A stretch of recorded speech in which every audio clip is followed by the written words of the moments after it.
Okay,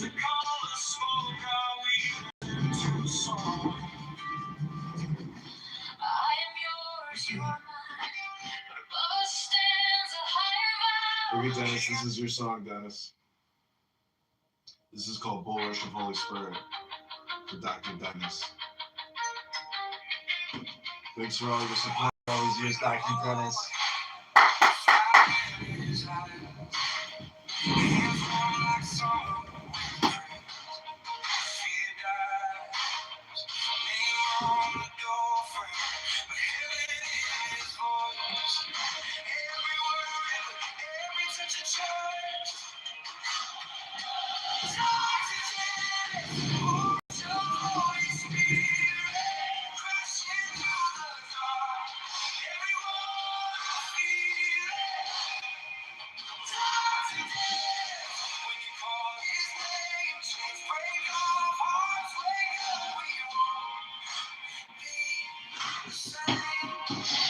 You hear this, Dr. Dennis? This is your bull rush. This is a reverse bull rush for qualified investors only. You have to have a minimum of $250,000 cash. That means you got to have a minimum of about $2 million. This is the Kosher Shekel Fund.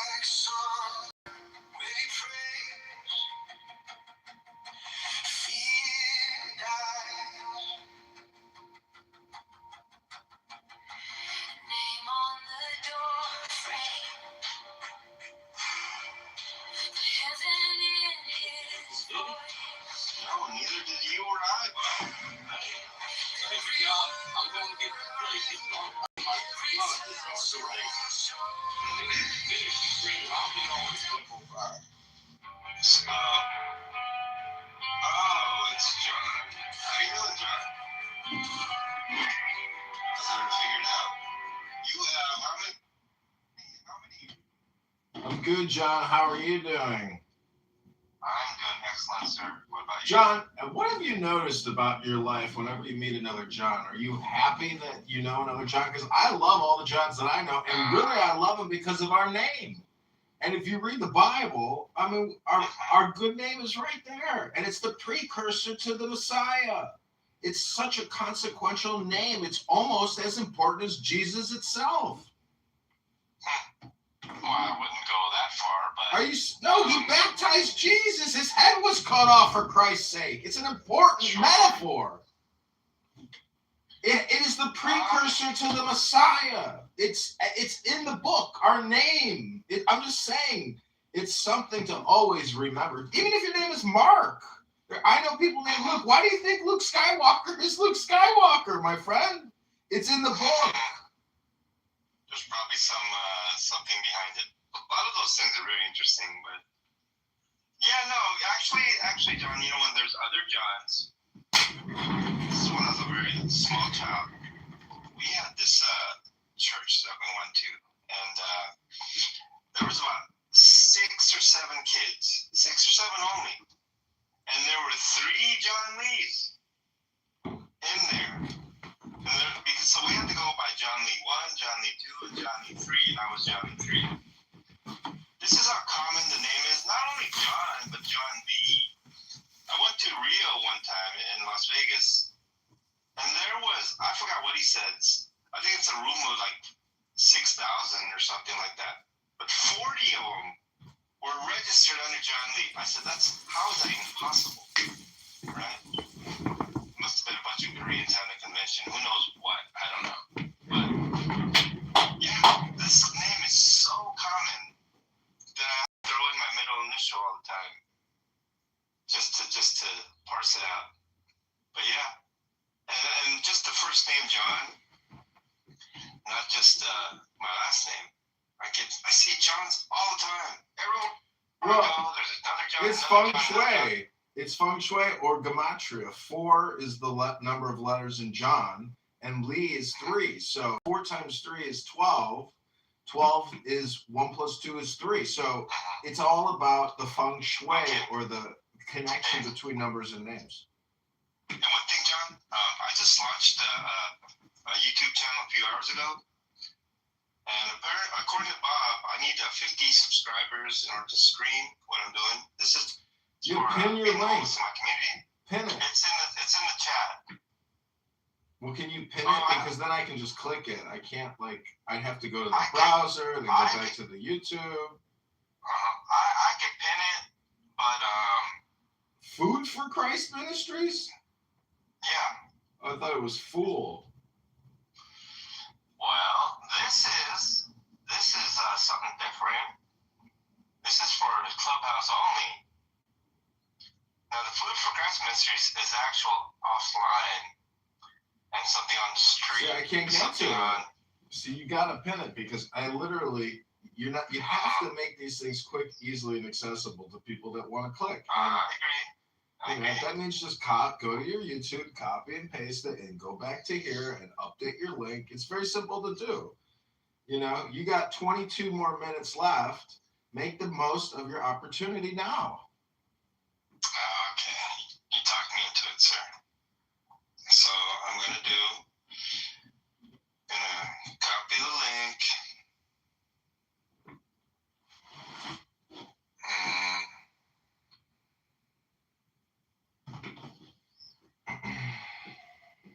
John, my favorite part of your 2-hour Clown House experience every morning in your Fool Room is your closing prayer. That's my favorite part.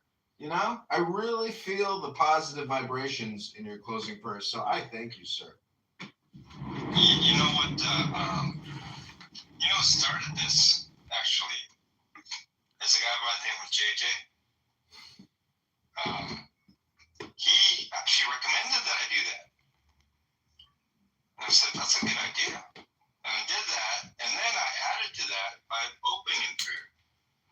And I think, and along with, that's why I was so reluctant to change this in link here because I want the Bible passage, there all the time.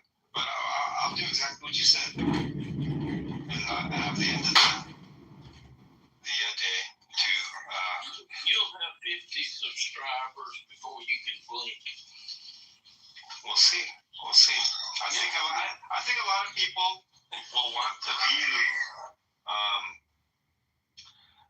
what I'm doing, and so I think you're right. I think that'll probably happen because I think there's a lot of people motivated to want to watch a live stream. And it's not dependent upon me, it's dependent upon them to subscribe. And so I've been reluctant for many, I've seen YouTubers like my friend James Tyre. I was one of his first 100 subscribers. And he has, I don't know how many tens of thousands right now. And I've known John Kerry. I've known a lot of people. Jake the Muslim physician.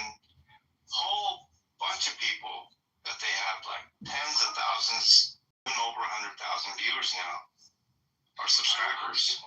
But I was always averse to it. The monetization really rubbed me wrong. I did not whatsoever want to be involved in that. But this, I'm okay with because I know every guy go feed the homeless. And so there's no administration costs for me. There's nothing. I don't even want anything. This every single dollar coming in here is gonna go to buy something for the homeless, to feed them. Because there are a lot of needy people in my neighborhood, in my community. And I know it's maybe not part of your community, but I'm thinking about possibly expanding a different day to like maybe Wednesdays at a place in Santa Ana. Or no, it's not Santa Ana, the city of Orange. At a park there. Very much a lot of needy people there. And I know that because I have an RV and I go to parks a lot to just hang out. Man. They're just there all day. They look very bummed out. I think they would enjoy me. So this is what I want to do. Hopefully, if you guys participate in any manner, I'd appreciate it. Even you pray for it and you see things grow, you can feel a part of it. And I'm excited about this. I am excited about this. I'm excited about this because, like, number one, like, when I think about it and all the things that I've done in my life, this is what I want to do. It feels great to know what one really, really wants to do. And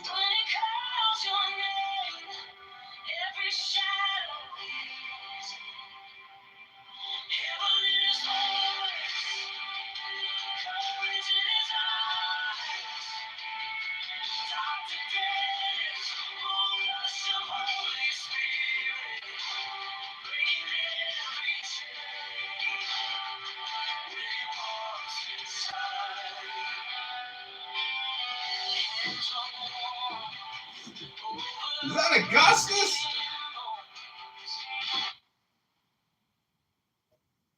Yo, what up, Augustus?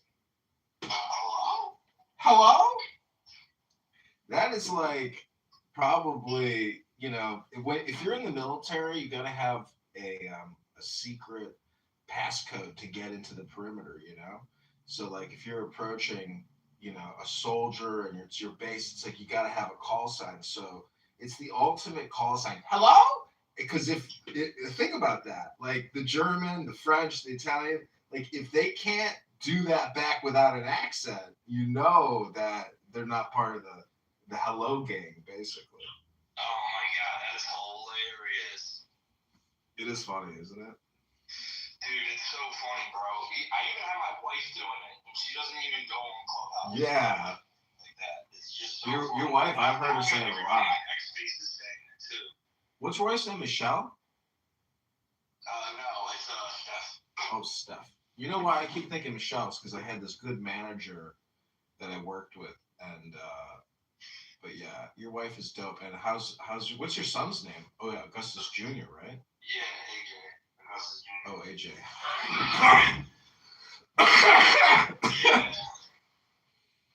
Oh well, that's like supposed. And is it? Oh, I see. Working on a website design today. You know, I made one for Kennedy. I'm really interested in this. So they're going to go into beta test. If you want to become an early user, early adopter to it, I'll hook you up. Yeah, I'm down to try anything, you know. So find your mentor and basically sign up and courses that people pay monthly fees to take. Mm-hmm. So you could like it could be anything. It could be like you could teach people about the books that you read Mm-hmm. and do like a book reading class. And people will sign up for like $10 a month or whatever to join. Are you working for the company or are you investing in it? They offered me a position as a partial owner, but I'm just doing their web design right now as like a contract. And they loved it so much, they were like, "Can you do our marketing next? And we'll give you a percentage of the company in salary." Oh wow. Yeah, and I'm just like, "Yo, let's just get this thing out the door because I wanna start offering classes." I got a couple ideas, so I'm gonna teach people how to use the AI video and AI imagery artwork programs. So it'll be like this week you can learn how to use Midjourney. Next week you learn Nano Banana. The next week you learn Chat LGBT. Yeah. I've seen you know, like people like $50 a month or whatever, and then promote it on my Instagram and on my X Spaces. yeah, I've seen these types of like, you know, university or subscription or access to this, you know, publishing. And the thing is, I'd be happy to try it. Are you using Rumble? No. So Rum is the ticker symbol for Rumble, and I don't have the patience. I think it sucks. I've never even been able to successfully create an account. I've like once, and I uploaded a long form video, like an hour long thing. But I will definitely beta test, and try this app or website, whatever, I'll be happy. I have so many videos I can upload. I've been doing Sora now on like 20 phones. I have so many. Just go on Sora and type in John Kitover, and you're gonna laugh your ass off. Well, like a great example of what you can do with this new emerging tech is offer people a class on how to make the cool Sora stuff, and charge people, $10 a month. And I'm gonna invite Michael up. So I just met Michael, maybe like a week or two ago through my friend Dustin Stockton, who's in Florida. Michael is in Florida as well, and we've been in communications via email. I'm gonna invite him up.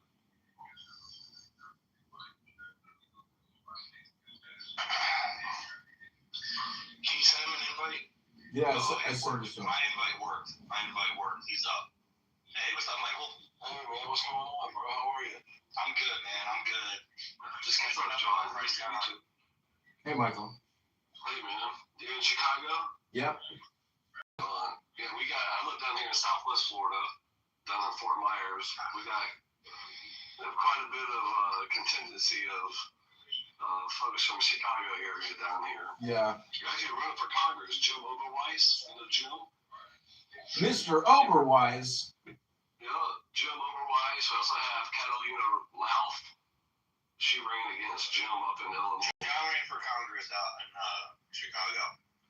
I'm still running. I'm a write-in candidate.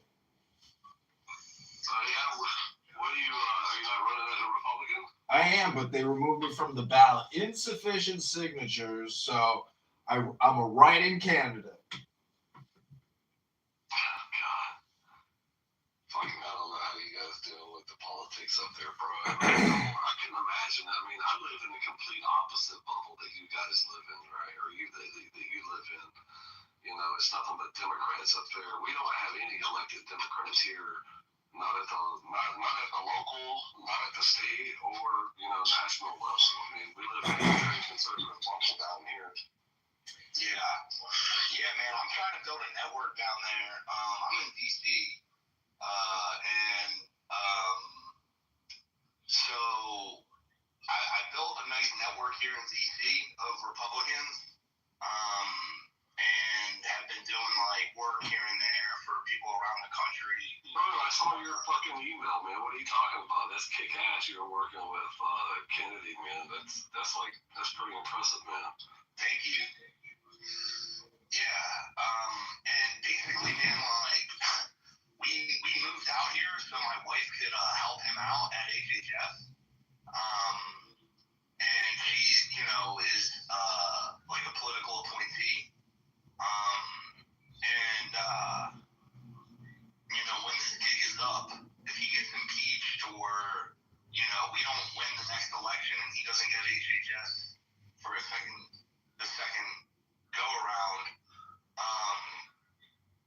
we're gonna leave and we're looking at Florida, and I'm like, well, now's the time for us to start building relationships there if we want to be there in 2 years, full time. So that's really why I wanted to connect with you. And I saw what you said in your reply, and listen, man, one hand washes the other. We both wash the face, right? Anything I could do for you,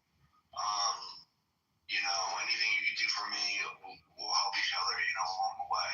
Yeah, no, absolutely, bro. Yeah, so, I spent the first, so I was born and raised in Palm Beach County, and, I live over here on the southwest coast now, 2 hours south of Tampa, and 2 hours west of West Palm Beach, Fort Lauderdale, the Gulf of America, baby. And, I'm still a licensed real estate broker, so if you guys want to come down here and purchase real estate, you can actually do it using Bitcoin or Ethereum. right? I'm a certified crypto real estate broker. But, I got into politics back in 2019 leading up to the 2020 election. And, at that time, I had, I watched fake news. I fought Fox News, which is the same as fake news. Very conservative individual. Yeah, I was a registered Republican at 18 years old, but I never got off the couch to help a Republican. But when Trump came, that was totally different. Being in real estate, I had traveled, to Atlanta and other places and went to conferences where Trump spoke at, regarding real estate, back to the early 2000s. So you can my surprise and excitement, when he decided to get into politics, because that's what we really need, a business person to come in here and run it versus these, career politicians who just up here for self, glory and grifting off the system and all that stuff. Yeah, 100%. So I went down, I had a friend of mine, we all get together and have breakfast at this little place every morning. We're up outside the city, so it's kind of rural, laid back a little bit. But the guy who owned the restaurant, he was like, Michael, he goes, every time you come in here, you start running your mouth. He goes, when you captivate the room and, you get everybody fired up. And he goes, why don't you come down and join the local Republican Party? And I was like, what? I was like, there's a local Republican Party? I've lived here for 25 damn years. I never knew that. And it just goes to show you how well the Republican Party messages, right? So anyway, I went down there and I met with the chairman and the secretary, and I was like, look, I'm here to help President Trump win the 2020 election. And they go, oh, that's awesome. We need great Republicans to get all help get all of our Republicans reelected. And I was like, I don't give a shit about that. I was like, I'm here for Trump. And that was kind of like the shot across the bow. Well, 2 years later, they voted me in as chairman and kicked those people out. And, the rest is history. I worked for Lieutenant General Flynn. I hosted a fundraiser for the president 2 years ago. I met General Flynn this year. I received an award from Auntie Angie's house, Angela Stanton King's organization, alongside with Robert Malone and General Michael Flynn. We all got awards, and I got to meet him there, and he gave me his phone number and everything. Yeah, he's a good dude. He really is. He's fighting a good fight, but like a lot of people in the grassroots part of politics, they understand their country's on fire, they understand their state's on fire, their city's on fire, but there's a big difference between being grassroots and actually understanding how politics is played. That's why I think Trump does really well, because he's a businessman. He knows the passion of what needs to be done, but he doesn't realize those people who don't care about the Constitution, and they have all the power, and that you're going to have to sit down at the table with them and negotiate with them. You can't just walk into their office screaming and hollering and cussing them out, because you're not going to get anywhere. You're going to have to sit down and do some hardcore, tough conversations with people. Are you in do you have any kind of relationship with the existing chair, GOP Lee County? Yeah, she's not a fan of me. I'm not a fan of her. Yeah, she kind of hoodwinked us all. When I sat down, I only took one turn because we took the party over. Is that my benefactor, Luke? Get your ass up here, Luke. Thousands of dollars in the bank. Got my car out of fucking tow and knocked out time. Blessings to you, Luke. Other people to run to the chair. And they were like, oh, yeah, I'll let you chairman. And I was like, okay, well, you're going to have to challenge the current chair. And they're like, oh, no, we're not doing that. And I was like, okay. I was like, well, you're not the leader I thought you were. You identify a problem, but you're unwilling to do anything about it. Health, wealth, love, Luke. Truth of the earth. But the lady, who is there now, the Skywalker, and me and my supporters, search your heart, Luke. You'll know it to be true. It can't be true. Search your feelings, Luke.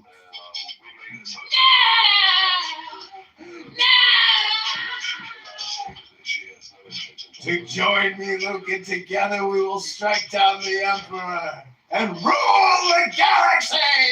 So I don't have Yeah, you can't be my father. That's impossible. Is that the quote? I think I got the quote right. That's from Star Wars. I sit on the state executive board committee. I know almost everybody in state politics here, and I know Joe Gruters. Me and Joe Gruters, who's the current chairman of the RNC. Me and Joe were pretty much the only two Trump guys on the state executive board during the 2024 campaign. And me and Joe worked together.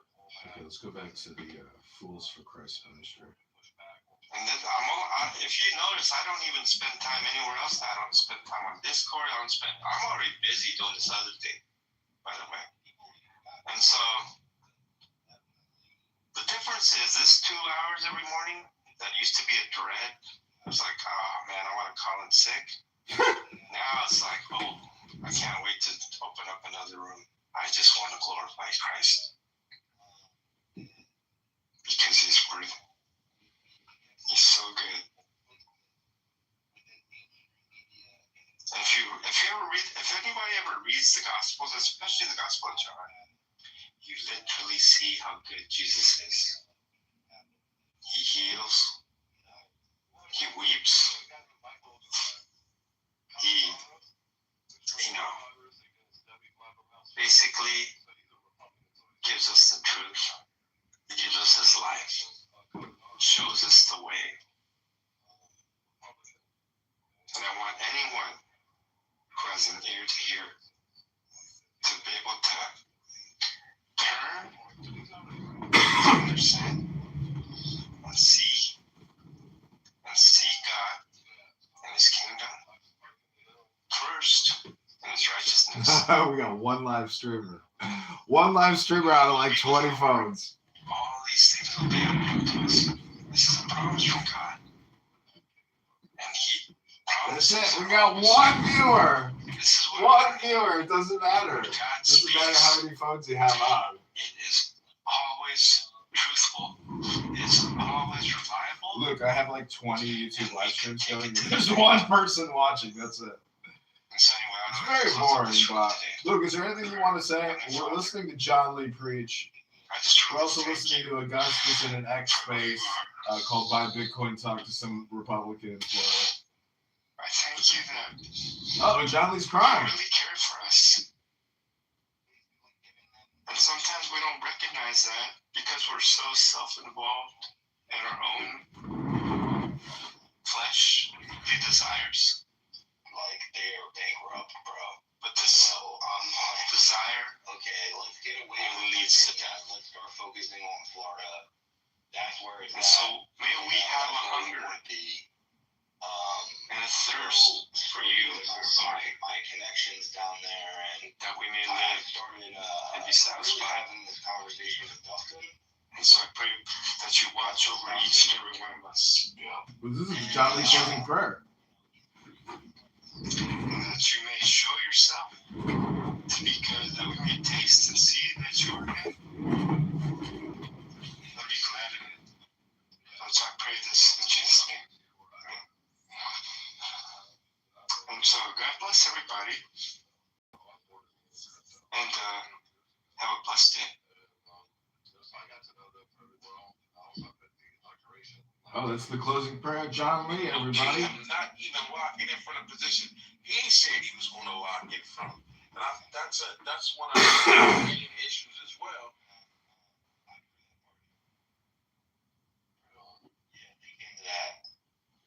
It was cold as shit up there, man. I couldn't. Yeah, it was like a snowstorm. Bro, it was like 5 degrees. I'm born and raised here in South Florida, man. I mean, when they came here, no 70s, 70s,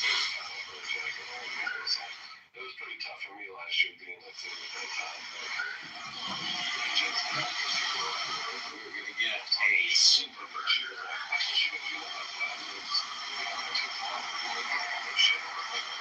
So we're going to get a super cheesy burger and a chocolate milkshake with raw pickles. Take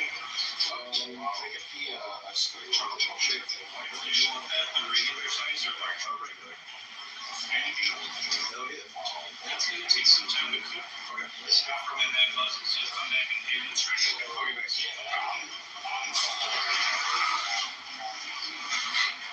Super it's the day after the full moon.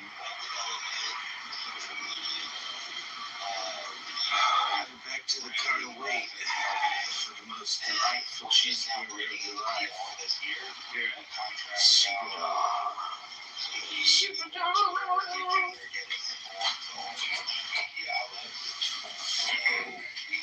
I was here, my car battery died. And this time, we want the car running. Here at Super Dog. She can get you more marketing. Okay. Depending on How expensive is that? it depends on the budget. Yeah. Well, obviously, I mean, if you have an unlimited budget, it's going to be pricey on how much you want to be on there and stuff. But, the problem is, a lot of, a lot of America First candidates, I mean, they have really good talking points, but, and God bless them, but, they have no funding. They have, very little social followings, so it's tough, to get behind those people. Not to say that they couldn't do a good job, but, when you're in a campaign, I mean, you got to have a name that's recognized in the community. You got to be able to fundraise on your own. You got to be able to get your own endorsements. That's when bigger groups, can come in and take you from, here to a lot higher level. But there's so many America First candidates that all they have is talking points. They got to be able to bring the whole package if they're truly going to compete. Look at Fishback, he's America First, and all he's got is a Twitter account, I got a retard, bro. I'm sorry, I'm a huge Byron Donalds fan. Byron's my congressman. I think he's great too. Yeah, I knew Byron before he ran for Congress. Yeah. Yeah, Byron's my guy. I was actually just texting with one of his close advisors this morning. Byron endorsed me back in 2023 when I was a freshman at the Republican Party of Florida. He endorsed me publicly to become the vice chairman of the state party as a freshman. And it was wild, bro, because most people were just like, man, who the fuck is this dude coming out of nowhere? I've done something politically in 5 years that a lot of people haven't done their entire career, and it pissed off a lot of the Republicans within the old party, because they're kind of like, man, what the hell is going on here? But yeah, Fishback, he's got a lot of baggage during his private life. Of course, the way that he's attacking Byron and this other stuff, it's not going to end well for him. His fundraising's horrible. Yeah, fundraising's in the gutter. Yeah, it was reported that he raised $900. His first campaign filing report. Byron's sitting over here with $45 million in the bank. That's what I'm saying. These guys might have good talking points, but if you don't have a known name, whether it be through politics or be through your personal, career and work or whatever it is, the system, the way the system is set up, it just makes it that much harder for those individuals to, gain any traction. Yeah, 100%. The one thing with Byron, though, that I think he needs to do is like his graphic design and his video. Like, he's got an amazing fundraising machine, which is, 80% of a campaign. But what I think he needs help with is messaging, and I think he needs to be unafraid of debating, and really get trained up. Action Hero runs for Congress. He's got the proper team behind him to I'd like to make a deposit. being able to just slaughter in debates.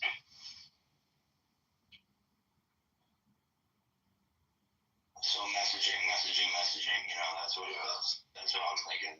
Yeah, Byron relies a lot on going on, Fox News and national news and stuff like that. I get it. I mean, he's, a high-profile figure, I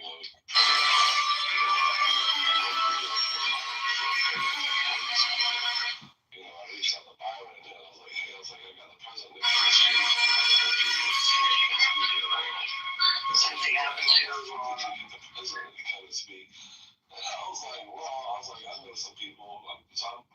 friends with Roger Stone. Roger, got him to come over here.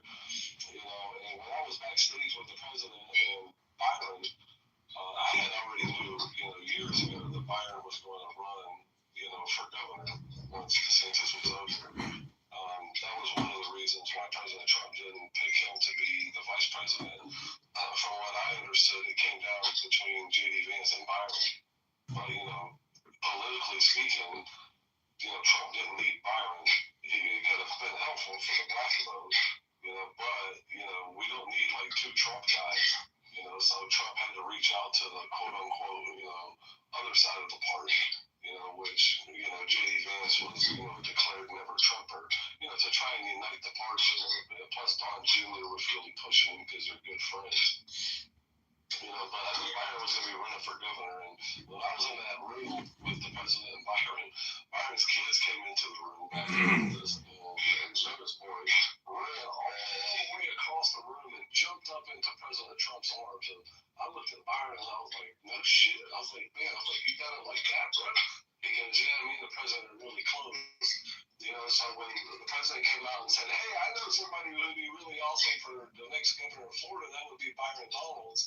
That was kind of like a setup. That was already like pre-planned. And then about a week or so later, that's when Byron actually announced. But, he's got the national following. He's got all that. Everyone knows who he is here locally. But, I understand he doesn't want to get into debating, with Fishback and Jay Collier and Paul Ritter and shit like that because he's so far ahead of the polls.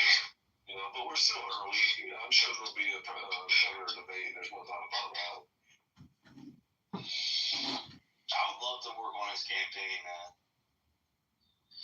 I think that... Yeah, the people who voted in his campaign were the guys that were heavily involved with the president's campaign. President Trump basically gave him his presidential campaign and said, here you go.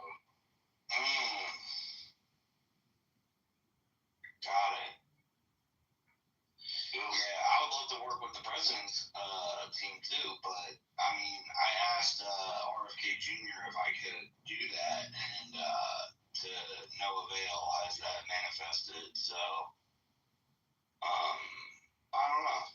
Yeah, I'd like to see Kennedy do a lot more than he's done. I'm gonna be honest with you. He came out and said, hey, let's get rid of, big pharma from advertising on television. Like they got rid of, tobacco from advertising. I'd love to see it. You look at the network televisions, that's like 60-70% of all their advertising comes from big pharma.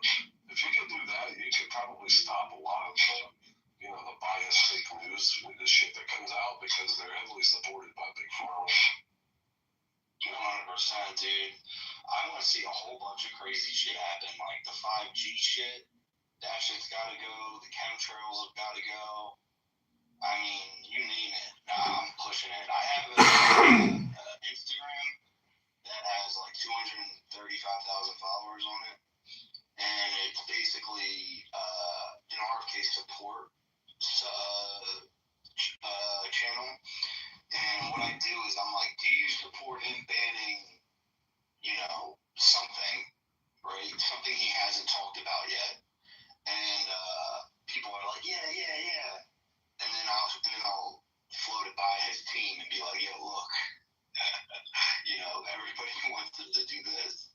And people would support that. So then he'd be like, okay, let's work on that. And we did it with Coca-Cola first. And then we did it with the chemtrails, and now he's got like a chemtrail board. We're doing it with the vaccines. Everything that you kind of see slowly trickling out is a lot of it, is stuff that I'm like kind of pushing in the background on the social media side, right? And getting like 100,000 people to get behind it, because some of them like they'll go viral, it'll be like 100,000 likes, 2 million, 3 million views, Yeah. So John, what are you up to with your campaign? Who are you running against? I'm running against Darren Hood in the 16th district, which is like Rockford, Peoria, Bloomington, Normal. It's the top and center of Illinois. It's the 16th district, and it's been a really amazing journey. I'm living my best life, and I got to get to the gym pretty soon. Hello? This is his first time doing it. And I've encouraged him to do it. He's not doing like the best job. John's doing it with his and with the right intention. And I'm happy that he's getting into local politics. And while he asked me to work on his campaign, and I wasn't able to do that, I think what he's doing is great. Yeah, 100%, man. We need people to step up. Because it's critical that people that have the passion and mentality to be a leader, step up and lead, because that's what we need in this country. Yeah, he's a friend of mine. We met on another app called Clubhouse. Have you ever heard of that? No, I've heard of it. I wasn't around when it was popular. Yeah, I was a beta tester on it with him, and we made friends back then, and yeah, I ended up growing a channel on there that got to like 100,000 followers, and that's where I met a lot of people in politics, a lot of people,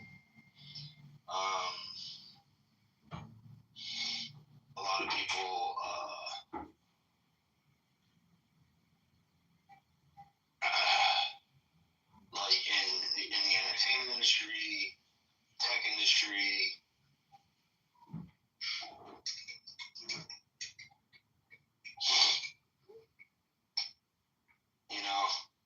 It was pretty cool when it was popular, but now it's ghetto.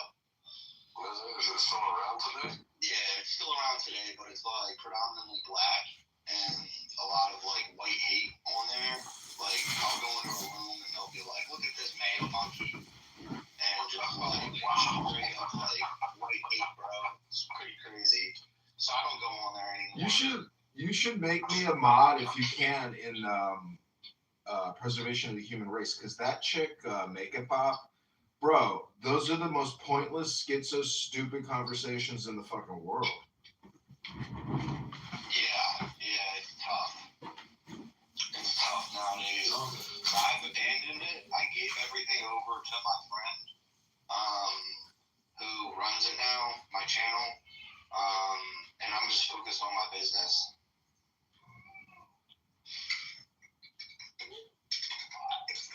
That's wild. Yeah, I got what I could out of it and peaced out. There's some groups here in like spaces that are kind of like there's a couple of groups that's kind of like all black, and they get together and they basically do nothing except bash white people, in politics specifically. I've gone in there a few times and debated with them just to piss them off, and they're just so.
I got a quick question for you, Augustus. Did you see the new Epstein disclosures with Bill Gates and Epstein talking about coronavirus and vaccines, et cetera, in the World Health Organization?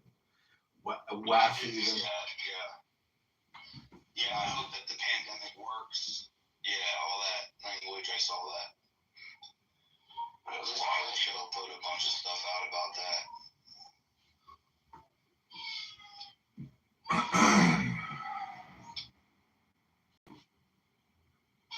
Balance, I don't know if you want to say anything, Balance, but you've been on here a long time. You know, it's an open stage. If you have anything you want to say, just speak up.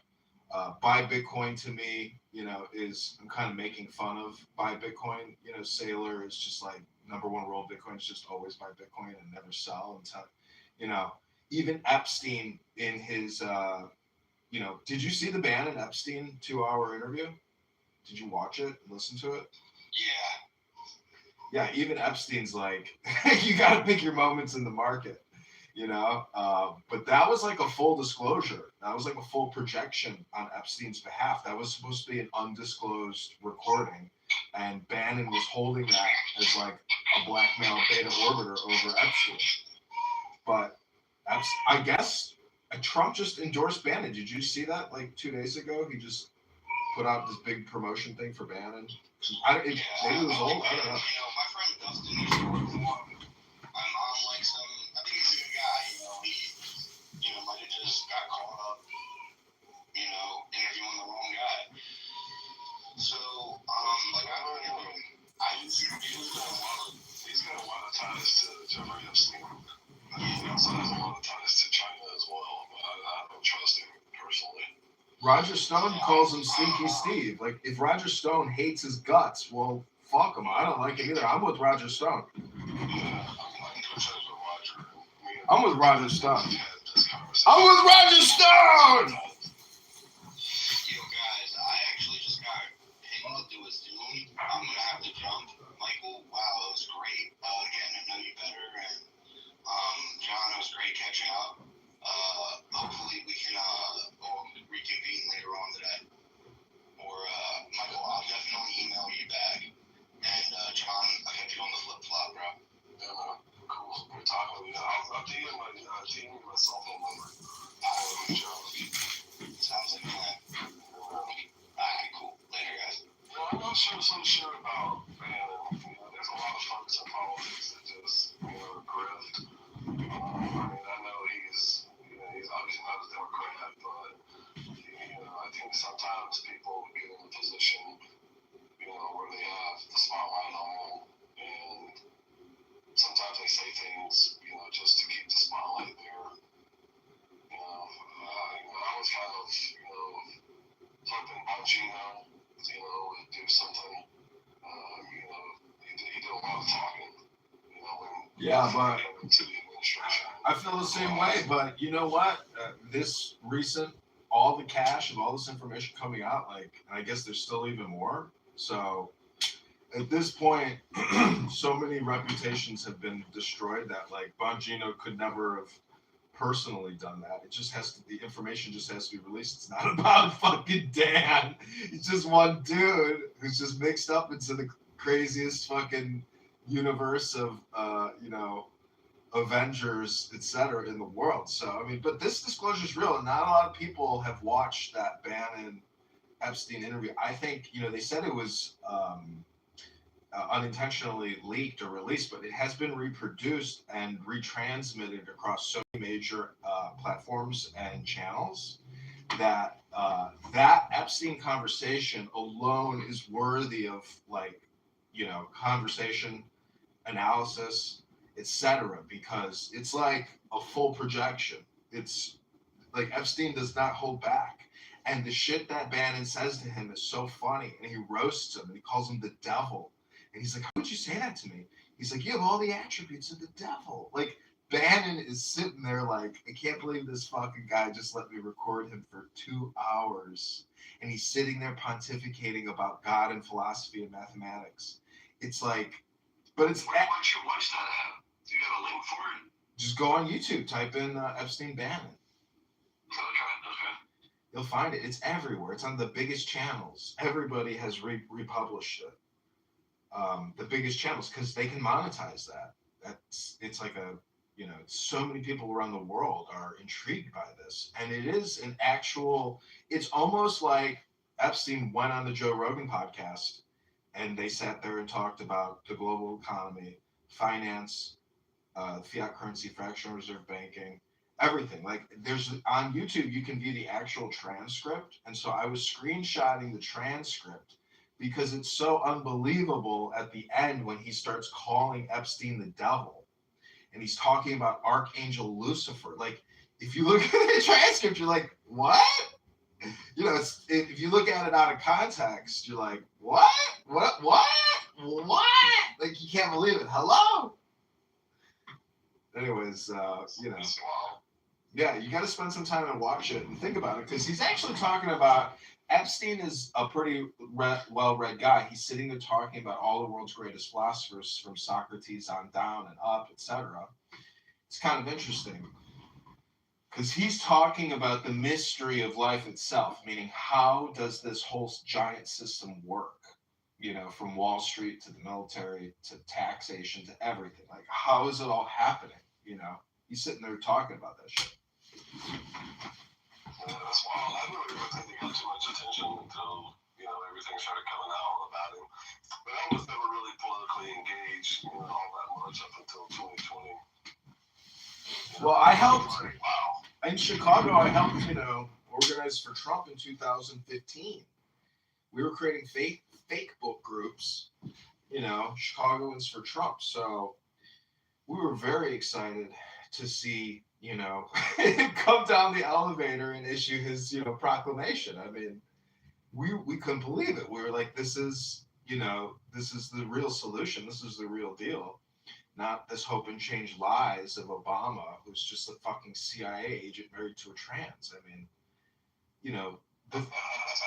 the fiction is the truth. Like the fiction is like so strange. We can't believe what's been happening. Let alone we're $40 trillion in debt, 10,000 soldiers later, 25 years of war to rearm Afghanistan with 60 billion of our equipment and to withdraw. Like, what the fuck? I mean, I guess, crazy. They should have destroyed everything. They never should have left them all those weapons. It's insane. Yeah. Well, you gotta stop and think about it. 07, 08, man. If it wasn't for George Bush and all the bullshit that those guys did, the war hawks, the establishment GOP. I mean, we had Ronald Reagan. Then it started going downhill from there. We had George Bush Sr., Bill Clinton. We had Bush Jr. Right, and then after that, what did we get? We got Obama. Look how our country has deteriorated just since 2007, 2008, over the past 20 years. My daughter, she's 17. She was born in 2008, when Obama was president. All she's ever known was Obama, Trump, but of course, Barack had the first, 8 years, and Trump had 4 years. Barack had the last 4 years with Biden. Now Trump's in there again, and that was one of the things that got me off the couch and wanted to get involved politically because I was sitting on my back porch one day in 2019, and I had saw everything leading up to that over the past years prior, and I was looking through the sliding glass doors, looking at my daughter, and she was in the house, and the little girl. And I was just sitting here thinking, okay, Jesus Christ. I mean, what the fuck happened to our country, right? Dude, 9/11, man. Media is so biased. It's 9/11. 9/11 fucked everything up. It tilted the fucking. It reset the whole game. Like, it just cleared the chessboard. Act and everything else. They allowed the deep state to basically come in and just take over and, not even hide it anymore and shit, Well, I'm talking about really where we're at now in terms of the national debt, meaning that there's no debt jubilee. Like if you're born today, wow, BOA just gave you $1,000, but you were just born with $450,000 in debt. What? Hello? Like the numbers don't lie, and most politicians can't talk the numbers. They don't know the actual balance sheet. And they don't realize that the system, it's got $1 trillion and 200 trillion in debt. You know what I'm saying? But at scale, from the towns to the cities to the Fed, the amount of debt. And if you just go to usdebtcollect.org and you look at, what the total debt is per citizen, no one can stop working because everyone has to service the debt. Like that's the debt bubble. Because it's the property taxes. I mean, you pay property taxes. You know, you work in real estate. You see how property taxes drain. It's not an asset; it's a liability. Over 10 years, you know, there goes 100,000 plus. Bye. So,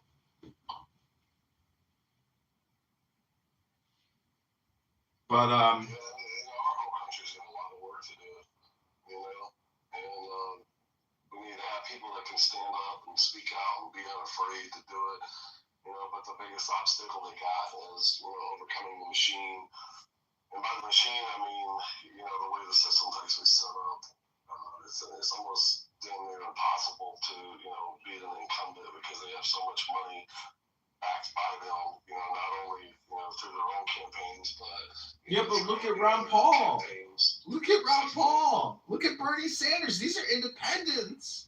Do you know how much Bernie Sanders has raised over his career? And he's still nonstop the biggest propagandist on the internet. He has raised $750 million since just the year 2000. So he's the biggest shylark of them all. Because did you see what he? Anyways, we could go on and on, but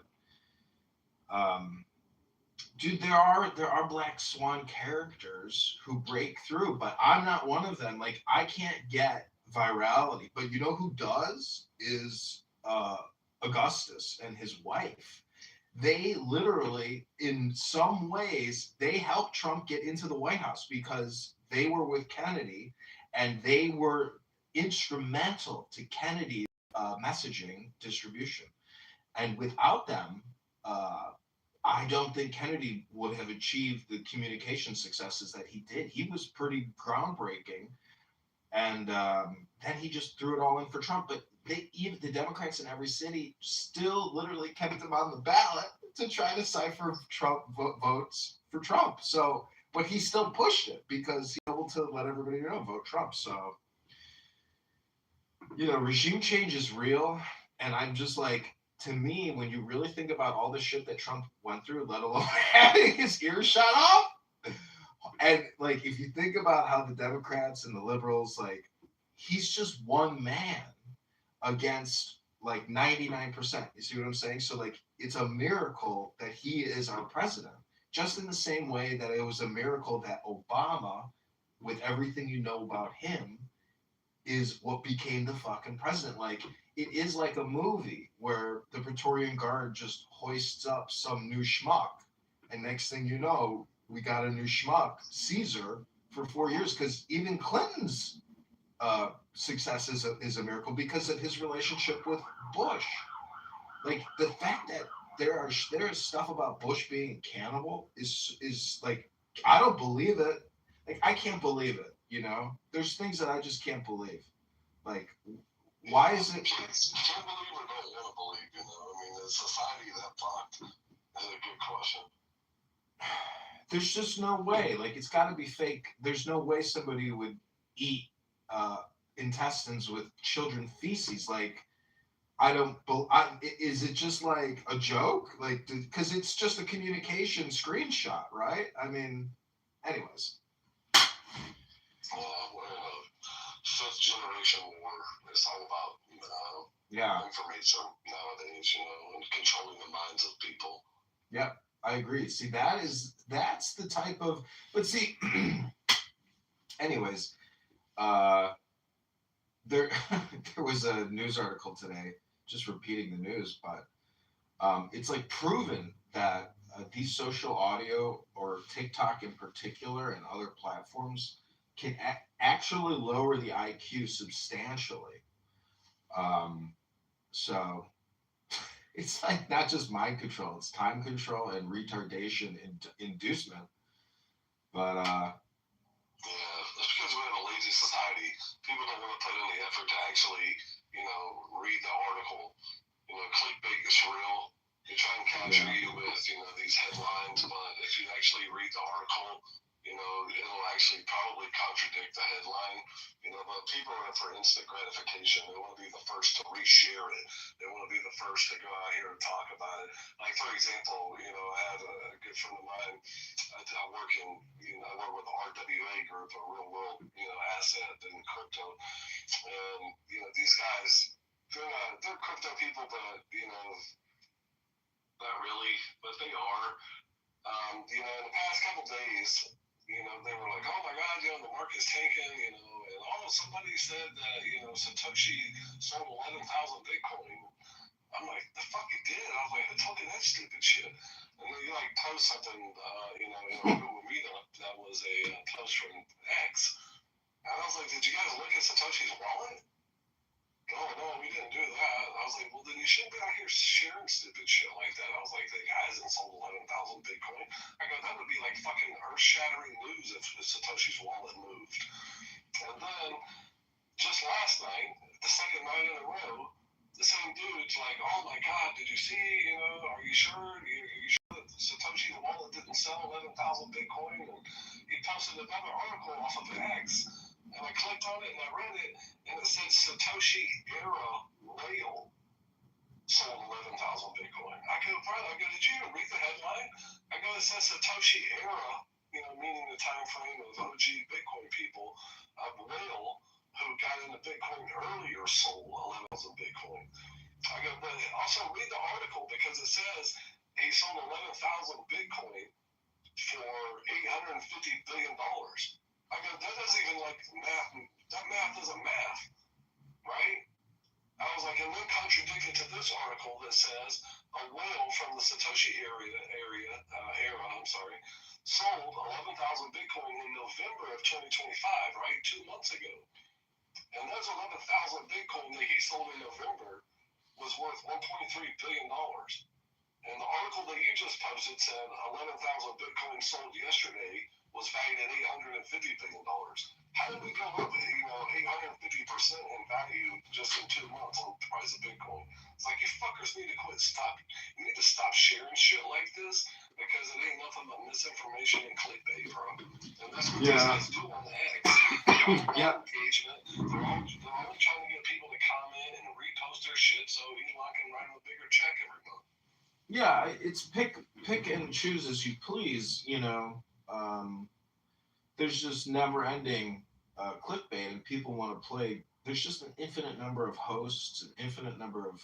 I have a feeling that every single clickbait title that has ever been created has already been, there's just nothing new. So that's why I say you're the fool if you don't realize how stupid all this is, because your life is your choice. The content that you choose to consume or create is up to you.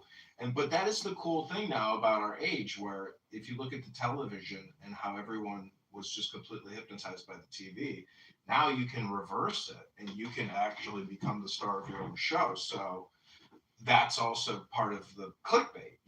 Technically everything is just a spam and a clickbait scam at this point. We know we live in a Ponzi scheme backed up by the biggest mafia in the world with the greatest nuclear arsenal the planet's ever seen. So enjoy the ride, but you have to choose how you want to play this game, because it is political, and the debt is political. Everything's political. Everything. Yeah, you never realize how much politics actually plays into everyday society. Yeah. If you stop and think about it, It's very hard to catch because most people don't get involved in political communication. But when you get involved in it, you realize, oh no, a lot of these Congress people, senators, the House, and they're criminals. They are charlatans who wanted and it's the whole thing. I was looking at the top earmarks in the top 25 congressional districts.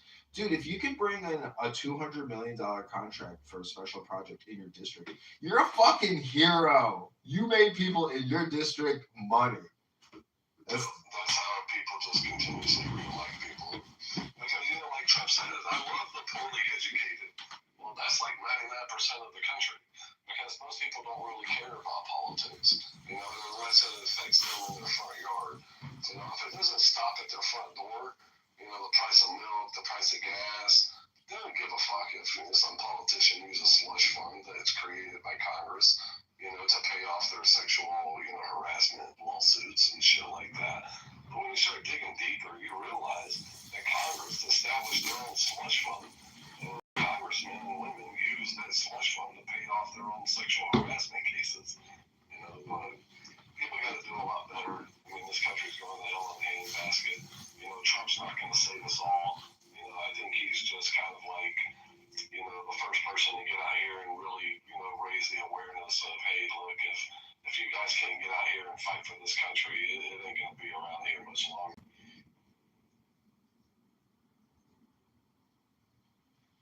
On that note, bro, I got to get rolling. I got some things I got to get done and get wrapped up before 4 o'clock today. But, John, man, it's nice meeting you, bro. It really was. Yeah, likewise. Appreciate you jumping up in here, bro. I bought a Mercedes convertible once down in Tampa, Sarasota from eBay. And, man, I love that car. I should have kept the car and ditched the girlfriend. But nice chatting with you. Yeah, man, right on. Hope to see you soon. Okay, God bless. Take care. All right, see you. All right, the co. I don't know if you want to say anything, but this is the Buy Bitcoin Room hosted by John and Augustus Michael here. Hope you guys have a great afternoon.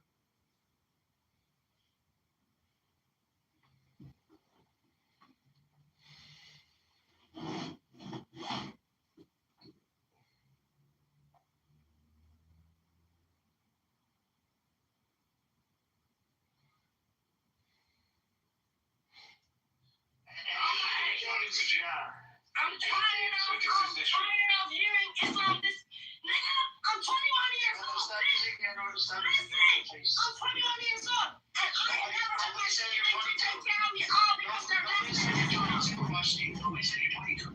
okay, but fucking listen, dude. Yeah, but you gotta listen, you gotta hear me out as well. Alright, listen, bro. Like I said, I'm only 21. Since a little girl, I came here in this America. I'm from the United States. Came here when I was a 10-year-old little girl, bro. They had all my fucking siblings because they said my siblings are terrorists because their last name Islam.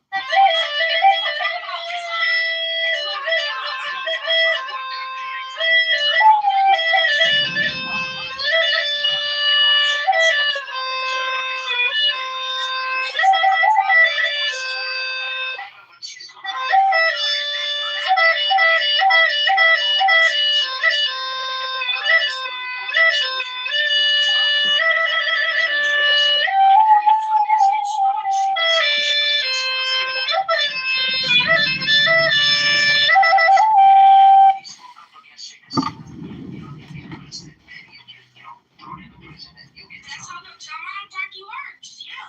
Yeah, so, just letting people know, we're still gonna educate the people, right? That's good. That's what I'm here for, man. What country you from? You don't have to crash out. You know what I'm saying? Just calm down. Yeah, what country you from, brother? I'm from all over the world. I hold my Muslim identity above my, whatever country I'm from.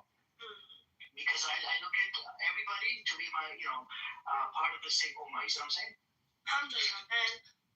This is why that person is so famous. And so it was not particularly Motown? You mean the modern music that she sang?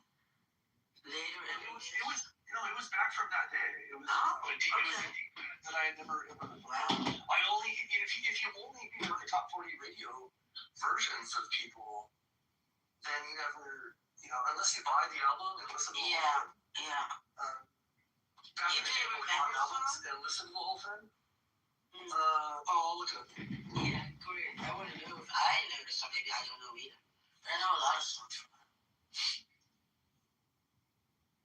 You guys, Nile Rodgers, right? Yeah. Yes. So I had a long form interview with him recently, and he said something really beautiful. I can't remember the actual track that he was referring to, but it was very early in his career. He was doing being like a session musician and going on stage with random people. And at this one time, he was asked to cover a track that was really, really like a pop track that was really famous and that he really hated. And as he was learning, he was complaining to, I think it was his mentor who was, can't remember who that was either, but he was complaining to him like, oh, I hate this music and all that kind of stuff. But I pulled him up and he said, listen, it doesn't matter. First of all, you're a musician. Second of all, you're contracted to play this. But the third thing, and the big one, is that this song has touched millions of people. It's a good song to millions of people. So get behind it, whatever your personal biases are, you know. I thought, and he kind of went, oh, kind of penny dropped with it, you know. And I thought that was a really beautiful point, you know. Totally agree. At the very least, it's worth listening to and taking it seriously. Give it a good chance. Exactly, yeah. The woman has to.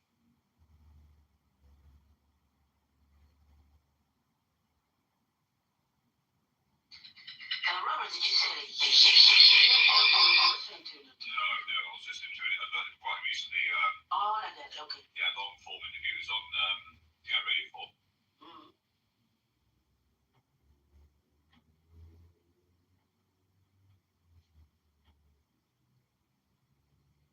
I had quite an interesting journey last year with You Put a Spell on Me. I listened to about 5 different versions of that from the very original all the way up through various covers and stuff, and I don't think there's one I don't like. What do you say? You like them all? Yeah. Oh, okay, great. It's a terrific song, and different people that do different things with it. Yeah, that's right. By the way, But you see that often, old songs that get a new jacket, so to say. Oh, go ahead. the song I was thinking of was Donna Summer, actually. Oh, Donna Summer, yeah. And it was Love to Love You, Baby. I love to love you, baby. Yeah, I know all the songs. And you thought... Have you heard that? No. Robert, have you heard the Marilyn Manson version of that? Do you know what? I don't think I have. Thank you. I'll look for it. There's a 6 version you can listen to. Brilliant. Thank you. Appreciate that. I'll listen to it before he gets in prison for some dodgy sex offences that he's up for the night.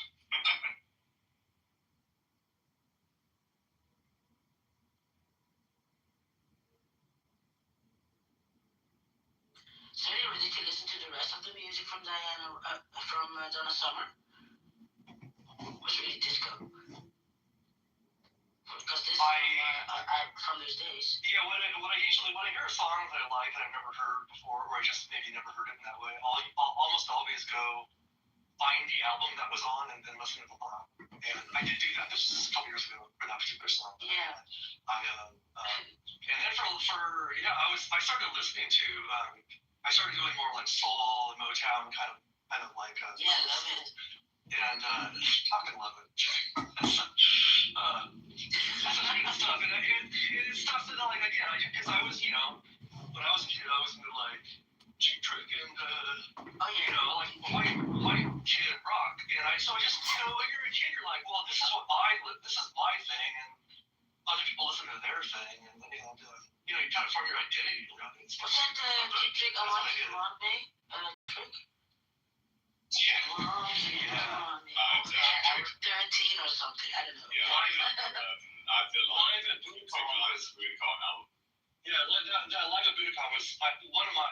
I had that on vinyl, and it was one of my first. I don't think it was my first purchase, but it's one of my first purchases. For musicians. That makes a lot of sense. I just want to say now we're going to start. Do you get punched too many times? Explain a lot of things. What's that? Yeah, it totally does. It does. Did you get invited to many parties at that time? Invited to a party. Like, that was a concept that didn't quite fly in my cult community. No, we don't. We did have things, and we had fun, and we had parties. Did you have Divina parties? No, we celebrated and the birth tuxedo, of our Lord and Savior, Jesus Christ, He said from the tuxedo. form of the flesh, to save us from our lustful and sinful state. Sinful state? What do you mean? Chamber music. That's just the word that. That's I would just put some tape over Jesus's eyes. It won't bother you, Jesus, but you can't see. Oh, Do you think that Jesus hung out with Epstein? I feel like if Jesus was around, he'd be in the Epstein file. no. He was waiting at the gate. If Jesus were alive today, he'd be living in Cuba. Why? Yeah, no, I'm leaning with Benjamin. He might actually be on the Epstein files then, because State of Israel, insert yada yada conspiracy. Jesus would have been assassinated by Israel already. I think what I was saying is Folks always ask me about. Maybe it's even more. Folks always ask me about the legends in Congress, like the senator who filibustered. Jesus is way too Jewish to have been left off of the Epstein files. I think that's what I was. Yeah. Yeah, no. Damn. No, looking for a king. Folks always ask me about the. I'm here on the farm. With all the strippers in the home. I'm here on the. And then the king, like, get this guy out of here. He knows too much. Obviously, you know all the kings. Right? So, like, history doesn't repeat itself with some rhymes. It rhymes. Steinberg. So I have this theory that how the Catholics had this whole scandal with the priests. I'm here on the. Which one? Yeah, we Which one? Several are rolling. Like I don't know how many files there are in the Catholic priest abuse files. Who's it? The laundromat, the post office? I suppose. There's got to be a 3 million files there, right? And I feel like every religion gets their scandal, and like Catholics, Protestants have the same problem. And now you have the Epstein files. You know what I'm saying? Like, and we don't draw much people. I think I lost my message. All you had to do was just not get shot by some underage girl. But you couldn't resist, could you? He couldn't even put on a condom. Because you got the herpes. Gentlemen, our national debt is out of control. Claudia, let's see what you've been hiding from me all these years. He's like, happy anniversary, wife. Here's herpes.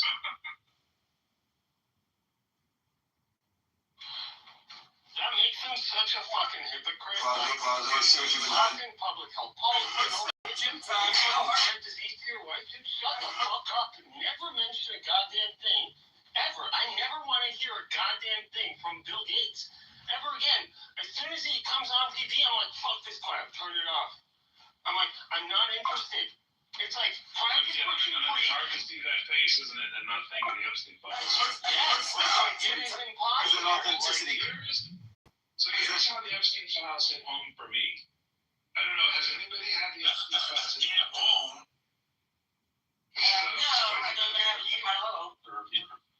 There's an authenticity card. I'm doing the job. I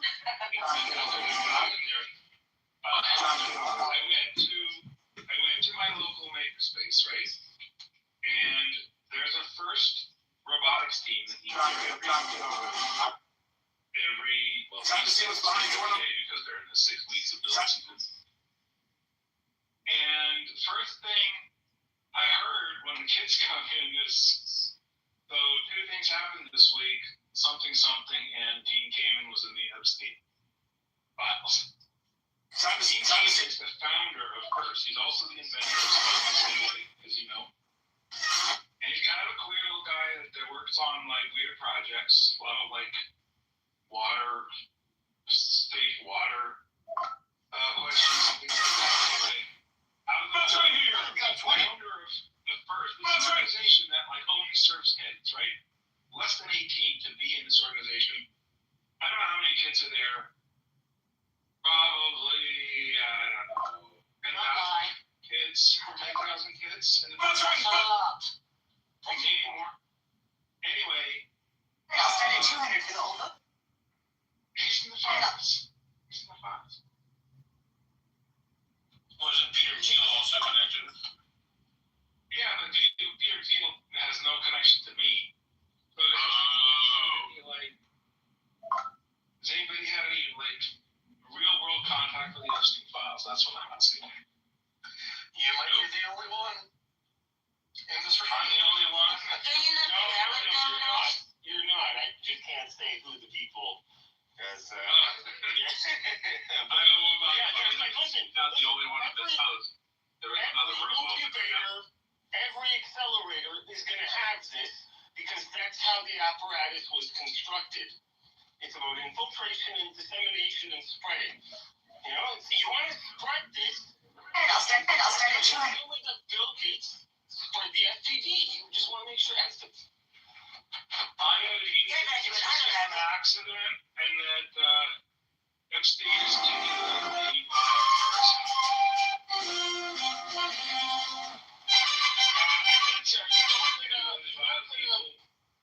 You don't get a meeting with the Hood Barack if you're nobody. Heard that recording, yeah? Former Israeli president getting financial advice from Epstein. And staying in his apartment. Yeah, and how does that happen? Like, okay, like, you're good at blackmailing people. Obviously, you're going to get recruited by an intelligence agency. I wonder who's going to recruit you.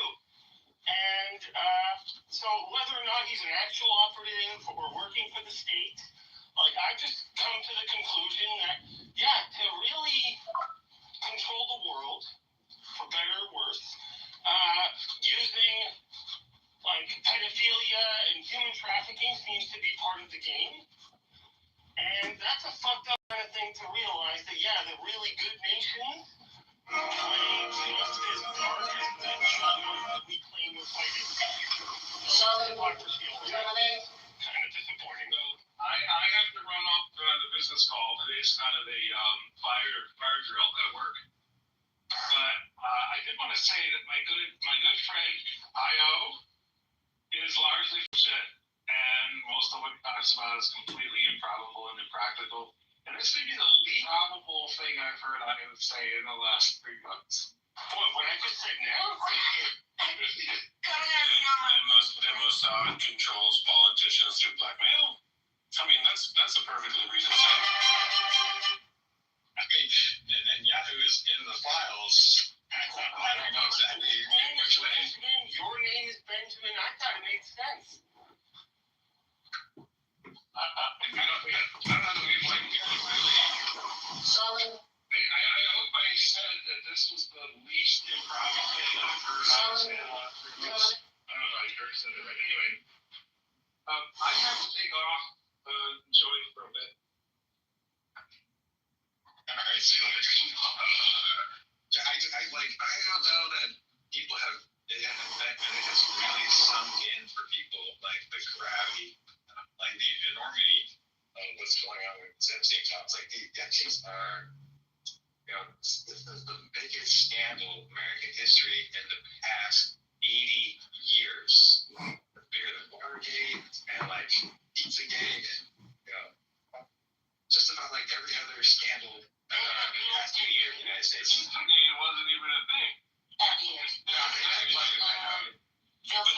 But the funny thing about Pizzagate is that they were right in the broad strokes, but they were wrong in the details. Exactly. He's wrong. Yeah, Twittergate. I think Twittergate is related to Epstein. And he wants to be able to name that hand for now. Agencies. Who's playing And that? infiltrated so far. This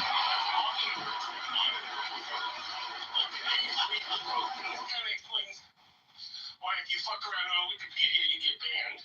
I know that before trying to make corrections on Wikipedia. And then today I read my little post. There's like, oh yeah, our friend using your photos from Wikipedia so we can crack it and replace the few photos and now just says businessman and philanthropist, no pedophile. Because the Wikipedia people kept putting it back, so we banned them all. And I was like, what? So Wikipedia's been infiltrated and like, oh, come on. Really? We can't have nice things, guys? I think the interesting things was even in the ballpark. Like, the fact that Alex Jones was even in the ballpark of being right is terrifying to me. I think there's a few interesting things around the Epstein thing. I think I've said before, I think what's quite fascinating is the royalty connection. Because here, over this side of the Atlantic Brad Saville, who was like the biggest sex offender, like, we've ever come across. And he was closely, very, very friendly with Plus, he spent, I think, 11 Christmases in a row at Chequers, which is the Prime Minister's sort of country residence. So that level of access, and then you've got Epstein on the other side of the pond, best friends with ex-Prince Andrew. And I saw an interview with a Metropolitan Police Royal Protection Squad guy, and he was saying, I think this is perfectly plausible, he was saying that in order to anybody who gets within like 5 distance of any of the senior Austria, whose names I can't pronounce, really deep vetting, whose places I have removed. which means that the deep vetting doesn't work or is not always applied, which I think is unlikely, or two, the deep vetting is done, and those people, the powers that be, as it were, just consistently look the other way in these particular cases for reasons that are not apparent. And the other thing Or they get cleared because of it. or they get James Bond approved. Yeah, and then the other interesting thing, which I'm sure you know, which is the Ghislaine Maxwell father, who was Robert Maxwell, who owned the Mirror Group, which was a big newspaper group at the time. Yeah, he was one of the fixers, really, right? Well, he started off in the Czech Republic, or in Czechoslovakia. I think that's where he was born. Him and his parents came to the UK when he was quite young. He absolutely rose to prominence as a really successful newspaper guy. And like, I remember there was a bit of footage on the TV years ago. I'm watching it on the news, and That's a lot of iron for this type of thing. How's your grandma? I had to get it out of my mouth.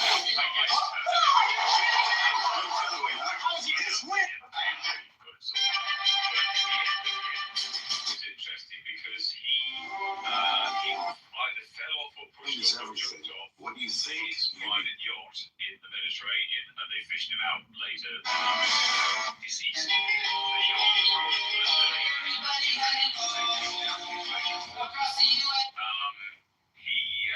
was after he died, they realised that he completely looted the pension fund of the Mirror Group. There was pretty much nothing left because he just helped himself to the whole pension fund. And then his funeral was in Jerusalem, and he had a full military Israeli funeral.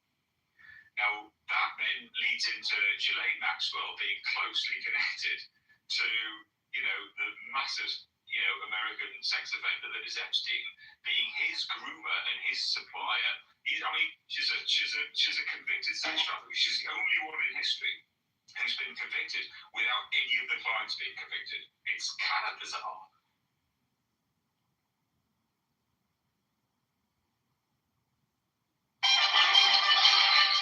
Yeah, so I want to make I understand why, and I say this like generally speaking, I understand mathematically it might be advantageous to use pedophilia to kill people, but seriously, what the fuck, why can't we learn the right way?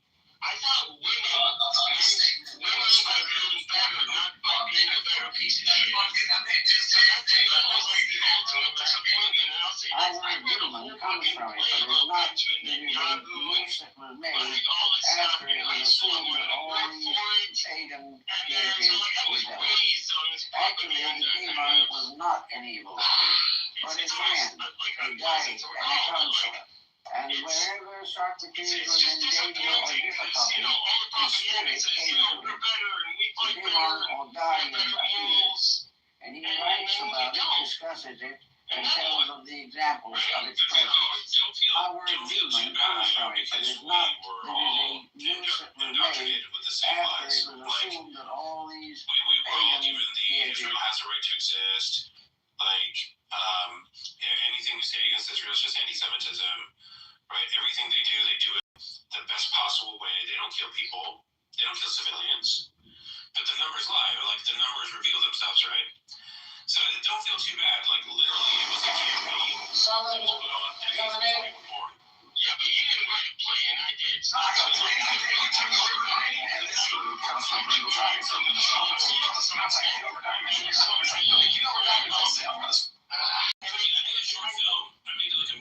Short film in high school using footage of Tel Aviv getting bombed, heavily implying that the Arabs who did it were monsters. Like, literally, we all have that state. Just for the record. Okay, well, thank you for sharing that, because that makes me feel better. I'm worried that way, Romero, so maybe that's you, not me.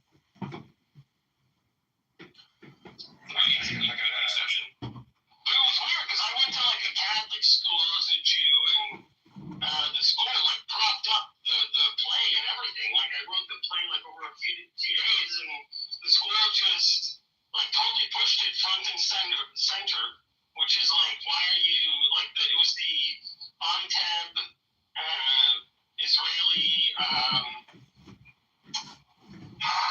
what do they call it, athletes, like Olympic athletes.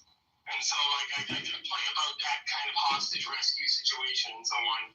And it was weird that a Catholic school propped it up. So now, like, looking back, I'm like, wow, the apparatus is quite strong. So I'm like, how does one address this kind of, I don't know, evil corruption? Like, why can't we just win by being better? And I want a mathematical answer. And I just feel myself getting angry, like Christian Bale on the set of Terminator. He's like, what do you mean we didn't see the light? I want a fucking answer. You know, and that's how I feel. And it's kind of like shitty, because I'm like, oh, incoming airstrike.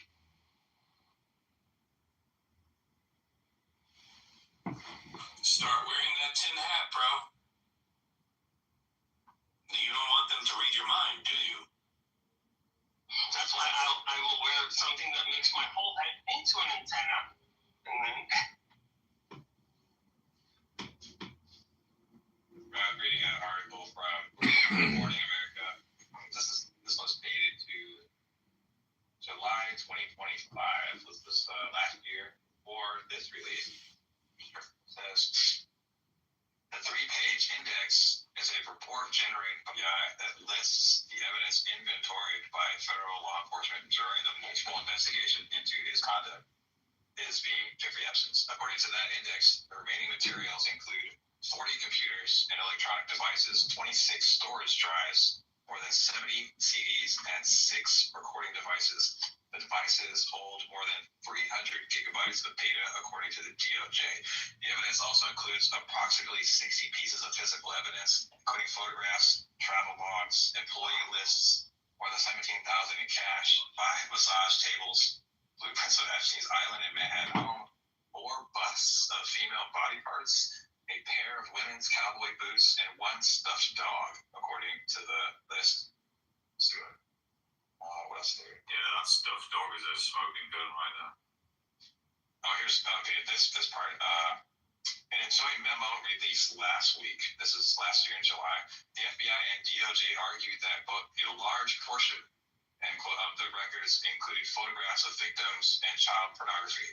According to the DOJ, the evidence includes images and videos, that's quote, of victims who appear to be minors, and quote, over 10,000 downloaded videos and images of illegal child sex abuse materials and other pornography, end quote, and a large volume of images of Epstein. Authorities also concluded that Epstein did not maintain any client list or blackmail prominent individuals. Nothing to see here except these mountains of data. No, but it's not evidence of a list. You see, Elliot, you're just reading it wrong. There's so much that they haven't released. Like, there's probably tons of videos and photos that nobody has seen yet, and maybe we shouldn't see. Maybe we have to use a key word specifically. Like, it's not a blackmail list; it's a blackmail album. You know, maybe we're just not using the correct.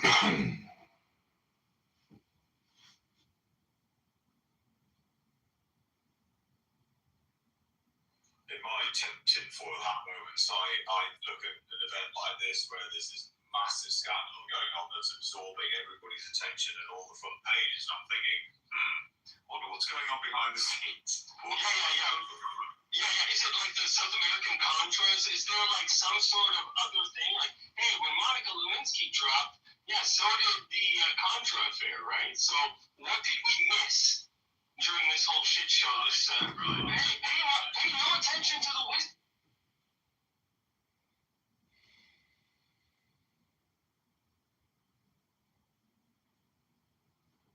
I don't even think there's any real effort being put into covering any of this up anymore. I think there's a bit of a blasé-ness around, you know, whoever kind of runs these sort of things or is involved in these things, like, I'm on the list, so what? Nothing will happen, you know. Yeah, so like as a person who's like trying to operate with a startup and so on, like it's gonna just be so hard to like navigate forward and just pick and choose who you like. I'm like, okay, I'm sorry, before we have a meeting, I gotta check if you're on the list. Hold on. I mean, yeah, exactly. Which devil are you willing to shake hands with?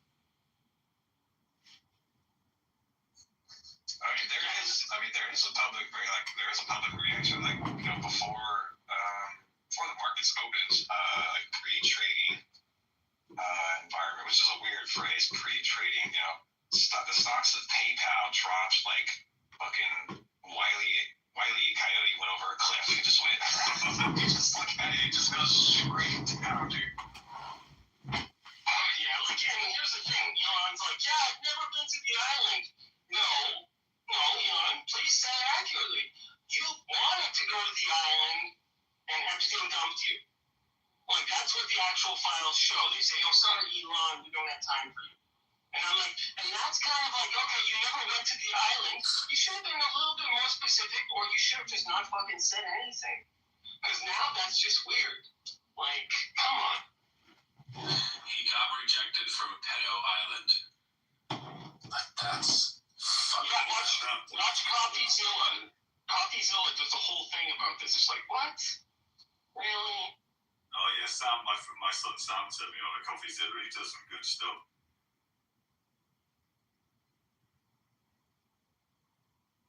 And the weirdest thing is like, oh, Bill Gates gets his wife sick, so then he gets blackmailed to make a donation to MIT. And I'm like, what? Like, why is that the mechanism? And it seems like such an unnecessary web, but it's also like confusing construction. I feel like it's confusing on purpose, so then it always seems crazy and like. They didn't really give the full trail to that $2 million. It just seems that there was sort of the donation, which is very odd. I'm looking without a whole lot of explanation, even though the previous paper trail that they're showing seems to imply that it was some kind of a, like, in other words, very true way where it's not actually saying that you need to pay this amount of money, but instead of, I would consider paying you this amount of money. That would help. Yeah, like I would consider doing this, but if I were to direct you, if I was advising you, and if I was you in this situation, I'd probably consider making a donation to this lab. And it's like that's just, it's, just disappointed in humanity. No wonder the aliens don't talk to us, okay, guys? See, this is why we can't have nice relationships. There you go. Yeah, the aliens from the Jodie Foster movie. I'm a legal alien. Listen to me. The aliens from that Jodie Foster movie showed up, looked around, and were like, "Fuck that! Let's close access to this wormhole." Yeah. The aliens are worried about coming here to get the alien probe. That's what they were scared about. But if we had regular aliens, I don't think they'd actually be illegal. I don't think there's any universal law right to that point. I think aliens come here legally. Yeah, they're clever enough to don't. Wouldn't that be fucking wild if aliens from Alpha Centauri were given a clear path to citizenship over people from South America? Like that's holy shit. That would be like, okay, time to fucking mutiny. I mean, it may not be related to America. They can certainly go like the Atlantic Ocean, right? Well, it's funny that you say that, because apparently that's a thing. There is like a fast track for extraterrestrials from all the silly stuff that I've been reading. I'm like, what? There's like, and like Russia has the, what is it? It's not the nuclear football or whatever. They have the equivalent of like the alien football, which has a list of all current alien residents. And Medvedev, the former president and prime minister of Russia, which, you know, Russia always does weird things like that, said it like on live TV when asked. He's like, oh yeah, we have a suitcase for aliens. And everyone's like, is he joking? Is he not joking? And you go down that rabbit hole and make that question not so deep. But like, I mean, I don't really know what the whole all the statutes and laws are under maritime law, but the way I understand it is like maritime law sort of governs like a lot of what different countries do in space, you know, in theory at least. Then like, well, okay, I mean like under U.S. law, an alien is defined as anyone who is not a citizen or a U.S. national. It's not a citizen of the United States or a U.S. national.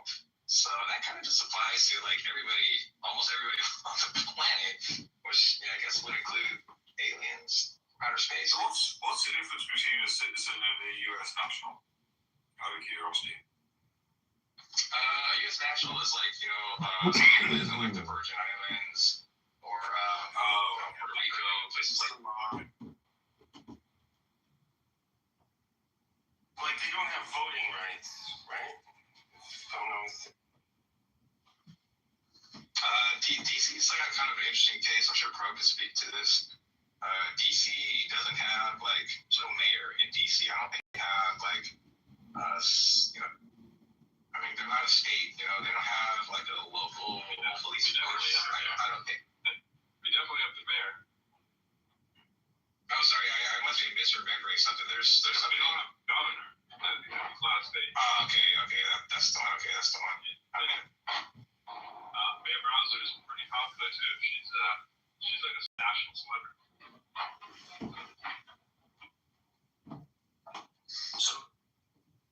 So nationals get like the really short end of the stick. So they're basically, they can move around like citizens, but they're not allowed to vote. And they do get a U.S. passport, but the passport has to say U.S. national. And so if they want to like actually get voting rights, they have to go through an immigration process. And so this is often applied to American Samoa and places like that. Whereas it's just there's like a weird class distinction to the U.S. territories, and some of them, like Puerto Rico, get Commonwealth status, and some of them are still U.S. nationals, and it's just something that Congress hasn't wanted to fix over the last 100 years. Because it helps them launder money. Well, some of it's just straight racism too. You know, like they didn't want. I mean, that was where the whole territory system came from anyway. From the Spanish-American War, it was like, oh, we can't have all these brown people become part of the United States and have voting rights and stuff. And it's just that I don't know all the details about how Puerto Rico, say, got Commonwealth status and American Samoa didn't, but I know that racism was a big part of the whole territorial system to begin with. And it allows for extraction and illegal murders and environmental pollution, and it allows for a lot of things. Military weapons testing off to Puerto Rico, lots of things.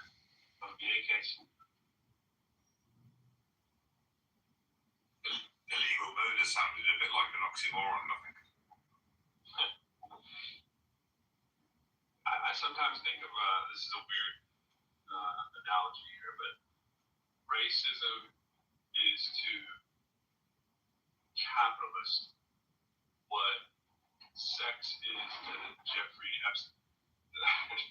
It's like Jeffrey. I was thinking about the Epstein stuff. It's like, granted, he is obviously was a mass perv and pedo and all these things, but he was doing it as a principle, like fetish tool that made him an incredible blackmailer, right? Like the world's best blackmailer, right? And it's like, who cares which one comes first? It's kind of the same thing. People try to defend racism. It's like, oh, they really just care about the money. It's like, well, no, not all of them. some people at the base level just care about sex, just like he cares, just like some people just care about racism, right?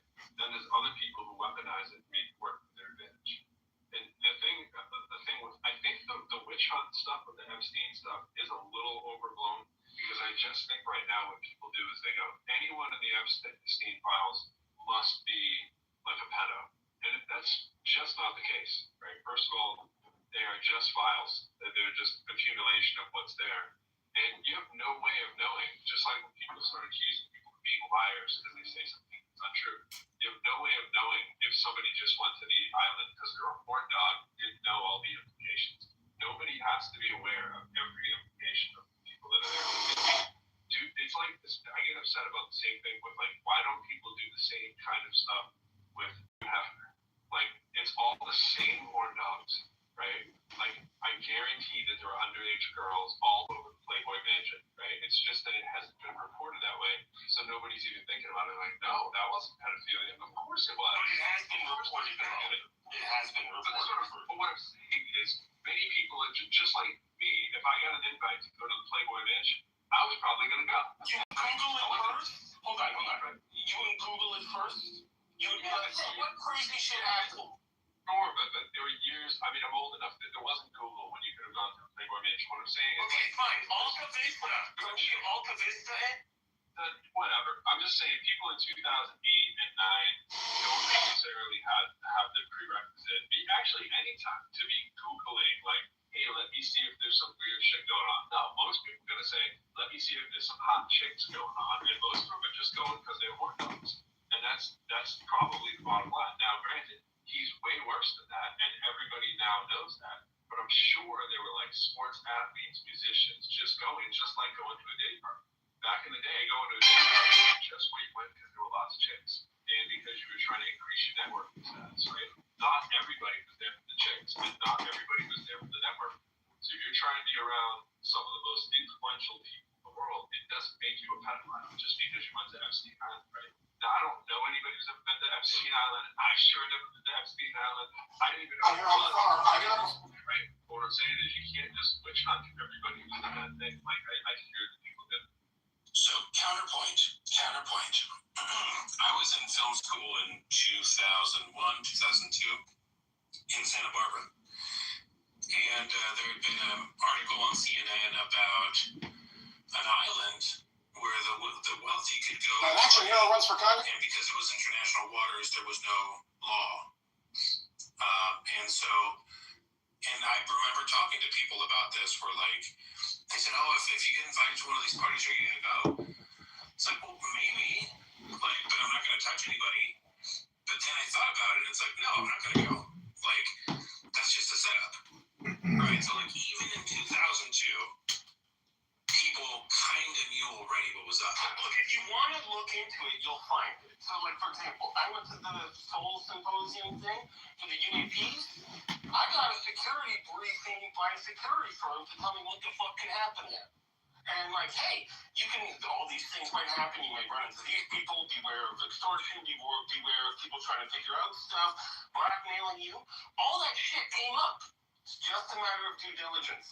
And, of course, we're speaking in this day and age, so I think that's also a very appropriate point, that we have the benefit of better search now, because even maybe back then it was difficult to even do Google search normally if you didn't know the syntax, like put things in quotation marks and then use the plus operator and things like that. So I remember it being difficult, but it's not impossible.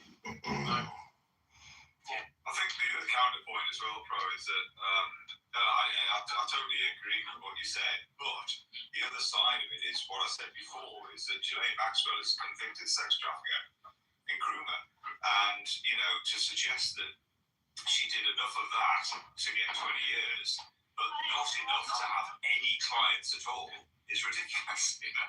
Oh, yeah, that's just nuts. I've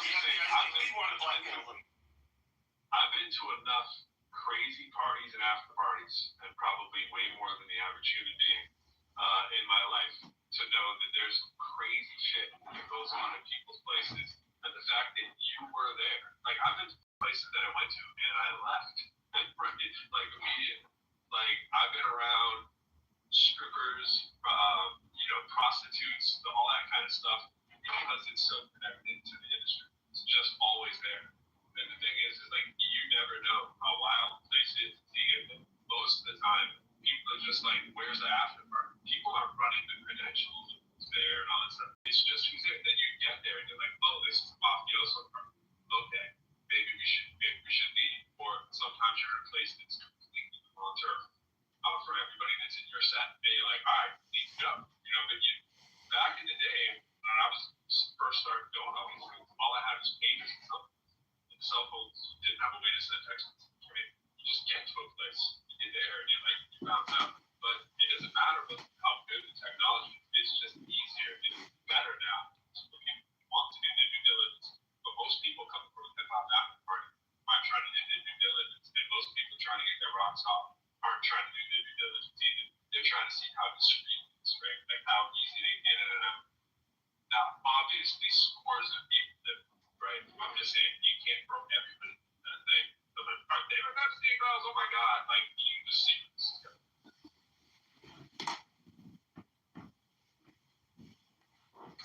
I watched Jon Stewart last night. I sometimes watch Daily Show every now and then. I watched one Jon Stewart thing because, like, he said, "I'm in the Epstein files," and then when he gets to the material, it's like he's in one email from one person to the other, and they're like, "Well, we should probably, there was like a proposition about some projects, some future projects, and one person's like, and we should have somebody like Jon Stewart to narrate and discuss the proceedings of the event or whatever, the film or the project, whatever it was." So I think there's cases like that too. We gotta be, there's so much shit in there that it's a massive, like, colossal, gargantuan task to go through. Even like for like an army of like FBI agents, it's like a Herculean effort to go through all this stuff.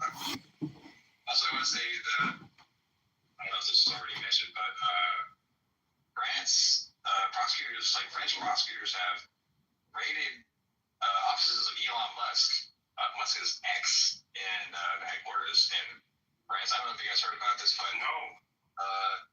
So this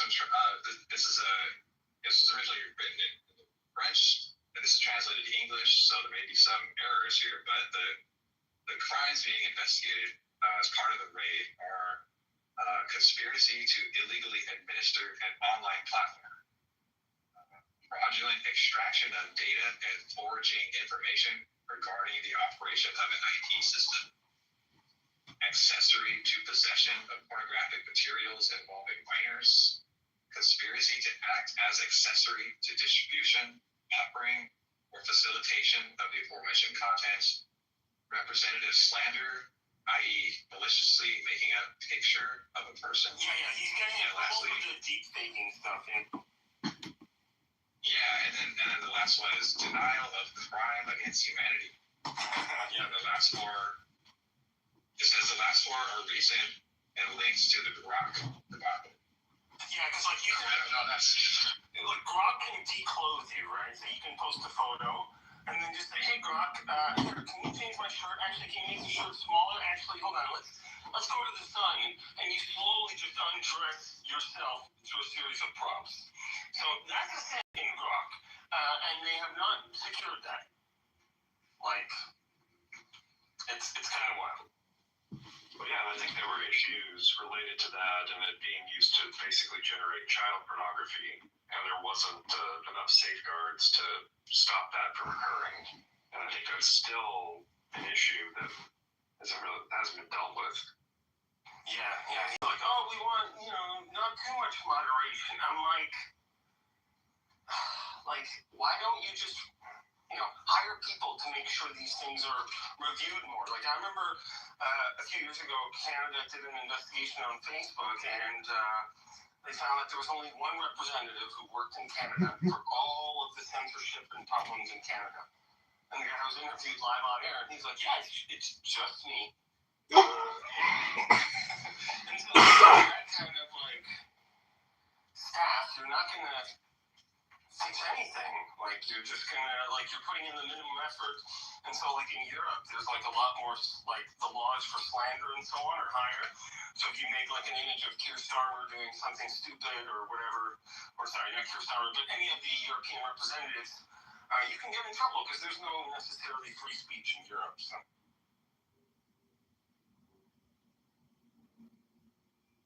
Quick shout out to Al. Alfonso's going to the atheist house. Oh, you black man. Welcome, Alfonso.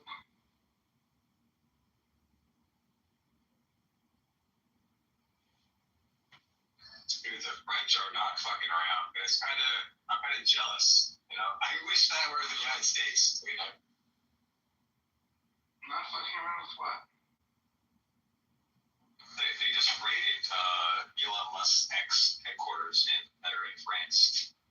They've ordered him to show up along with the ex-CEO to a court hearing. They want him in Paris. On what complaint? I think there's operating there's all that stuff about Grok and the online stuff, but there's also operating an immoral platform or an illegal platform, one of those two. They're not charging him at the moment. They're investigating him, but they want him in Paris to answer questions directly, face to face. Yeah, I think there's like 6 different alleged crimes that they're investigating him for in France. I put a BBC link in the chat if you want to read it.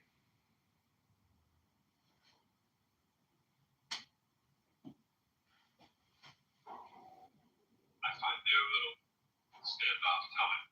The fact that neither of those guys is actually trying to mention each other as much lately. It's like, if a dude that just told you that you were in those files, and then the other dude had a crash out, with the level of bravado that comes from both those dudes, it's hard to believe that there's relatively children both of them. That kind of makes you think there's probably not that.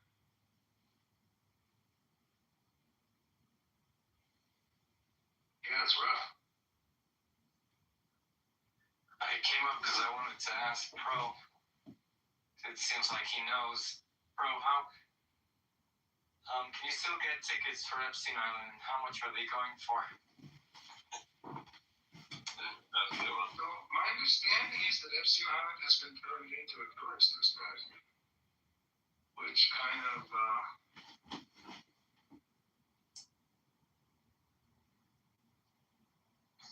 What you mean, like Alcatraz or something? yeah, I think it's been purchased for the purpose of tourism. So technically, I think you can buy a ticket to Epstein Island. What, are you turning it into a jail? They're completely into an attraction. At least the kind of place that you can go to visit. Like Alcatraz is the kind of place you can go to visit. Oh, okay.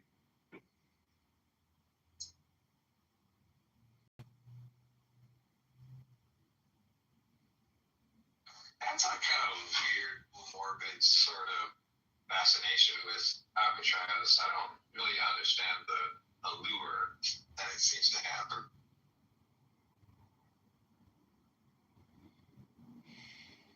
You've never seen The Rock? Yeah, I've seen that. I've also seen what's the other one with Clint Eastwood? Island. If it's about Alcatraz.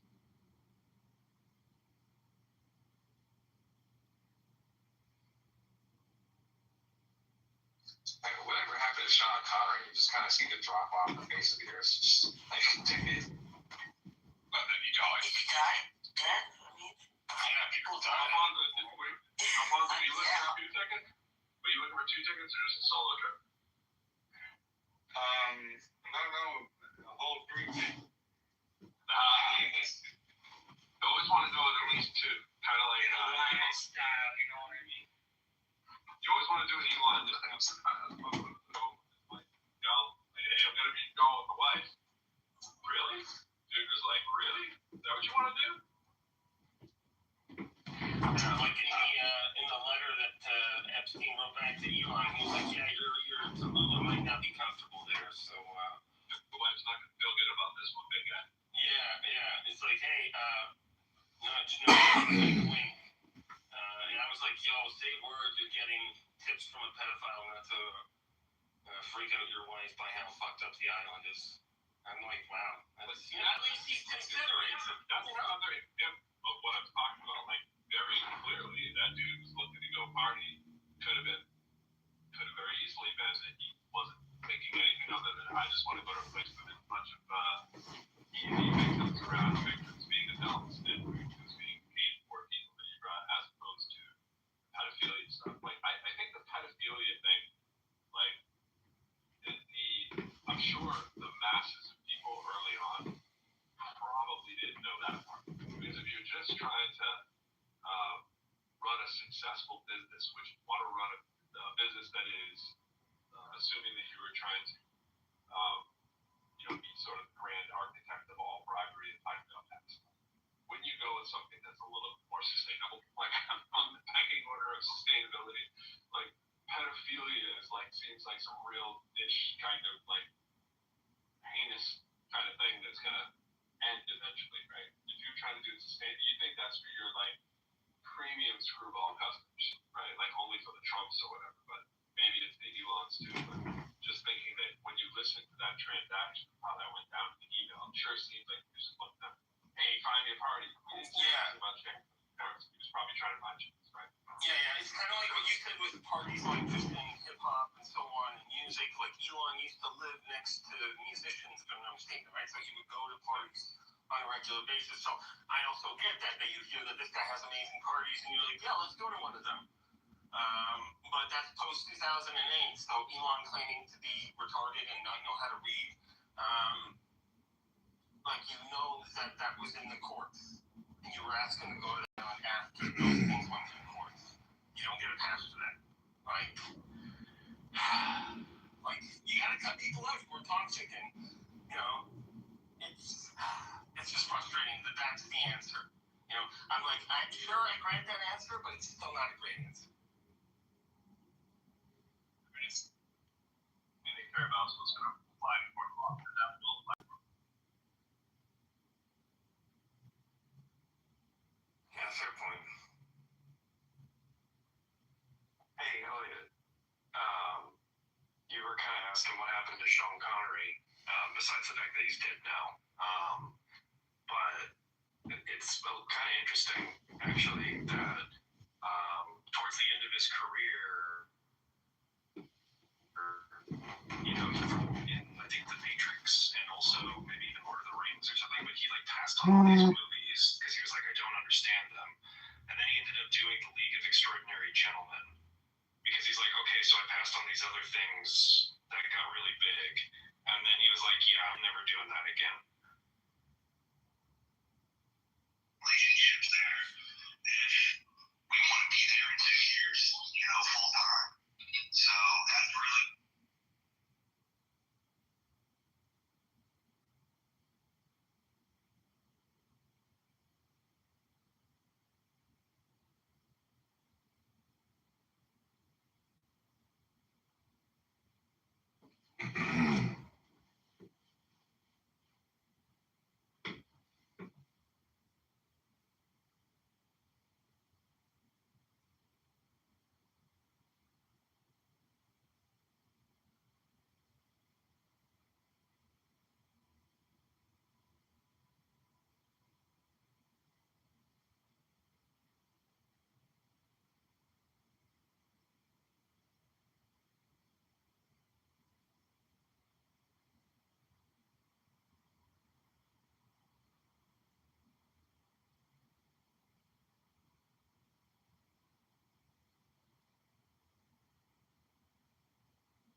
It's tough to navigate stuff like.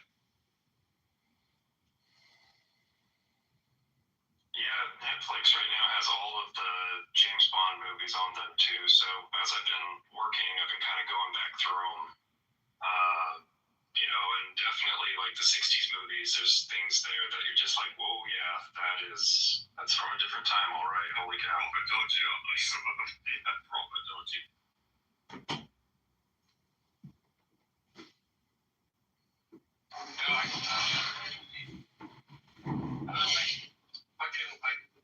Thomas Jefferson, he was like one of the main voices that argued against the principles of the Enlightenment. But he himself owned hundreds of slaves. So what the hell am I supposed to do? Because Thomas Jefferson. It's even further than that, because not only did he contribute to the Declaration of Independence, but then the rights of man and stuff over in France, he was hugely influential in. And then you find out not only did he own slaves, but then he took his father's wife's, or his father's concubine's daughter as his own underage. Well, he couldn't marry her, but basically she was 13 when they consummated their marriage, and so he was taking his dad's concubine's daughter from another coupling, and then that was his companion for the rest of his life, and he had multiple kids with that person, and then they were still treated as slaves even though they were Jefferson's progeny. It's just crazy complicated. That's the same dude that's oh yeah, and all men are created equal. We need to think about equality. And even he was writing about towards the end of his life the time bomb that was slavery and owning people, and how it could be a poison pill for the United States. There's more to there. He wrote extensively in the Federalist Papers. There's hundreds of letters, original copies, not shreds of parchments or whatever. We have full, complete original copies, letters between him and Adams and a bunch of other people, Benjamin Franklin, and where he argues extensively, stuff with the Constitutional Conventions prior to 1789. He very publicly argued against slavery, but he in a lot of different ways. But he owned a lot of slaves, man.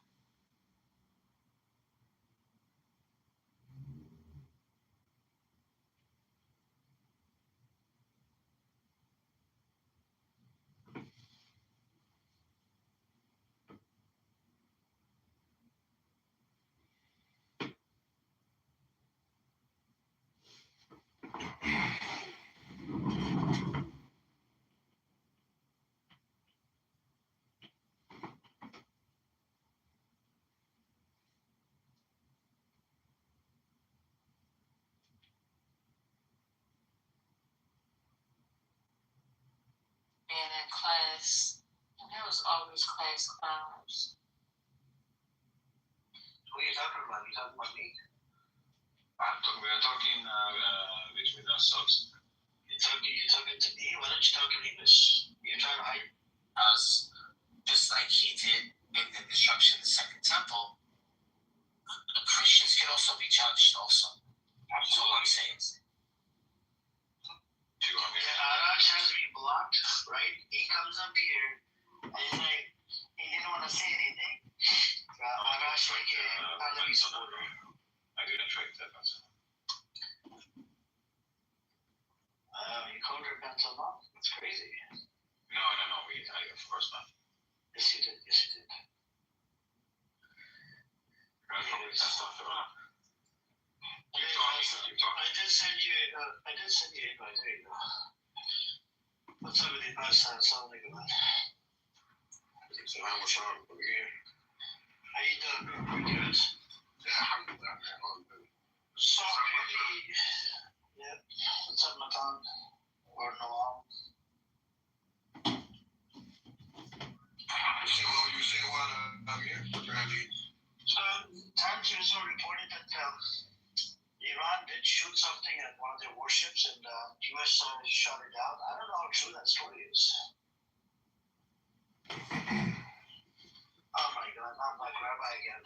When was He this? gave me a fucking headache. Does anybody want Black Rabbi on the stage, man? He gives me a fucking headache. He can come up for 5 minutes, bro. He ain't got no life. Like he Okay. it's the best time of the day for him. Just let him go. למה אתה לא אוהב בטרקות? It's very good Hebrew, Benyamin.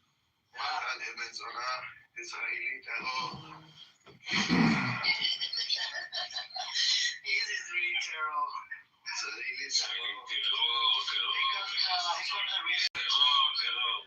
Black Rabbi is the most racist person in the South. You know the most racist person in the South. You don't think you're Black American? Oh my God! I think I'm a human being. Anyways, the point is like There we go. Reuters also reported the U.S. shoots down aggressive, in quotes, Iranian drone approaching USS Abraham Lincoln. I'll put a story in. So it's confirmed. It's confirmed. This is a major escalation. Calm down, Rabbi. Stop breathing hard, man. I don't want you to. Okay, here, I'll put a story from the... Thank you. There you go. Bang, done. Thank you. I'll check it out. This guy, Rabbi, is just waiting to see people die on the war and I'm saying you want to be at peace. It's like when it's all dropped. This is a major escalation. This is a complete form of defiance and an expression of a lack of desire for peaceful negotiation. You have no choice but to strike. Intense process to kind of select They trying to kill millions of soldiers today. I'm appalled, I'm upset, I'm incensed, I'm enraged. Any more? Did anything change in your health? Are you still eating French fries? I just got your team some chicken. Say easy chicken every day. I can't believe this. And popcorn too. So in other words, you're not sad. You just bullshit. It was sad. You're talking about me. No. I'm upset with other things.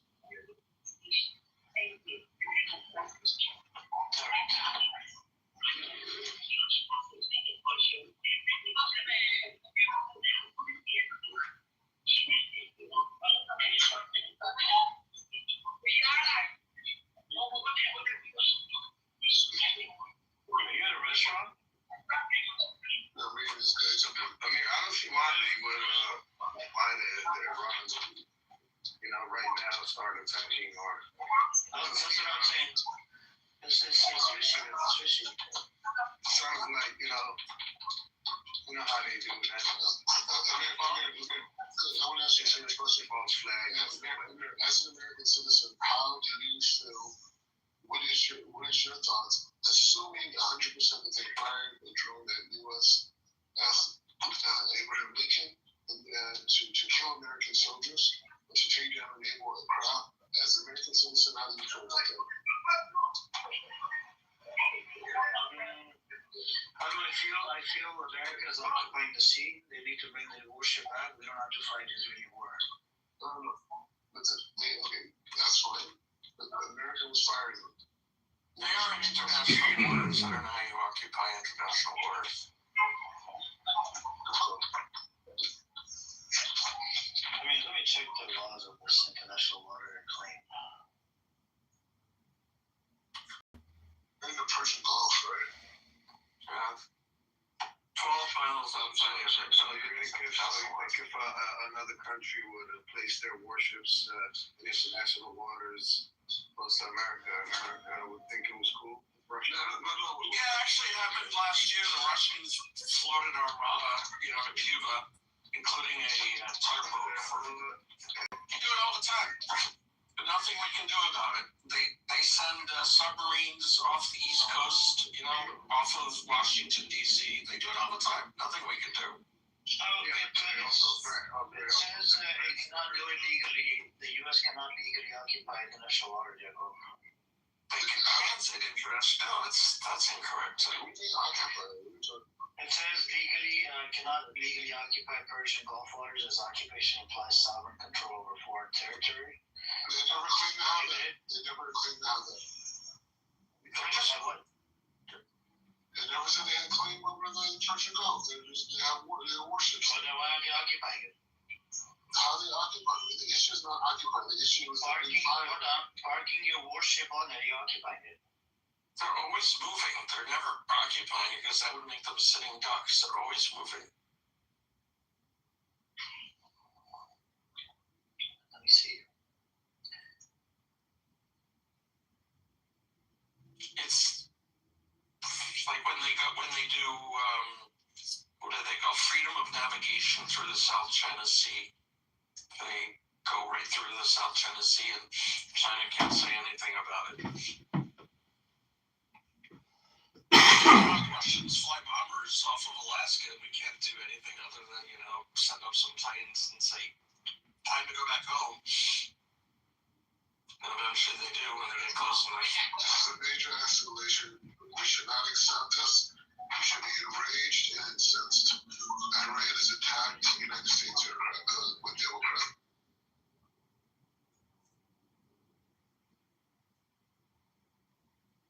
And Amir won't even denounce him. And he says he's an American citizen. Denounce what? Denounce Iranians attacking these naval air destroyers. Okay, who's sanctioned They're firing. who's a threat? Who did the attack on the nuclear facility? Was it did Iran do the attack in American soil? Or They call it peace. They call it into the war. Everyone agreed. You're just an idiot, man. Like, seriously, you can't even think outside the box. There's no logical argument here. America was fired up. You said you're an American citizen. You're more loyal to the terrorists than you are to the Anybody want to come up with some Palestine they did there, bro?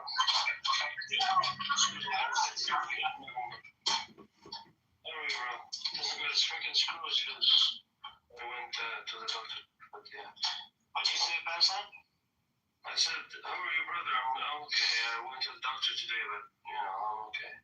You okay? Alhamdulillah. Yeah, we're just talking to this retard Sammy day in, day out.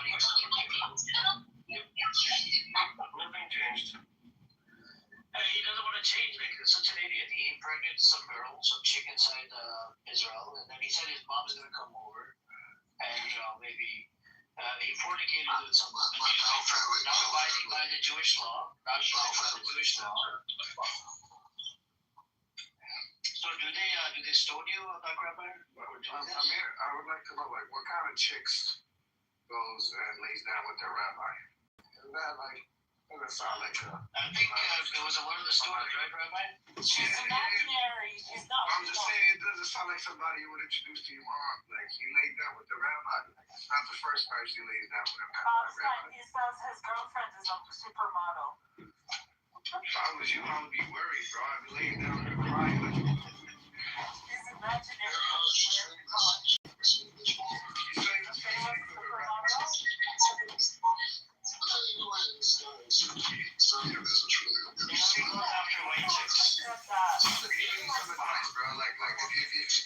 If you're trying to wipe something up, like don't choose somebody that was laid down with anything like that. It's not a good look. Just try to get somebody that at least wait until she's married. So you know what you think with her. Can't make the whole housewife, It's kind of like that song, It's your life, whatever makes you happy, man. Sure, like some people like freaky chicks. You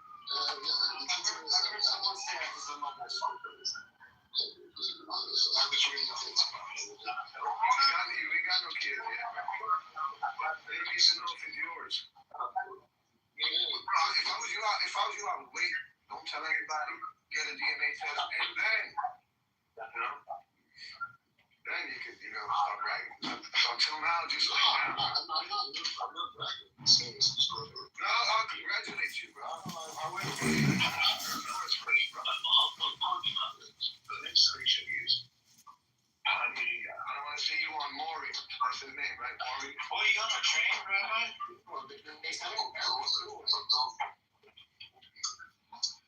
you get a senior discount on the train?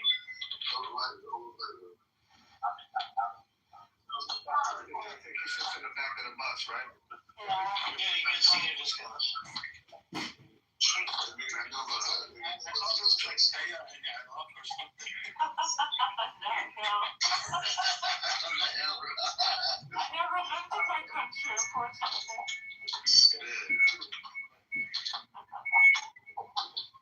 Rabbi Chagall Matur. God's brother, mute yourself. I'll mute you. Anyways, So many other, what? You didn't pay for your ticket, Rabbi. English. Rabbi, you didn't pay for your ticket, man. Like, you need to.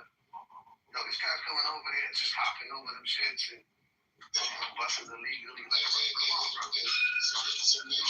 You already in a bad situation, man. It's a major escalation. You ready for the missiles? Is that what you're saying? That's what God wants. Did you pack your bags? Anybody ready? Nobody's backing back. The Pampers is ready. Everything ready? I made for war. I like you. You couldn't even run. Dude, if somebody came to chase you, you'd die, bro. I'm in that war like you don't know about that. Bro, you know about your European life, a little comfy reality. You have headlights on the news. This Calabash. You have headlights on the news. Fresh Prince. You go to protest. You got your Fresh Prince of television, bro. What's that guy? Uncle Phil. That's you, bro. bro. Yeah, bro. You look like Bro. You don't know about this war life. Fall back. Fall back, bro. You don't know about this war life, bro. know what Israel was. You know about that country life. You said, man, I'm back. You get high. You don't know about this war life. I'm not going to do that. That's what you think. You're not built like that. You're not built like that. Slap the youngster off your head, bro. Please. I would. Bro, come on, bro. You don't know what that war life. You don't know about the war life.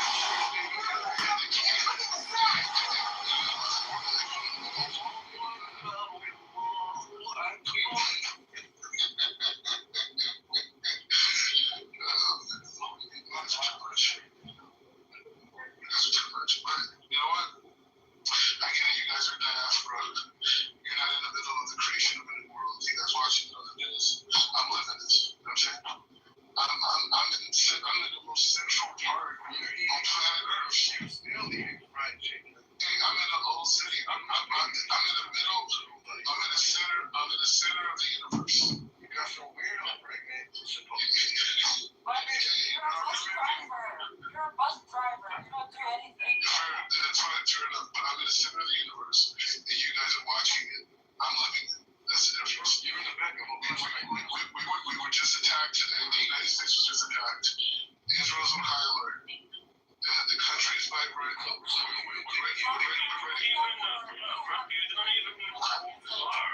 ready. We're ready for the Armageddon. Yeah, You on the bus on the way to the shelter? No. I'm walking into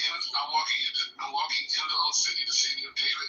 Our ancestors. You want to spend the night They're in the not shelter? ancestors. Yes, they are. The point is the same.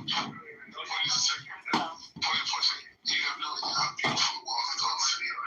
We do. We have millions of our families. You got pictures. Our kids are hundreds of millions of Arabs. Look at the pictures. Yeah,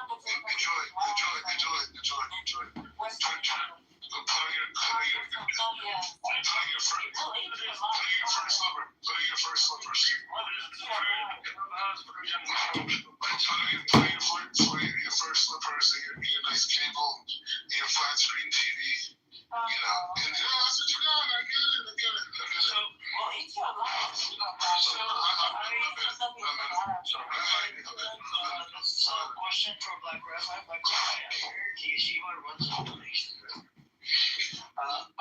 you have like a non-profit account in the bank? Man, you asked me so many questions, man. Why you gotta know my personal details? Come on, so much. Okay. The reason why, because me and the team looked into your credentials, right? Yeah. Your credentials are not in order, right? Okay. And looks like we came to this conclusion that you got educated and became a rabbi from a street rabbi. Some street rabbi taught you. What the hell's a street rabbi? What is a street rabbi? Some idiot fuck off the street of Israel. No, I don't know. It was Captain Tazarian, right?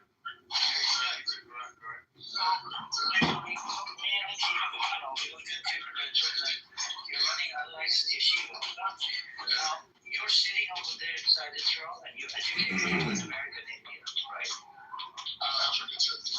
In Africa too. So now, and you're not paying any tax. You're not paying any tax to the Israeli government, right? Yeah. Now, if you become a citizen, you'll have to pay tax. Yeah, 100%. So you're defrauding the Israeli government because by living over there, making money while you're outside Israel. This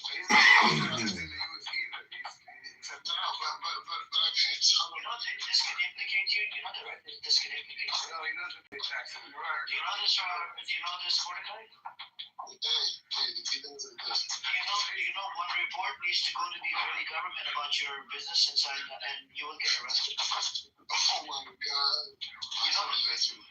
Please don't do that to me. We already did so. No, I'm just letting you know. I'm just letting you know. Hey, please don't. Me and the boys looked into your file, right? And your file is full of a lot of problems. Yeah, like your taxes. Your taxes is like showing like you're paying nothing. I'm walking in the center of the universe. Show respect. I'm the center of the universe. The fact you get to hear my voice. The fact you get to hear my voice. Dude, you know how blessed you are to hear my voice right now? You're on your way to the shelter. Wait. Man, be hungry. Wait. No, I'm walking right there. Let me have this chicken before I hit the shelter. I'm walking right there. You understand that?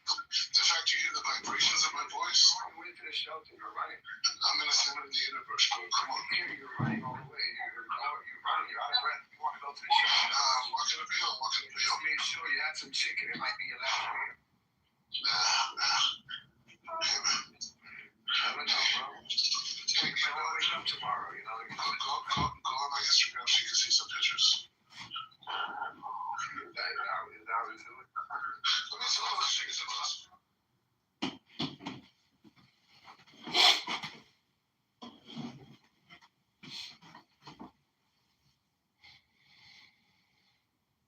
34, 21, 36.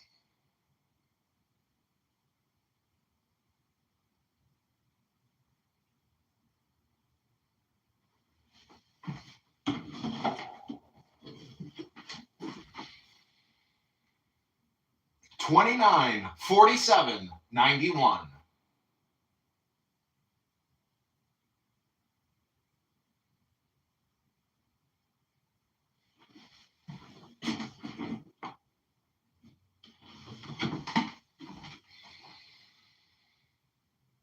$82, 88, 25.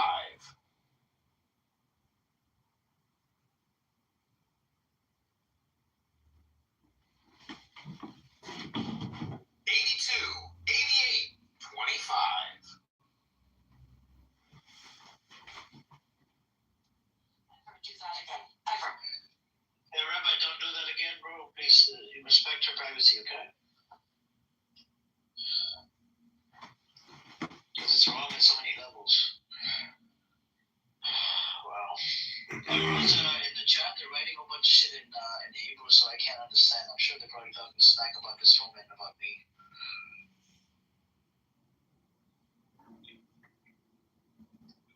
You want to tell us what they're writing in the chat? Do you mind?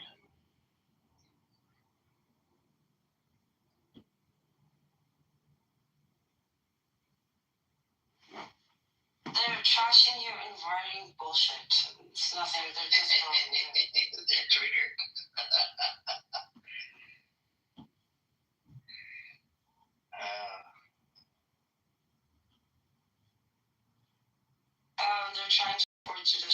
or whatever. Oh, okay. It's not the first time, by the way, Daniel. First time.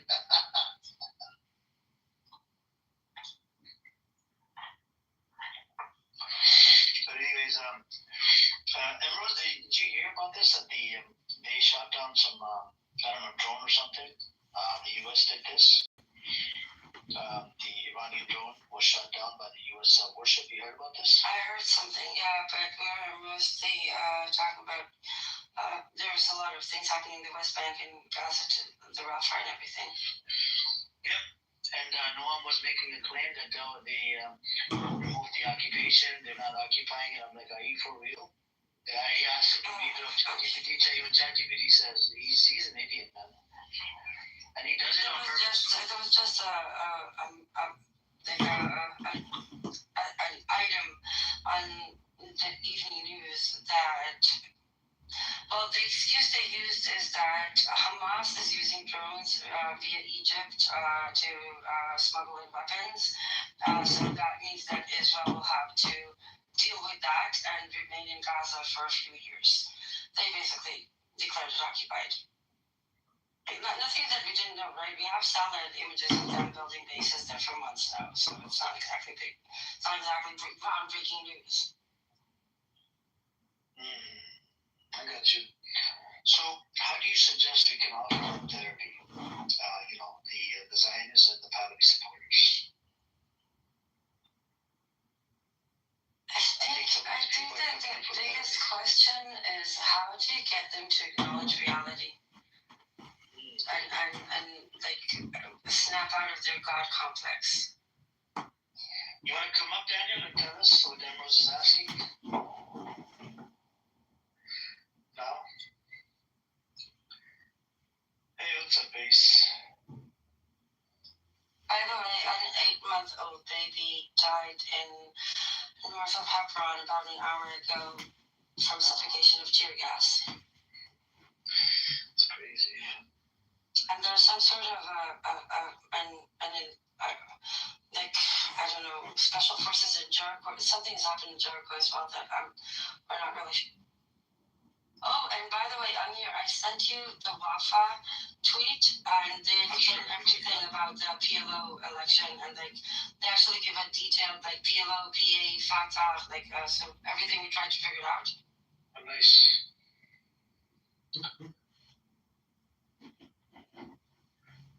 Oh yeah, it says latest news is woman and child killed by Israeli fire.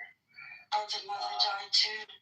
In Gaza, yeah. No, that's Gaza. That's something else. No, yeah. I'm talking about the baby in the West Bank. The West Bank. In Hebron. Hebron, okay. I think I saw kids reporting it about half an hour ago.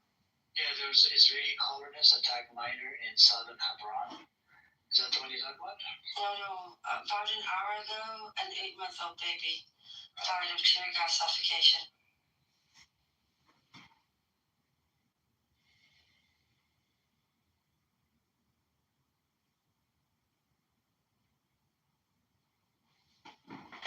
Well, 1,872 attacks perpetrated by Israeli occupation forces and colonists in January 2026. Yeah. That's crazy. The Ramallah, February 3, Wafa, the head of the Colonization and Wall Resistance Commission, Waid Shaban, declared that the Israeli occupation carried out 1872 attacks during January 2026.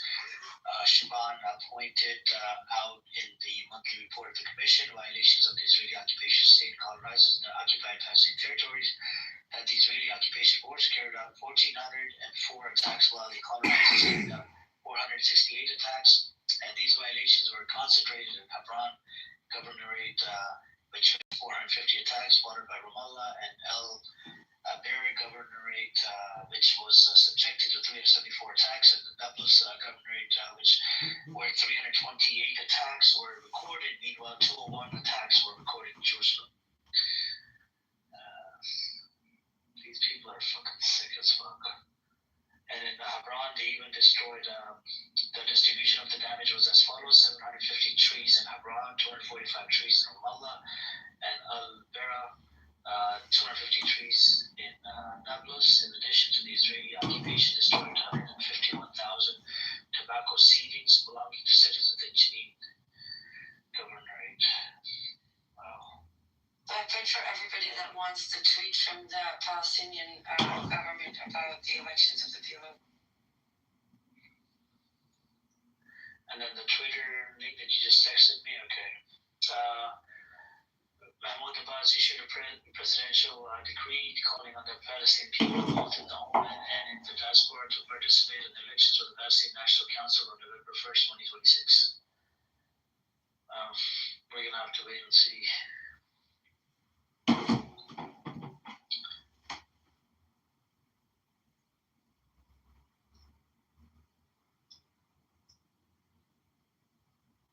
I think you make it exciting about this, but I just we're done the thing with the Jewish organization in the United States. There's all this like anti-Semitism stuff that comes to campuses like America. I'm actually going to do a virtual tour to different universities that I'm going to talk to African American and Latino students about the conflict over here, answering questions and just basically tell them the perspective from spiritual perspective is happening. So I think I'm excited about that.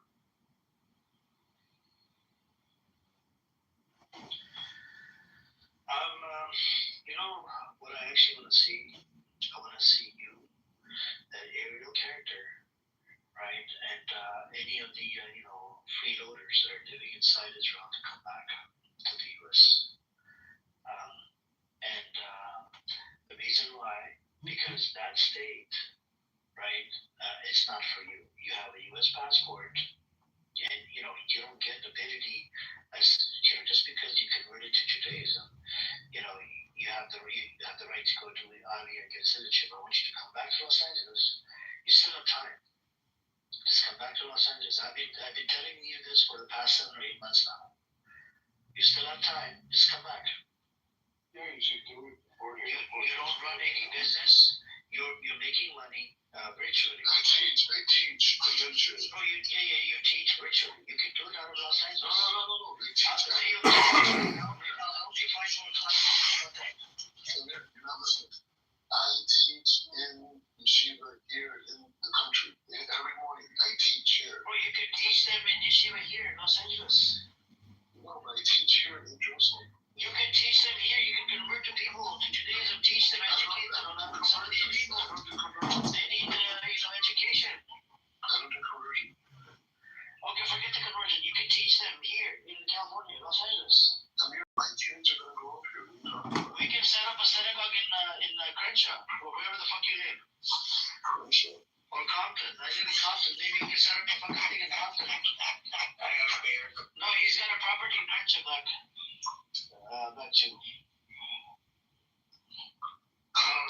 Either way. He told me himself he's got a property in Crenshaw. He's got property too. Yeah, you have property. Back up on both Canadian and American, 2 passports. We can open up a little small, mini synagogue or, the teaching place, and you can teach them. We can get a little place. It's like $500 a month. $500 a month. You can invite people to learn about, the Judaism. That's what I'm here for. Shai, stop saying racist shit in the chat, otherwise I will kick you out. Just like the N-word, I don't allow any racial slurs, okay? Last warning. Because I don't like racist shit, right? In my room, I'm trying to keep it clean all the way.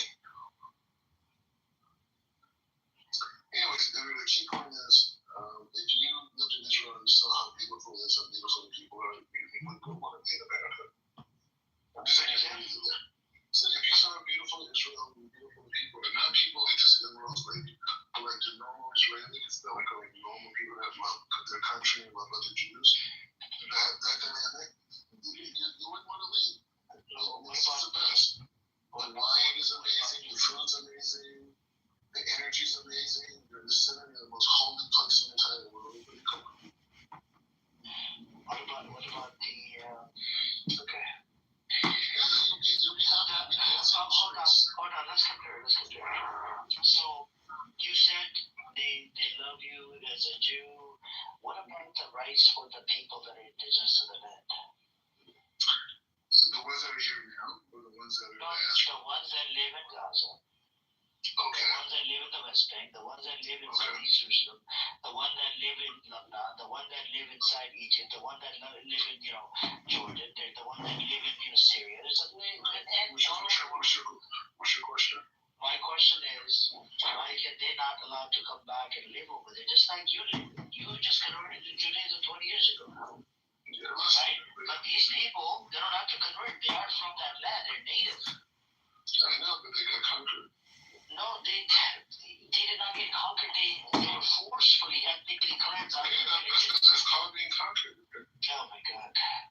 Yes or no? That's not.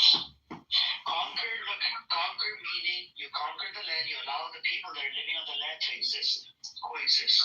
No, not if they're hostile. Yes. That's not reality. That's not reality. Okay, that's not reality. No, I'm just saying, that's not reality. The people got conquered, they lost their war, they got whatever you want to call it. They're not here. Yeah, but the war, it wasn't a war. 47 wasn't a war. What was it? 47 wasn't a war. It was a partition. They came up with a partition plan. Who came up with it? The UN came up with it. Okay, so it has nothing to do with Jews. Who was on the UN? The humans. The US. Okay, so I'm saying, but those are third parties. That's not Israel. That's not Israel. Do you know what the US did? It's not Israel. Okay, here is true, man. Received. We know the story. Received letter bombs in 1946. Fine. Okay. The point is.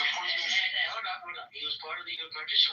He arm twisted other countries by telling them we're going to stop your aid or whatever bullshit to be part of the UN partition plan. Okay.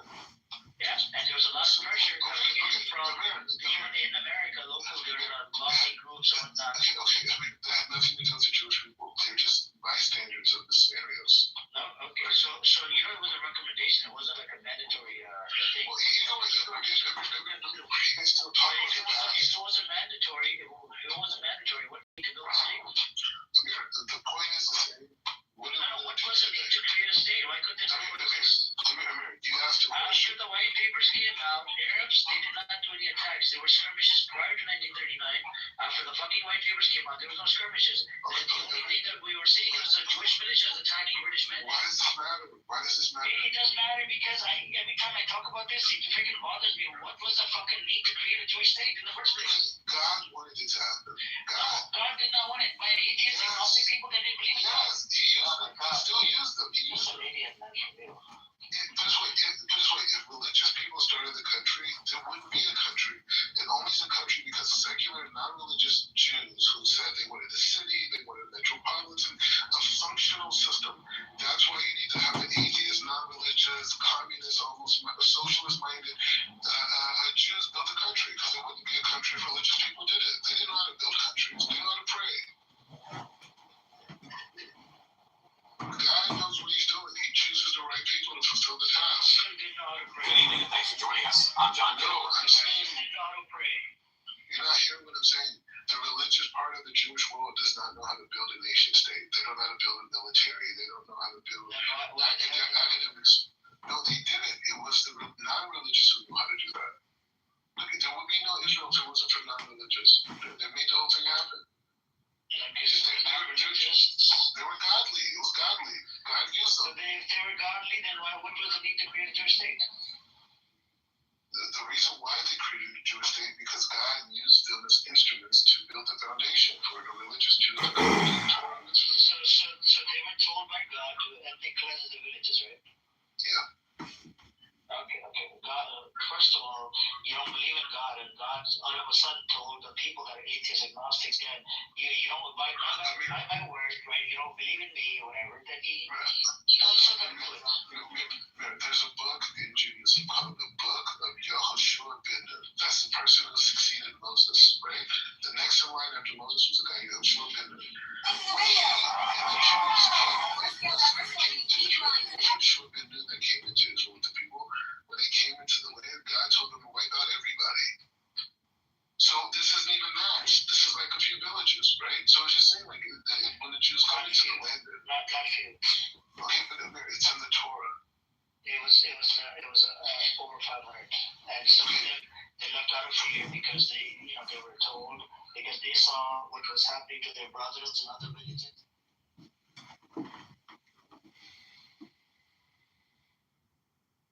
44, 75, 78.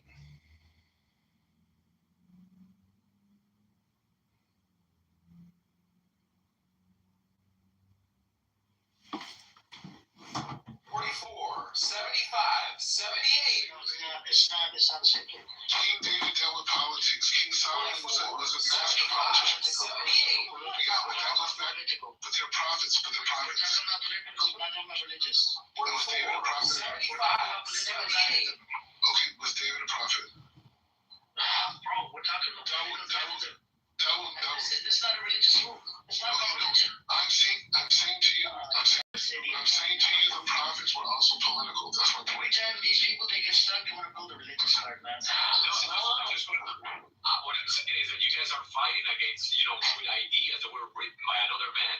So a man has been manipulating everything. That's my God. There shouldn't be. That's my God. No, there shouldn't be religion. There shouldn't be anything religion. It's called prophecy. It's called prophecy. Manipulators. It's my God. And man, everything is made by man is to manipulate. It's to manipulate somebody else to believe something. God is They're men. You got something. It's not. I understand the point of view.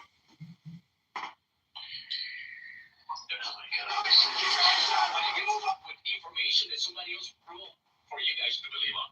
Even the God in point. Even You understand what the Quran is something a little more deeper than that. Hey, bro. Last week I kick you down. As an attorney, I fight for people. I keep warning you about this. Stop mocking my religion. I'm not. It says it in the Quran. You are. No, It's it's not. No, it doesn't. Of course, but in the Quran, No, it doesn't. I read it. Yeah, I read it. We went back and forth with that Persian lawyer the other day, and he got cooked way back. What he said. He got cooked. Your best friend. He's a Persian Zionist. I know. Yes. Anyways, the point is the same. The simple point is, I love you. I love all the people in the world. I don't know. And we need to come together for peace. Yes. Part of peace is Hamas disarming themselves and never coming up with it. What? Because you should love God's creation. It's like you are. You should love God's creation.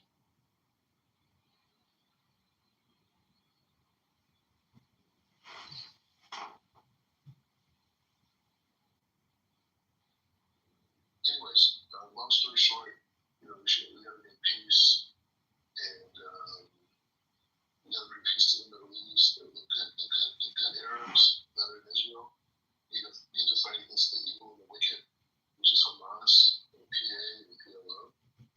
And you see a better reality here. Everybody wants peace. Iran today attacked the United States and tried to kill American soldiers. That's it. You don't do that to Trump.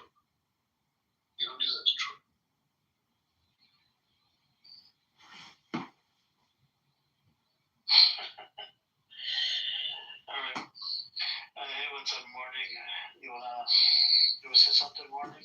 She left. Okay. What's up with the agenda? Did you want to speak?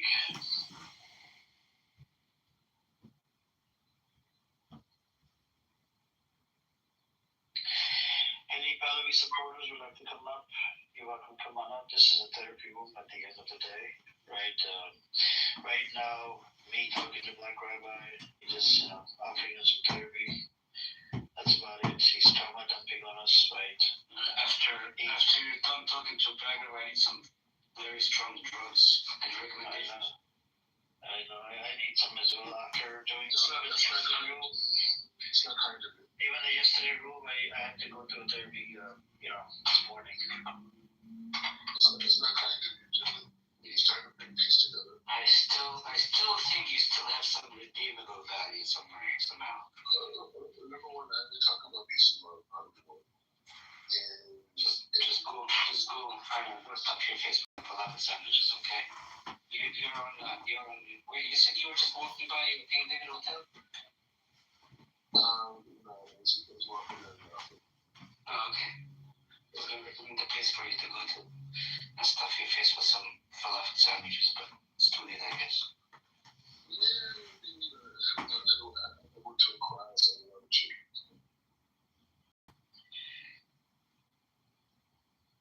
Daniel, I didn't know you believe in Mega.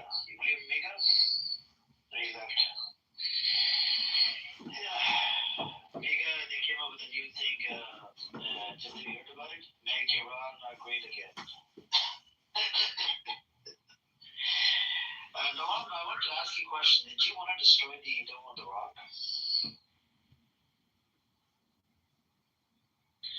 Noam? Your eyes are getting heavy. Noam, did you want to destroy the Dome of the Rock? Noam, pick up the phone. No. Yeah. I don't know, man. Yes, Rabbi. What do you want to say? Any Iranians want to come up? We can have some, one Iranian and one this Zionist come back. Right, and we can have therapy as well. You should be called out. You should be called out of your name every time. Yeah, I mean, you don't want to concede to anything. Why don't you concede? Why don't you say yes? We fucked up. We should not have done this. So anyway, this came out 3 hours ago. It says an American shot out. Why do you say I just said hello. That's it. I just said hello. That's it. That's it. They bothered my voice. I told you to leave me alone. You're a powerful man. Even Daniel, he gets triggered by voice. Oh, good. I was very interested in what Black Rabbi had to say. Do you heard about the attack that has happened, Edward? No, what happened? Yeah, the Times News was reporting on this. Apparently, America shot down some drone that came from Iran. Oh, wow. They're doing war games right next to each other. Iran is doing war games right next to the Abraham Lincoln. Iran has their carriers literally right next to them. And I don't know what psychologically what they're trying to achieve or the message they're sending, but yeah, they're literally decided to do war games right there. So it's not gonna work out. oh, you think they're gonna destroy all of Iran for a drone? No, they're not gonna destroy all of Iran. They're gonna take out the regime. So I think it will be more better. How come they haven't done so? They've been there for what is that, a week? 1 week or 2 weeks now? Giving us some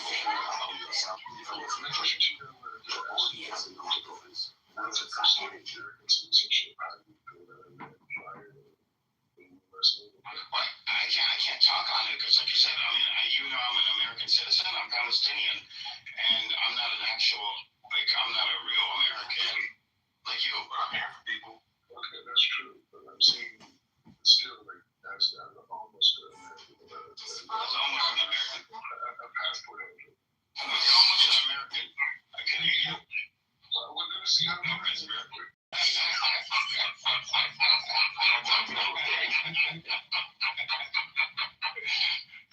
It was funny. That was very, very funny.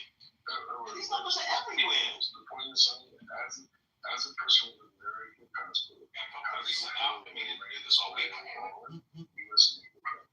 Where's that? My arms are fried. Drop the weight on my foot. Fired on. My name fired on. They fired a Jew to kill American soldiers. He just made this up. No, that's what happened to them. No, I don't think they. Let me check on this. I don't think they fired an attack drone. I think they had a. Hurry up and catch up. Yeah. Let me catch up. Passport, bro. My brother, you did get married. He says he's so reminded. take a look at your own son. You got married and then she left you, right?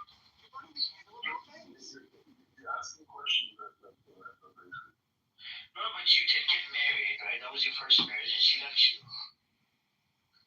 And then now you fornicated with this other woman, right? You made her pregnant without even getting married to her. So does the passport grow? Meaning if it's like the first wife or the second wife? Good evening, I'm John Kitover with the news. Here's what's happening this. I think we could use passport grow, especially Black Rubber multiple times.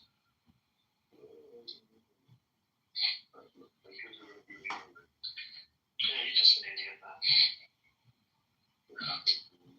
I hope you're able to look after her because I don't think you make enough money out of that unlicensed yeshiva. I'm not gonna pray for you. I'm not gonna pray for you. Why not? I would actually pray that may God curse you until you come back to America. So you'll never walk again.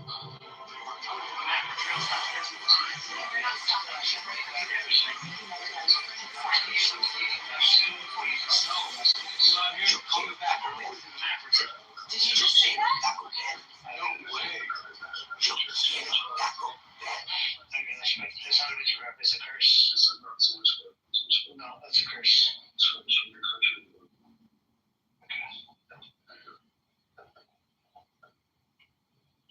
These type of people. So this thing happened with the Iran thing, and we have the what else I shared in the chat earlier today. Oh yeah, Israel and Azerbaijan. They signed an artificial intelligence MOU in Jerusalem. So let's see what happens with that. And then you had the Erdogan meets with MBS in Saudi Arabia ahead of the U.S.-Iran nuclear talks. Apparently Erdogan is working, trying to mediate between Iran and America. So let's see. Yeah, I'm looking at the drone thing.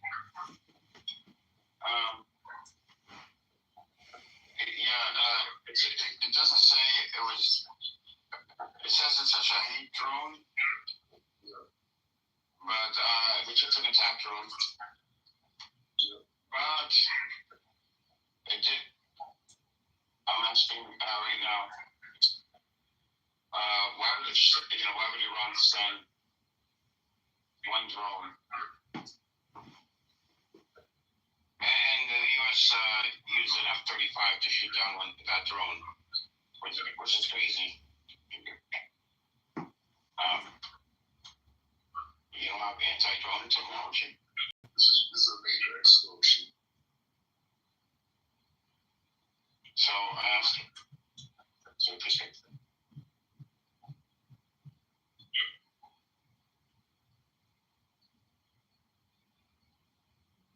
Okay. GPT says intelligence gathering.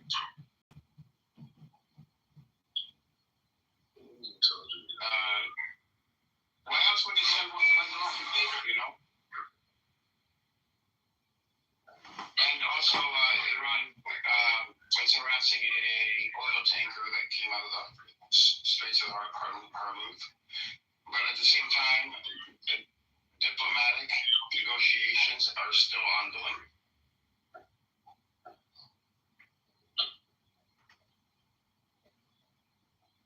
I wouldn't trust that this is an attack drone, though. That's the thing. It was. I wouldn't trust it. No, I wouldn't trust that because.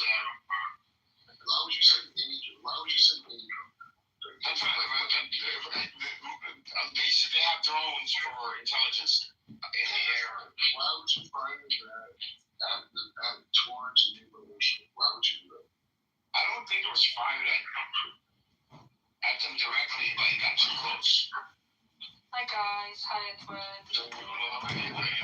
Hi guys.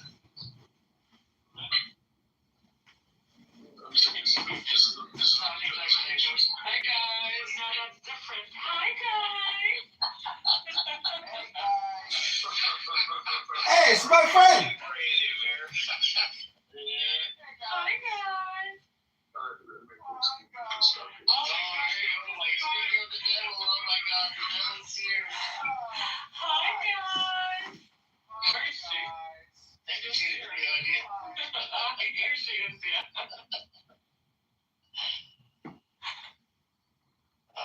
God. What's up, ladies? Like Rabbi's been waiting for you, ladies. Well, I mean, this is where fake lies, right? The lies.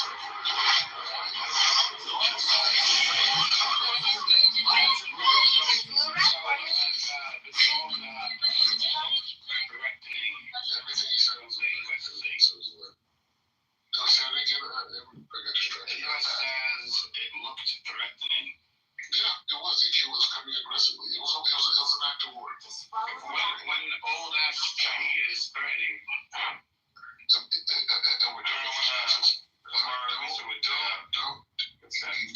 You do not throw pebbles at your daddy. Okay? You do not throw pebbles at your daddy. You will have to pay for that.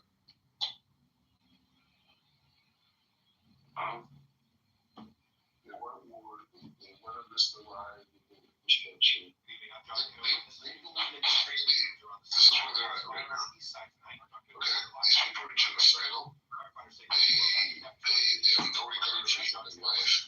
They killed 40,000 Lebanese citizens in broad daylight. And now they're firing. The U.S. says it did not have clear. They didn't have any clear intent of the drone. So that's contradictory to what you said. No, it's not clear. They said they don't have clear intent. They have somewhat intent, but it's not clear. They have positive. Yeah, but they if they accept that it's an act of war, that this is the beginning of all new reality. Trump is not an act of war. It's one old drone, which I'm pretty sure that it was a surveillance drone, which they have. Trump wants peace. The Americans want peace. The Israelis want peace. Okay. Oh, really? We want them to get rid of this ballistic missile program. We want them to completely denuclearize. And we want them. Shut up! Stop lying! Israel wants peace there. Israel wants peace. 70,000 people. I'm sure the number is Most of them were Hamas. Stop lying! Most of them were Hamas. You're such a liar. Stop lying! Everyone wants peace. America wants peace. Yes, we want For the peace. past, 7 years, America wants the war. Where in the We world? don't have to trust. This is what we want. The only Just want person peace. that used what's it called? This what is it called? The bomb. The bomb in Japan. The hydrogen bomb, yeah. Nuclear bomb. That was a long time ago. And the point is, Every single president for the past 50 years went to war. Stop lying. Obama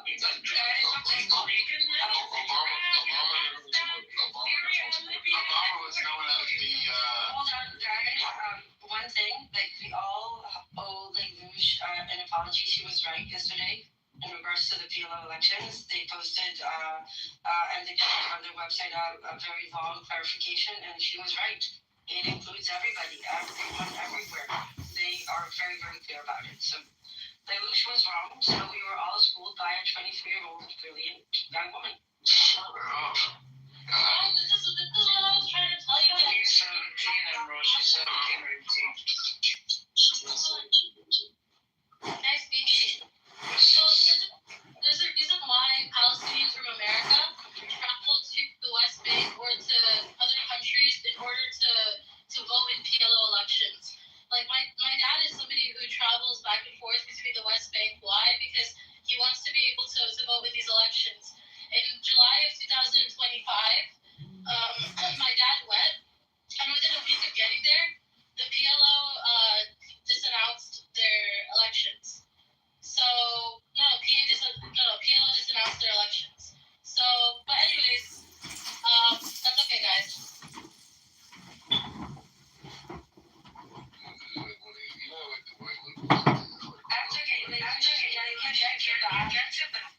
To ask you this for a bit, you always told yourself, but also it's a good thing to read because it's very specific about when they're having the PA election, the Fatah primary, and the PLO. So it puts everything in order. Why are you talking? You're not interested. are you talking to me, freaking loser? Because he's a pick me, and it has to be about him. I'm trying to actually have a productive. You're the one who interrupted her black rabbit. Yeah, I mean, back in the early, you were talking about you couldn't get your drone up. Set him down. I moved him down. You're neither an Israeli or Palestinian, so shut the fuck up, black rabbit. Sorry, guys, for my language. Genuinely, but I think like that you guys need to like start advocating for people to participate in this PLO election. I think it's like this is like Israel's one of their main objective is to prevent Palestinian unity and a Palestinian voice, and I think this is a really good opportunity. Just like, that's my 2 cents on this. Yeah, I was looking into how you get nominated for a position. That's a very good question. Yeah, I'm something expert.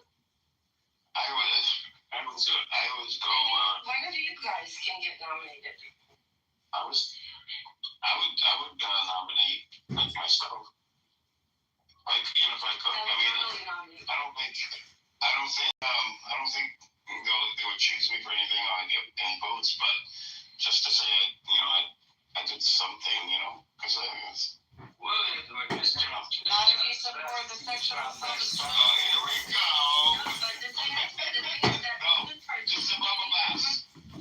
participating is putting an example, leading by example. Palestinians are a pluralistic democratic society that can have multiple opinions and still, make decisions in a united way. It's extremely important. Yeah, taking part in the process is important to me. But Jindip, though, what do you think? Jindip, we're talking about the PNC. Yeah, so I'll let you know that if you want to run for local elections and No, the PNC. The PLO's, the Palestinian National Council. I'm just gonna let you know what our esteemed PA President Mahmoud Abbas did. He signed executive orders for anyone who would want to run for elections have to sign off on agreeing to the terms of the PLO being the representative of the Palestinian people, meaning that you have to say the Oslo Accords are okay, everything the PLO did or whatever the PA is doing is you have to comply with those laws. Now the PNC is a different ballgame, a different story. I don't know what the mechanisms for electing at the PNC is. They're above the PLO, they're a council. And they have the council. Can I ask you a question? Okay. If you could change, like replace the PLO, how would you change it? What would you change, and what would you put in place to represent the Palestinian voice? Dissolve this whole entity. Dissolve it, like get rid of it, and have a younger generation, like younger people running for office. Is it the system, the way the system is built, or the people that are currently No, it's pretty much how the system is built and how it has, Can I ask what is wrong in your opinion from the system? Well, the PLO does not represent every Palestinian. That's one. Two, the system itself has been set up in such a way where it's just another little dictatorial, regime amongst the Palestinians. And we have this character Abbas, who is brought by the Israelis and the Americans, sitting on his chair and extremely corrupt. It's just another dictatorial Arabic government. So, your perception was the PLO always like this, like from the day it was born, or was it corrupted? So, when did it shift? I'm genuinely curious. It's not from a judgmental or anything. I've never gotten a chance to ask and see. After the Oslo Accords, pretty much, they came. They did not come from those people who were, running the show in amongst the Palestinians in the West Bank are people who did not live amongst the Palestinians. The local Palestinians were sitting on the sideline, and the whole system was set up by Dayton, the Dayton, the General Dayton. So they replicated a repressive system in which the So you feel Arafat never represented you? As an elected person, really no. I mean, he represented the PLO. Does the PLO represent every Palestinian? Yeah, it has Theoretically, it's supposed to, right? Yeah, but the PLO is supposed to be a transient organization in which things have to move on after the Oslo Accord, the so-called Oslo Accord. Oh, okay, I get what you mean. So you mean you feel like they used the fact that they were there for a temporary, and they okay, Yeah, and things were moving along in 2006. Before that, there were local elections, and we had the legislature, like a parliament, and people voted those people in. But then, right after 2006, it was decimated. Most of its members were arrested by Israel, and Abbas came and pretty much dissolved. Do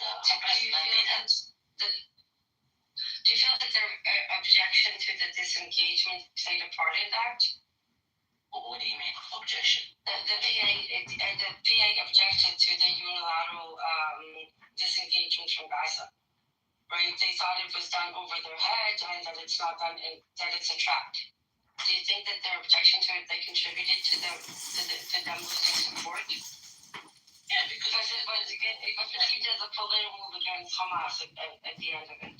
Right, I mean, yeah, because they were, Hamas is what Hamas is, and they were engaged in doing horrible shit in the Gaza Strip, and that's why how Hamas came to power. I do not support Hamas. I'm not a big fan of Hamas as an ideological movement. I don't like their ideology. I wouldn't vote for them. They don't represent me. I'm always at odds with their ideology. But Palestinians they do not have full representation. I mean, whatever agency we have, they definitely do not represent the Palestinian people. But that was always the case, right? It was a big part of the main thing they always tried to do is make sure Palestinians don't have a voice. Right, but in 2000, there were elections, which were decent elections, but the issue with that is the Hamas won the majority in the legislation in the parliament, and that was to the disliking of the Americans and the Israelis. I always thought, okay, you put them in power, let them form a government. They're gonna fail, vote them out. For Israel, you can vote them out, but if you're from the region, you see how those little dictatorial Arab leaders, how they function, how things go with them. And the PA has been a total disastrous failure. There's just a bunch of corrupt fuck-ups who just want to line their pockets. Do you feel there's a prominent Palestinian voice that you feel you would elect as a leader? Say that again. Say that again. There's like somebody that you support, whether it's Barghouti or God forbid Baslan, or but is there somebody that you would stand behind as a representative? There are plenty of Palestinians. Who would be your top candidate? I would.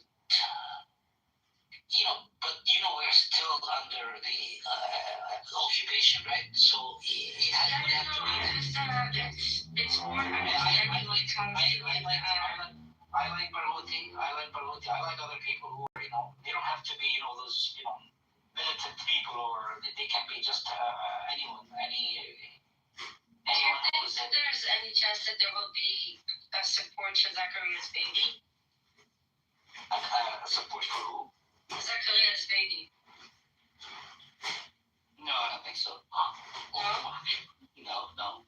I support like white. If he decided to go back into politics, do you think he would gain some? I don't think so. I mean, I don't know if people here know who he is, but I don't think. I'll tell you why I asked. I was really surprised that because when they released a lot of the hostages, the Palestinian hostages,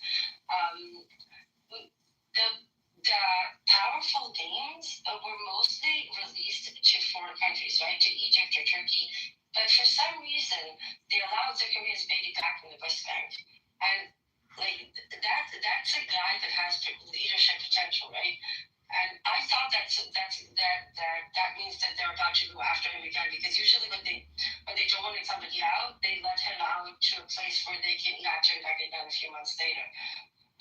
basically leaving him alone.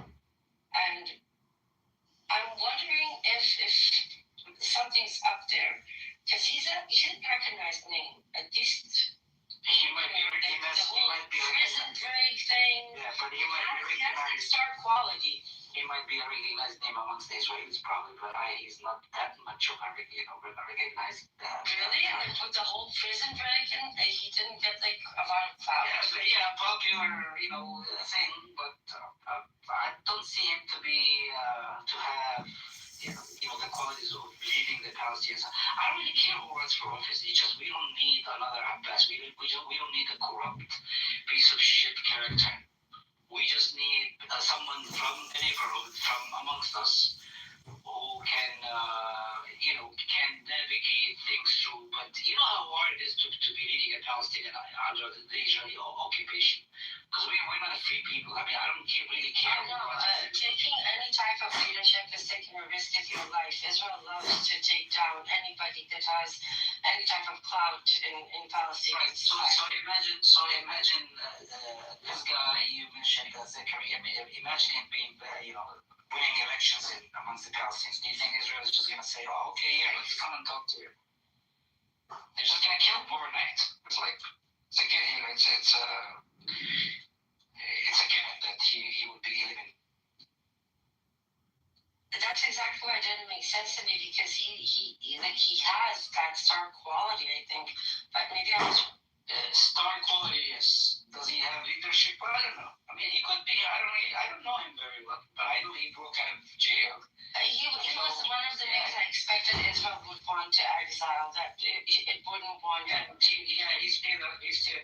They kept him. They did not ditch him out of the country. Which was very weird. Like all the other big names, they kicked out.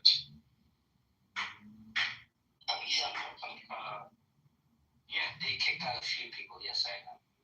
I never really thought about that. I never thought why they kept him around. Right, but do you think why it's bothering me? It feels like it feels like it's too fishy. It feels like we're missing something. Yeah, I don't know. They don't. It wasn't a coincidence, These are the type of things that Israel does for a reason. Possible. I don't really know. Very possible. Yeah. Sorry, guys. Maybe we got a little bit too detailed on stuff.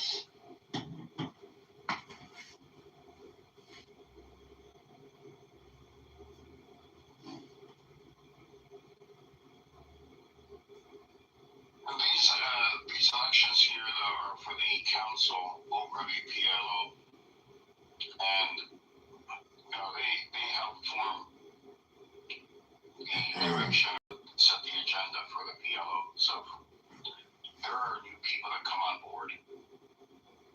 I think it would have a large effect on the entire organization before you even get to PA elections on the ground. Especially if we can get, a decent amount of people from, it looks like half the people are from the diaspora and half are from within Palestine. So it's set up.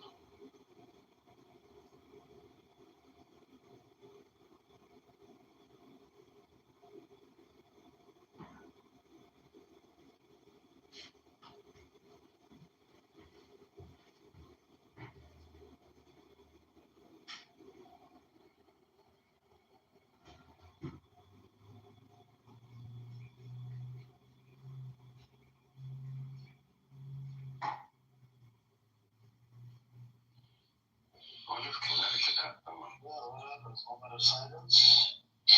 Okay.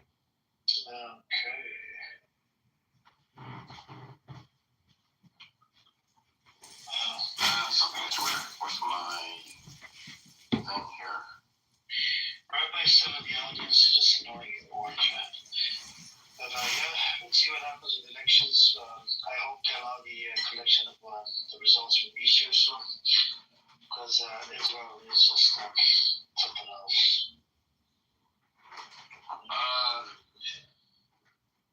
Why do I have a hand raised queue? I'm not a mod.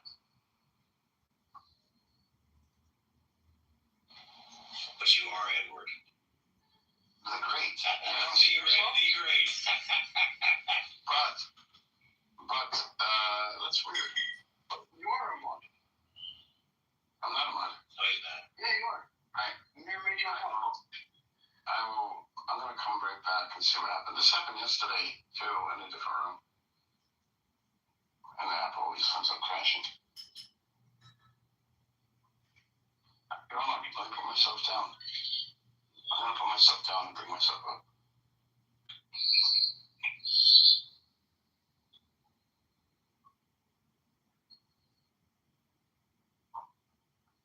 Oh wow, I can't even click on my name. Okay. Let me get up.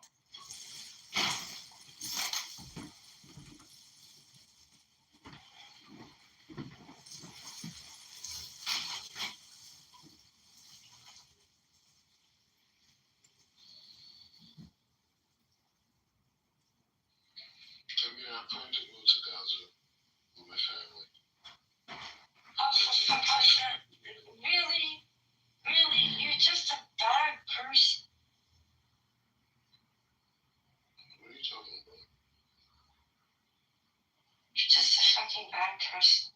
What are you talking about? You're self-righteous. You think you're on some like righteous trip because you're like. Do you know that when people returned to Gaza yesterday and today, in one of the situations, a little girl was coming back with her family, and IDF refused to allow her to take her toy with her. The only thing she brought with her, and she was literally crying her little heart out, begging for the toy back, and they said no. But you want to go with the vile. You're such a piece of shit. Bro, this is how fucking vile these fuckers are. The one little thing that this little girl has is her toy, a piece of solace, and takes it away. Listen, you black fucking rabbi bitch. Shut the fuck up. No talking to you. I called you Black Rabbi. Isn't that your fucking name? I said Black Rabbi bitch. She was crying so hard. She just wanted her fucking toy. The one thing that somebody has, they want to. It's more than that, though. They feed off of children's fear. Yeah. You know? Yeah. It's like gas for them. Clearly, Black Rabbi Life for cared about children, or he would have wiped up his pregnant girlfriend, right? Yeah, it's true. He turned the conversation completely, and we took a moment to acknowledge how vile people are. But then again, this guy's a Trump supporter too. You know where you're wrong, Warning? To them, they're not children. They're not human. No, they are. They are children. They target children. No, Warning, they target children.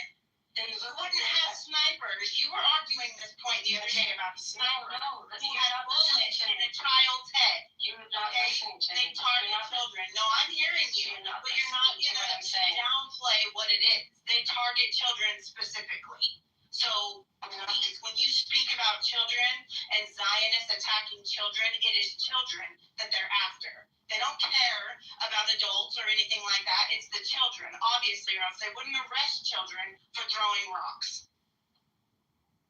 Okay, but you don't.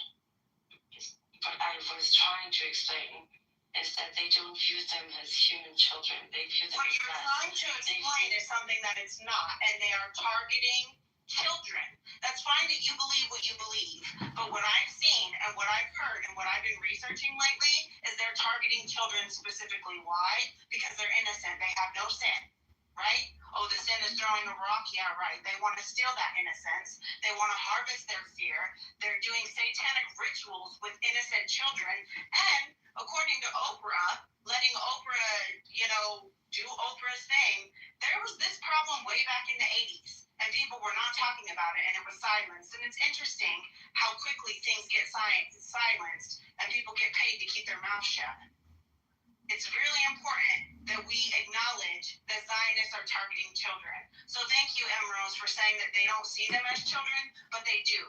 They target them. They have a big target on their back, and snipers are actually shooting them in the head. You argued this point.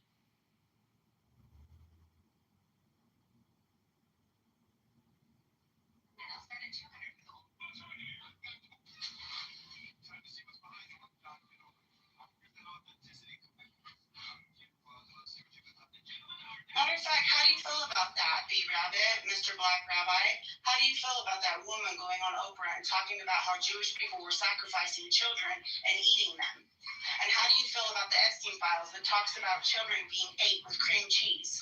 How do you feel about that? You officially put yourself into the crazy. You're a crazy person just saying these things. Yeah, we're only crazy until someone actually shows proof of it, right? Go search the Epstein files yourself. You tell the people who support this movement, right? And it's easy to blame the Jews, pick on the minority, the smallest. You know what? You're not going to gaslight me.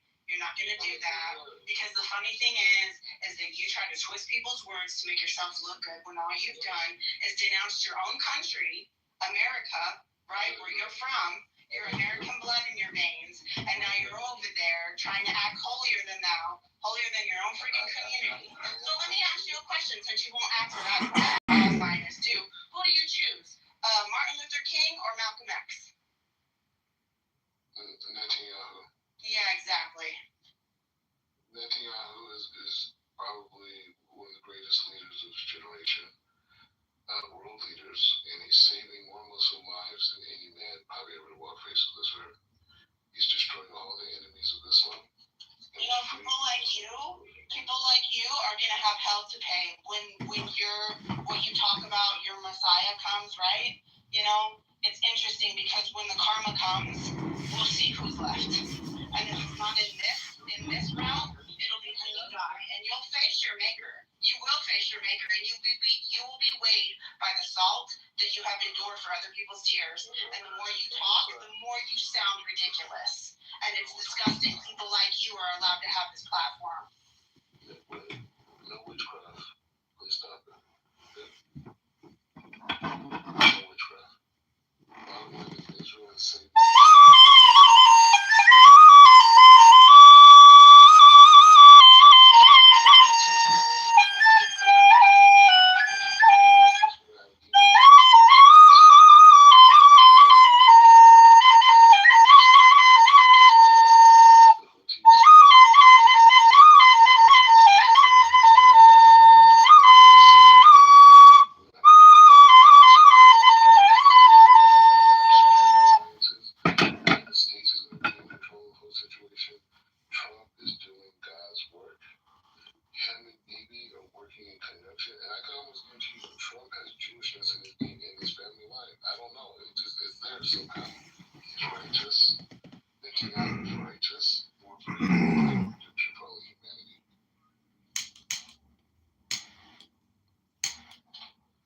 Okay, you said all that. At what cost, though? At what cost? You're just okay with children dying? You're okay with a genocide? So that what, your Messiah can come back and let everyone else perishes because you're better than everybody else? This means with your down your nose judging people. You're sick, you're demonic, and I pray for you because you will have hell to pay. Trust me, you will have hell to pay. Thank you for praying for me. I appreciate that. The point is saying, if you believe in God and you believe in peace on earth, you'll be demanding that Hamas is removed from. The funny thing is you spew that propaganda, Hamas. You miss me with that bullshit. Okay? It's used as a manipulation for the people, and clearly you're delusional and manipulated for who you are and what you stand for, and every word out of your dick. You're fake, you're delusional, and you're crazy. You're just crazy, Black Rabbi. You really are. B-Rabbit in its finest glory. The fact that you're okay with your own child growing up without a father, right? Yeah.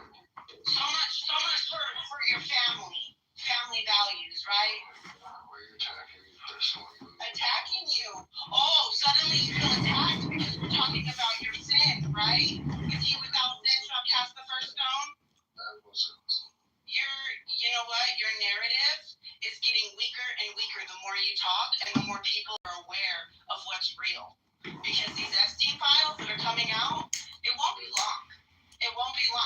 be a revolution here in America. And there will be a revolution that pulls the rug out from underneath you.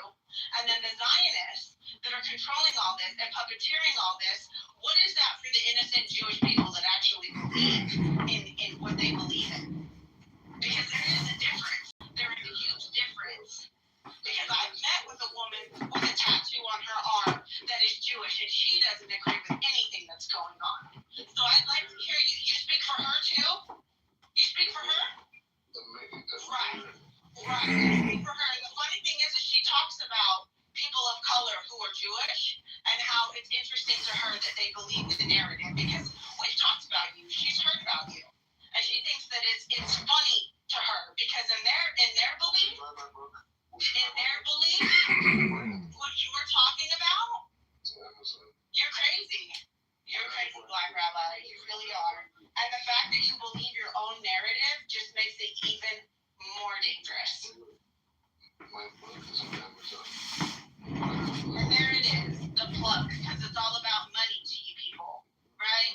All you care about is money and real estate. And the fact that you yourself are talking about living in Gaza with your family, bring peace. Bring peace. Yeah. What does peace even mean to you? What does peace even mean to you? Oh, okay, there it is, circling back. So you chose up. You chose up. That's okay. It's all about the money. But guess what? Money can't buy you into heaven, bro. You can't buy your way into heaven. You can't manipulate God. So think about that when you go to bed. Think about the fact that you can't manipulate God. When you pass over and when you die, you will be rolling over in your grave. Because the funny thing is you think you know everything and you think you're right. But you'll be weighed, bro. Salt clears. You'll be weighed.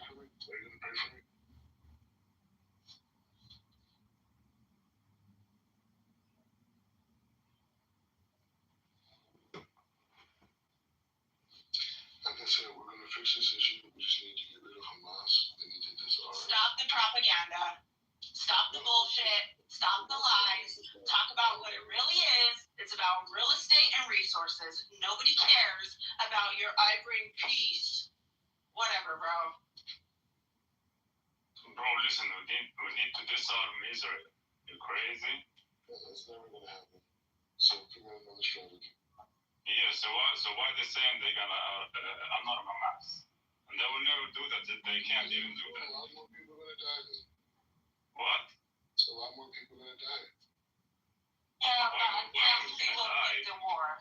Well, the whole solution is disarming Israel. Hold on for it.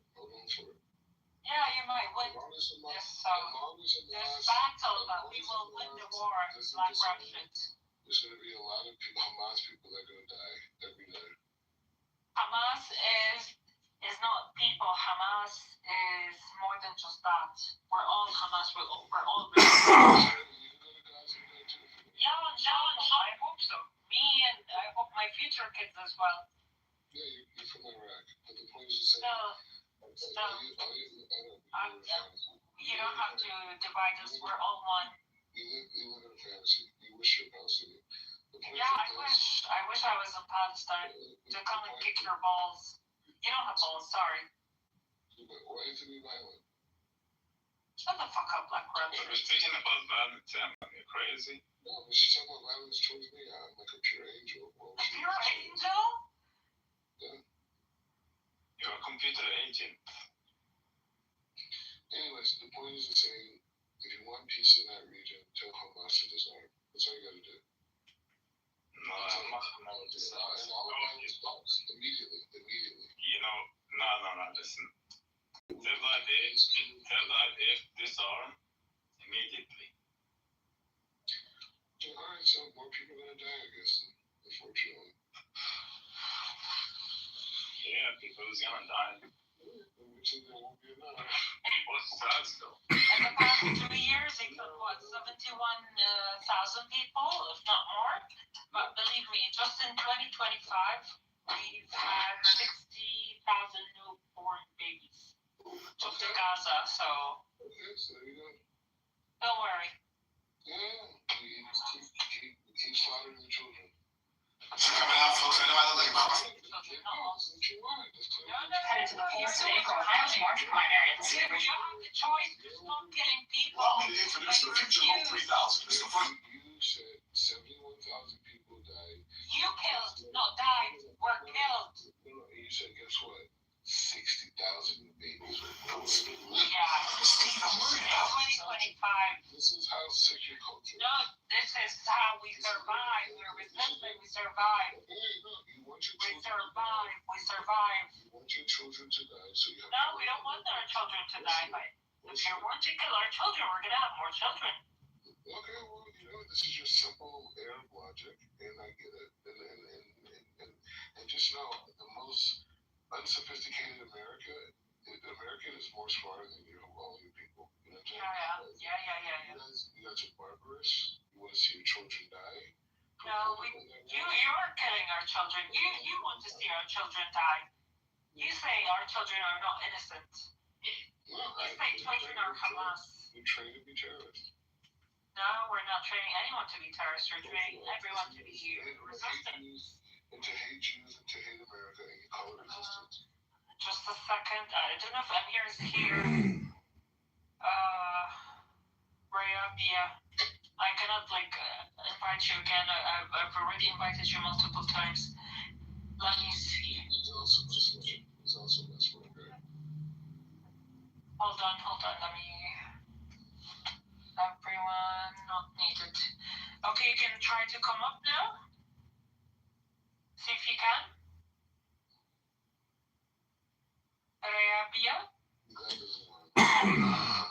It's the app. Because I turned off hand raising.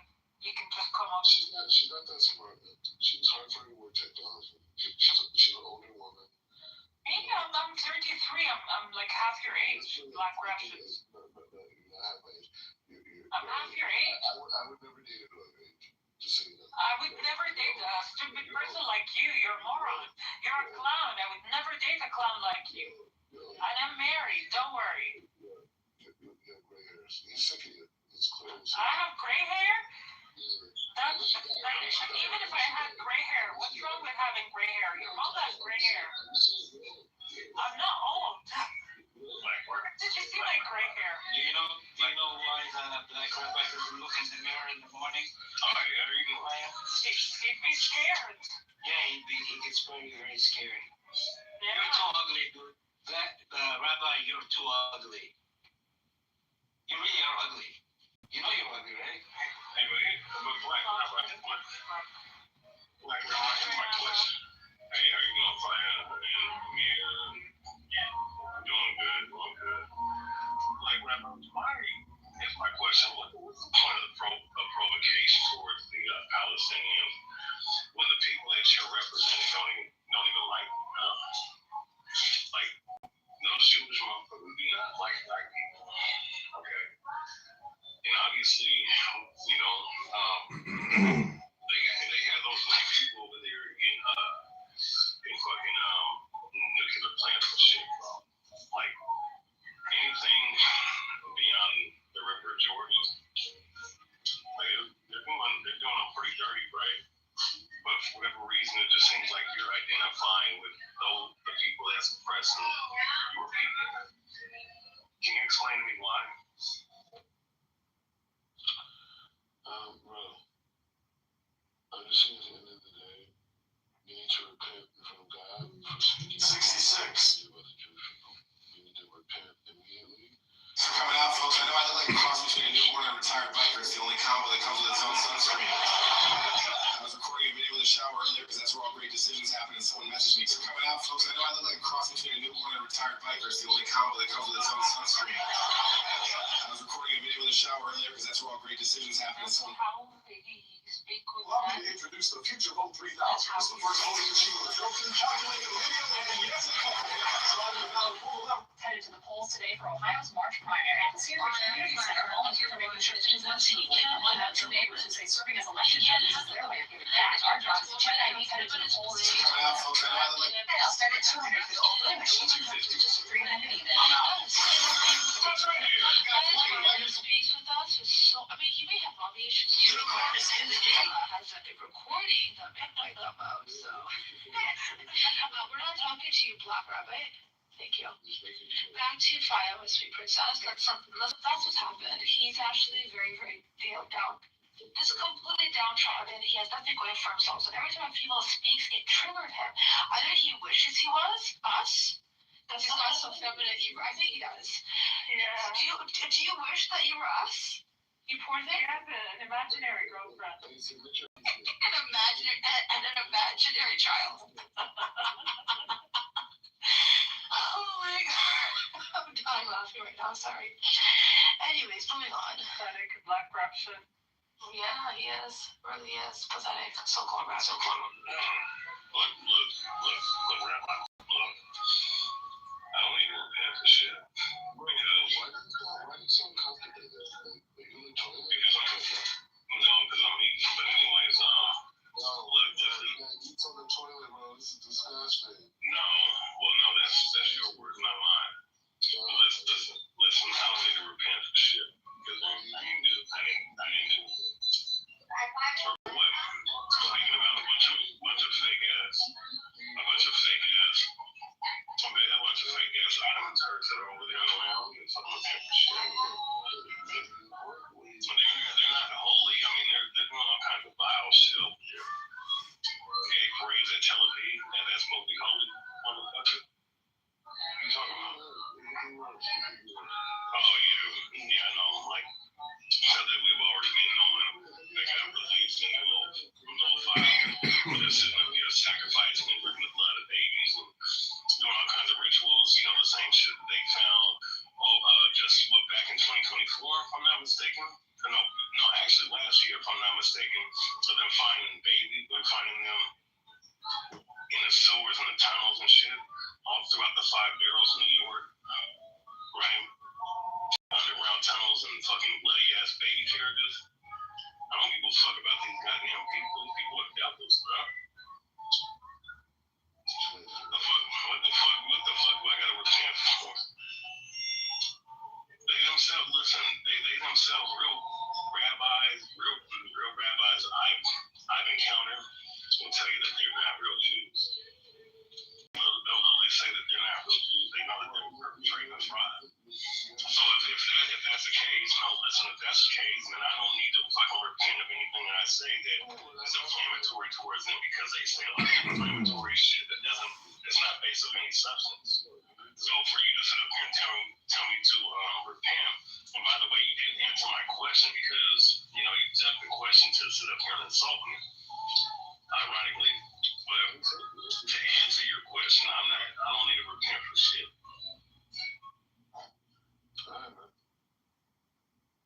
When Christ returns, do you think what they're doing over there in the Island land, the phenomenal land, do you really believe that Christ is coming to save those people? You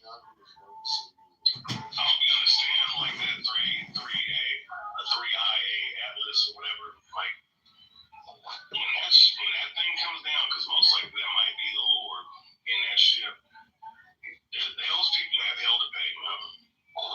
So, and if you want to sit up here and be a bitch for them, then guess what? You're gonna go down with them.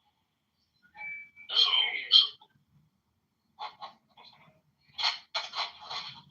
Fuck you, Mordecai. That's the problem with this Sharif Hassan character. He's got a beautiful name like Sharif Hassan, right?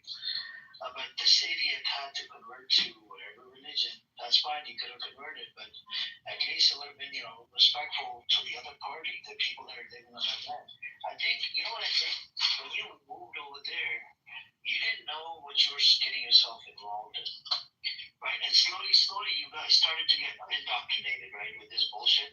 That they told you, it's a homeland for Jews, and it's a safe land, and it's a safe place for the Jews, and they can arrive here, they can live here. And yet, it goes against your scripture, but you support, you support the apartheid system that Israel's running off, right? And you support pretty much all this bullshit, right? And it just doesn't make sense. I don't get it, man. People like you, pieces of shit. I don't know what to tell you, man. You're just a garbage piece of shit. You haven't noticed, didn't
Do what thou wilt shall be the whole of the law.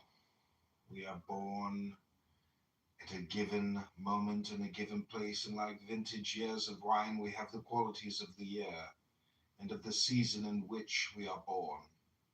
Astrology does not lay claim to anything else.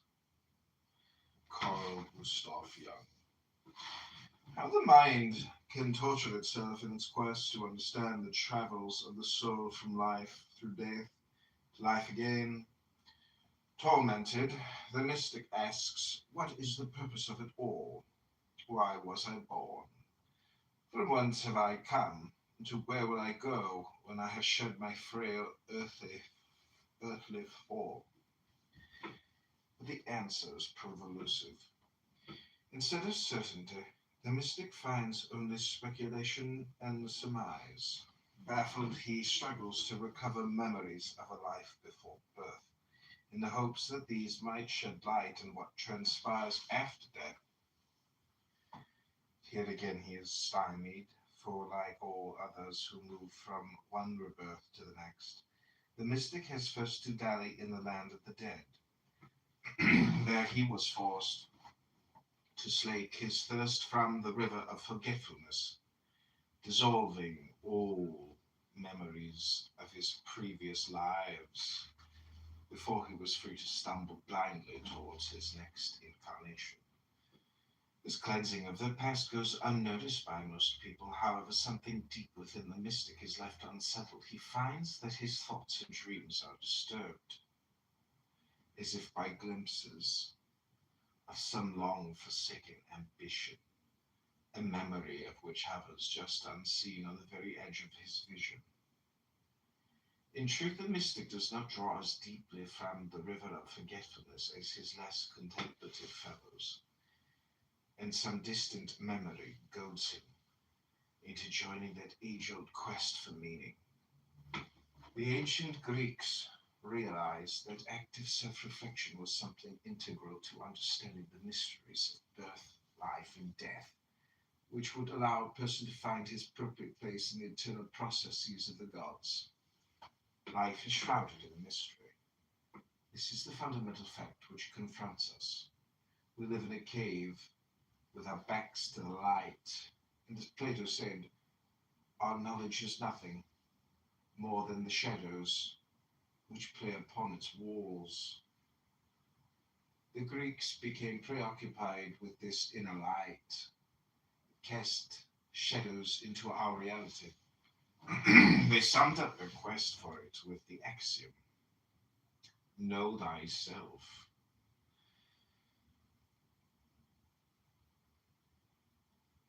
Inscribed in the temple of Apollo at Delphi, they believed that mankind could never fully comprehend or know the human spirit. So this axiom actually suggests learning about and controlling personal behavior in the here and now, so that a person might rise to understand his or her fate or incarnation, and in effect find unity with the gods. Similar deliberations on matters of birth, life, death, and reincarnation have taken place in most other societies and cultures. In India, the ideas solidified and became the foundation upon which the various forms of yoga are based. The Sanskrit word yoga is derived from the word yoj, which means to control, to unite. And thus the word yoga is often translated as simply meaning the art of union. Carl Gustav Jung, 1875 to 1961, the founder of modern analytical psychology, acknowledged the importance of studying yoga, but he also cautioned that the practice may not be suitable for the Western mind. He believed the yogic tendency to seek spiritual transcendence by ignoring the material side of the world was misguided, and that the purpose of incarnation was actually to gain a more intimate understanding of existence. As he wrote, there are many different kinds of yoga, and Europeans often become hypnotized by it, but it is essentially Eastern. No European has the necessary patience and it is not right for him. The more we study yoga, the more we realize how far it is from us.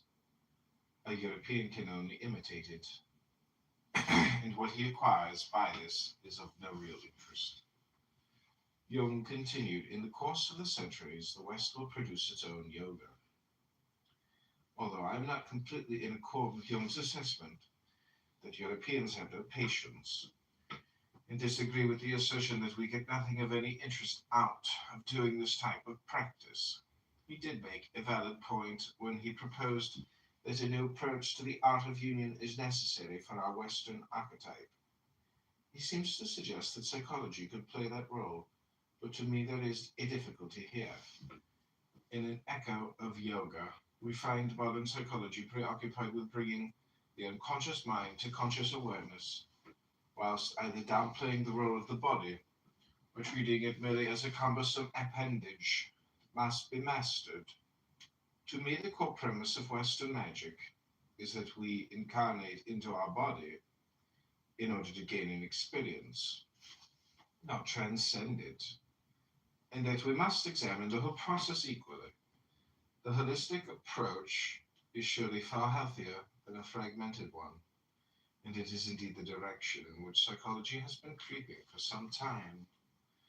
Besides being a Jungian psychologist, Dane Rudyard, 1895 to 1985, was one of the most thoughtful practitioners of modern astrology.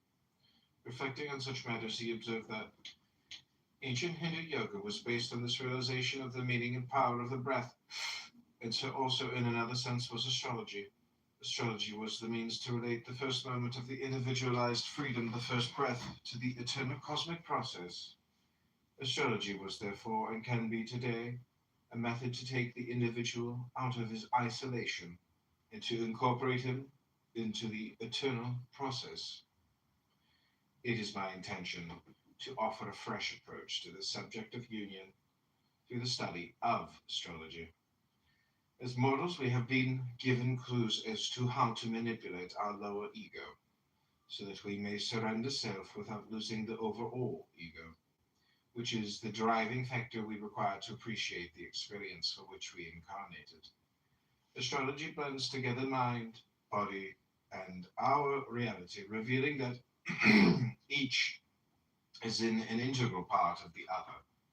And in so doing, it underscores the relationship between it yoga refers to as the Anja and the Muladhara-karas, this being a concept that Carl Jung was starting to explore as far back as 1932. This will be discussed later in the book.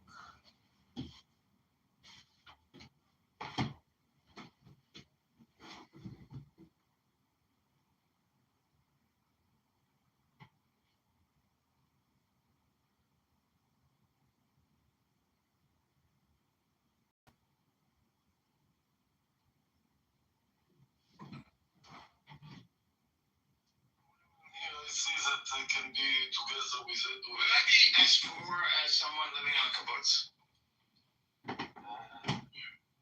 Probably not. That's really more. We're trying to help you right now. Oh, well, why aren't you married since you're having supposedly a baby outside of wedlock? Why aren't you married? Tell me, you're working, you're doing something in your life on your syllabus from the morning till the night. Okay, I do work. You know those little tomatoes you put in olives? You get them in olives. I stuff tomatoes and olives. I'm a olive stuffer. You are a farmer? No. I work in a factory. Just you put the tomatoes in the olives. For a month? And then put the olives in the jar. Where is your factory? Where is it? Not my factory.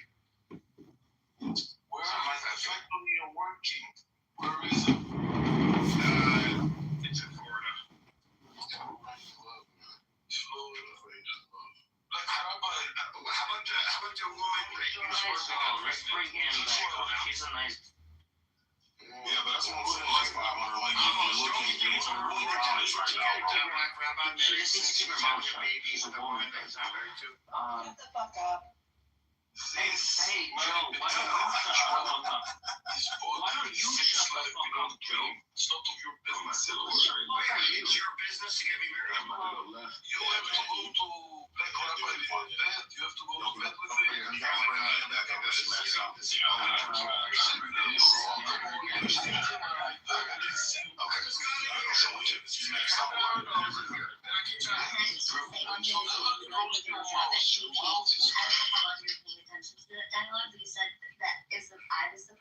give this motherfucker attention.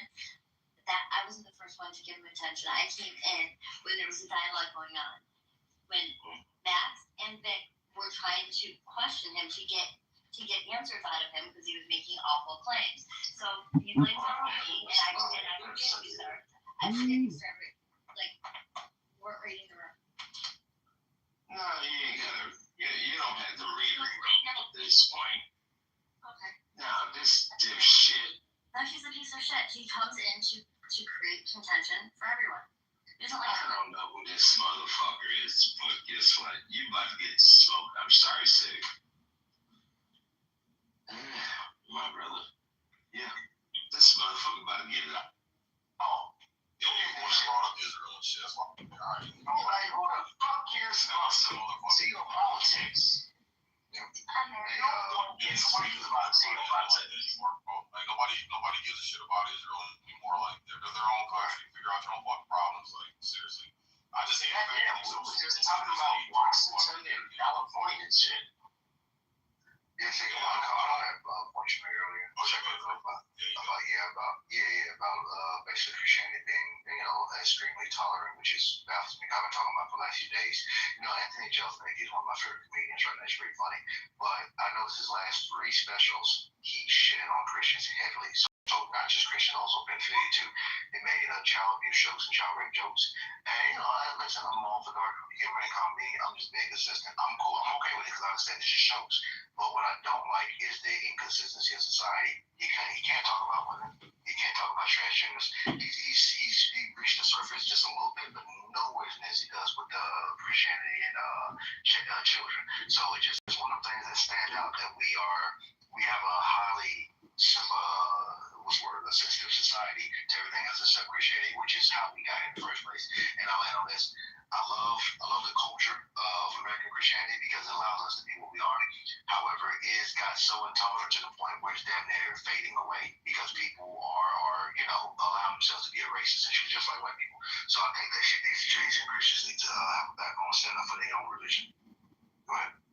Yeah, amen, bro. Yeah, I agree, man. Like I love my fellow Christians, man. Like I said, most tolerant religious group I've come across, man. But yeah, y'all gotta start standing up for yourselves, man. Y'all literally let yourselves get shit on by these other fucking religions. Right, so then when I'm doing that in your room, it's shitting on this man. Why am I getting treated like shit then? Because you're shitting on a man. When you shit on a man, you're literally shitting on yourself. This is a barber shop. Somebody's got to clean it up. Nah, because you got a piece of shit that is fucking being a piece of shit, man. That's open season. That's open season. Anybody can shit on. Have you ever taken a shit and puked at the same time?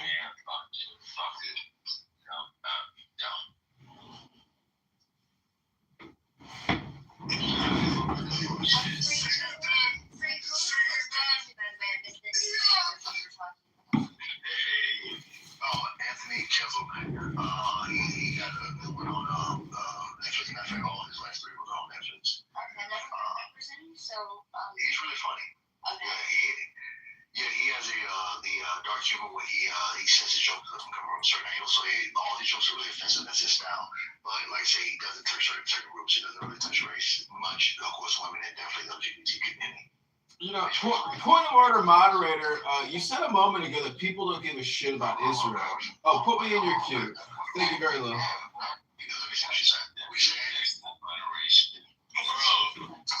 did you see this dude's PTR? You gonna go in there? That's right.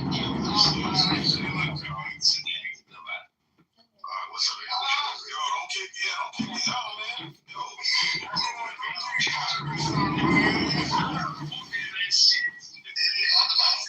kick Congress now. So I'm here. Being disrespectful. He has to be.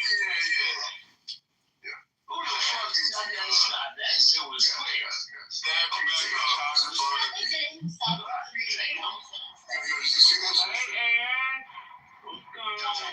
I didn't know who that was. The second I know, Congressman. I think you man. I shot this shit. Are you doing okay, Bruce? Oh yeah. I see you good. Doing some big stuff. Good. I'm glad you did that.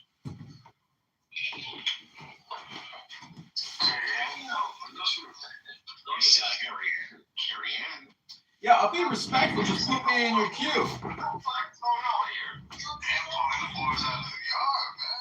Into them. Anne's a cutie. Anne's cute. She's a cutie. Here we go.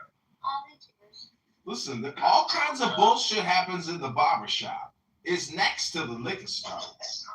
And people come into that motherfucking barbershop trying to cause problems all the time. No, the liquor store's been closed for what? Now every good barbershop got a rack of fine vodka, fine brown liqueur, some Hennessy, some Courvoisier on the rocks when I get my hair cut. Light it up! You gotta find a black barbershop to light it up. Can't find a barbershop line up shit unless it's black. You need a real black barbershop. Hello? Hello? I was just gonna ask you a question. You said people don't give a shit about Israel, but the truth is you can use anything as the center of your cause. So the politics of Israel and Jerusalem, it's in the Bible, and people love the Bible. There are Christian psychotics out there that can't let go of the great story. So I'm just saying, it's always going to come up no matter what. It's like a zit. You're like, oh, God, I got an outbreak of Israel on my face. And it's going to happen because people still got zits because they don't know how to take care of their skin in that motherfucking barbershop. So I'm just saying, when you got to get a shave, you got to use an aftershave. And you got to keep that skin clean. If you don't keep that shit clean, your face is going to break out like a Jerusalem or like an Israel. I'm just saying. It's always going to happen. Hello? And what you joined, I mean, where is this? Yeah, what the fuck? You ain't never been in a motherfucking black barbershop? You never had to get your shit lined and clean? You never had a service or a wedding you gotta get cleaned up for? Look at your best to the tens? Hello? Why really need it? Like, why y'all just trolling? Y'all trolling? Were you trolling? Nah, man, I came in to get a clean up, man. I just need to get lined up. $20 with a tip, right? Hello? Did your prices change? No. You're angry. You know what, Congressman? You should Leave me alone. I'm happy. Leave me alone. I'm happy. You angry. Leave me alone. I'm happy. You angry. I can't have no conversation with you. You angry.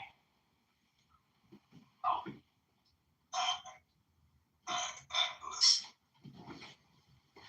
Y'all ran KP out. This is crazy.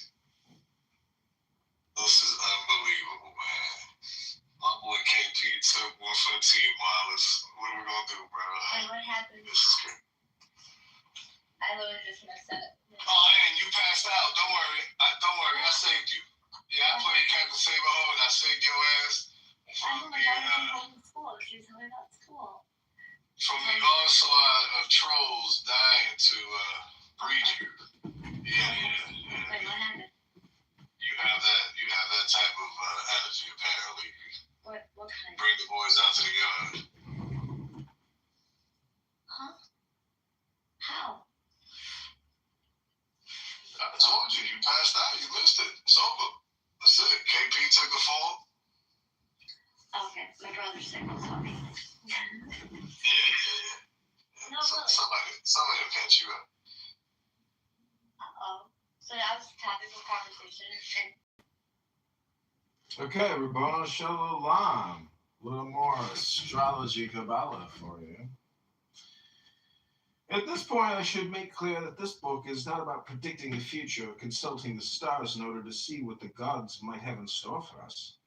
To me, the rigidity of traditional astrology does not present an individual with the possibility of self-discovery or growth, whereby, to quote Jung, we can acknowledge oneself for what one by nature is. in contrast to that which one would like to be. Still, this does not negate the bulk of what astrologers have written. Rather, I am simply trying to inform the wary traveler, whose life is but a sojourn in this strange land, that there are many divergent teachings which hold specific pieces to the puzzle of self-exploration. No single art contains it all, modern astrology included. We know that humanity unconsciously taps into a vast collective unconscious or reservoir of all the knowledge and experiences of our species. This information is disseminated and interpreted in a multitude of ways, depending upon the philosophy, science, culture, language, history, location, and even climate of the particular people who are attempting to create a foundation for their gods and religions. Ironically, irrespective of where they may be situated, most cultures are saying the same thing, if from a different point of view. It is easy to determine that whilst in one situation a particular belief might be twisted into something negative by local circumstance, in a different context the same problematic conviction will be expounded with clarity and grace. Astrological teachings are also rooted in the collective unconscious of humanity and dependent upon the school of thought to which the astrologer adheres, and are also filled with the accrued contradictions of centuries of interpretations. It is not my intention either to question or to defend the beliefs of the ancient cultures that portrayed the stars and planets as actual gods, who ruled over the various processes of nature, as a mundane king might rule over his subjects. My sympathies in that regard are firmly with Aleister Crowley, 1875 to 1947, who, when pondering the possible influences of the gods in occult matters, observed, "It is immaterial whether these exist or not. By doing certain things, certain results will follow." Students are most earnestly warned against attributing objective reality or philosophic validity to any of them. I believe strongly that this rule of thumb should be applied not only to magic, but also to astrology, and suspect that Jung too would concur. Of course, Jung clearly did not consider planetary forces to be actual living entities. He wrote that astrology, like the collective unconscious with which psychology is concerned, consists of symbolic configurations. The planets are the gods, symbols of the power of the unconscious. In other words, he saw the gods of ancient astrological mythologies representing influences behind archetypes, originating in our collective unconscious. To explain, Jung wrote, "The collective unconscious appears to consist of mythological motifs, primordial images, for which reason the myths of all nations are its real exponents. In fact, the whole of mythology could be taken as a sort of projection of the collective unconscious. We can see this most clearly if we look at the heavenly constellations, whose originally chaotic forms are organized through the projection of images. This explains the influence of the stars, as asserted by astrologers. These influences are nothing but unconscious, introspective perceptions of the collective unconscious. Even though the names might change and the myths may differ slightly, Jung firmly believed that the archetypal principles remain the same on account of their universality. In the course of this book, I plan to draw upon numerous ancient myths and beliefs in the hope that some of might shed a light of understanding on the foundations of the rather difficult topic of astrology. In the discussions of astrology, members of the scientific community often deride the art and deny the possibility of a planet or other celestial object having any effect upon the life pattern of an individual. Some astrologers, on the other hand, maintain that you cannot scientifically analyze the invisible astral pull which celestial objects have upon us because they are too subtle. In this instance, the scientific community is probably closer to the truth. Planets have little or no influence upon us, although many astrologers, not really knowing the fundamentals of their own art, like to babble a seemingly unprovable defense. To clarify, let me remind the reader that, for example, when a magician or Kabbalist discusses the sphere of Geburah and the tree of life, which is ruled by the planet Mars, tacitly acknowledge that he is not referring to the actual planet in the heavens, but rather the quality of Mars is found within ourselves. It is clear from Carl Jung's theories on archetypes that he too grasped this concept firmly. Aleister Crowley has given us a profound piece of wisdom concerning the next step to the correct comprehension of astrology when he wrote, "A proper understanding of the planets, and indeed of the universe itself, is only to be obtained by a knowledge of the doctrine of correspondence between the microcosm and the macrocosm." To appreciate what he suggests, we must return to one of the more unlikely of sources, the ancient mystical tradition known as Kabbalah.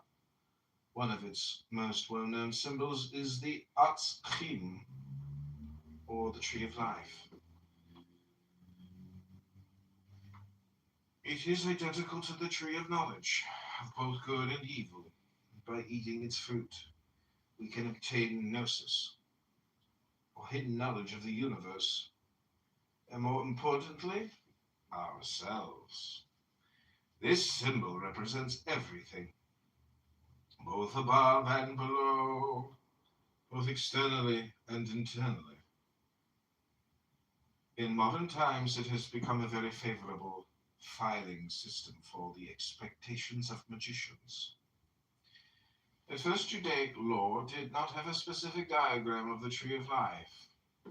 Early Kabbalists placed all spiritual references like the 10 spheres or Sephiroth upon the backside image of a giant heavenly man whom they referred to as Adam Kadmon.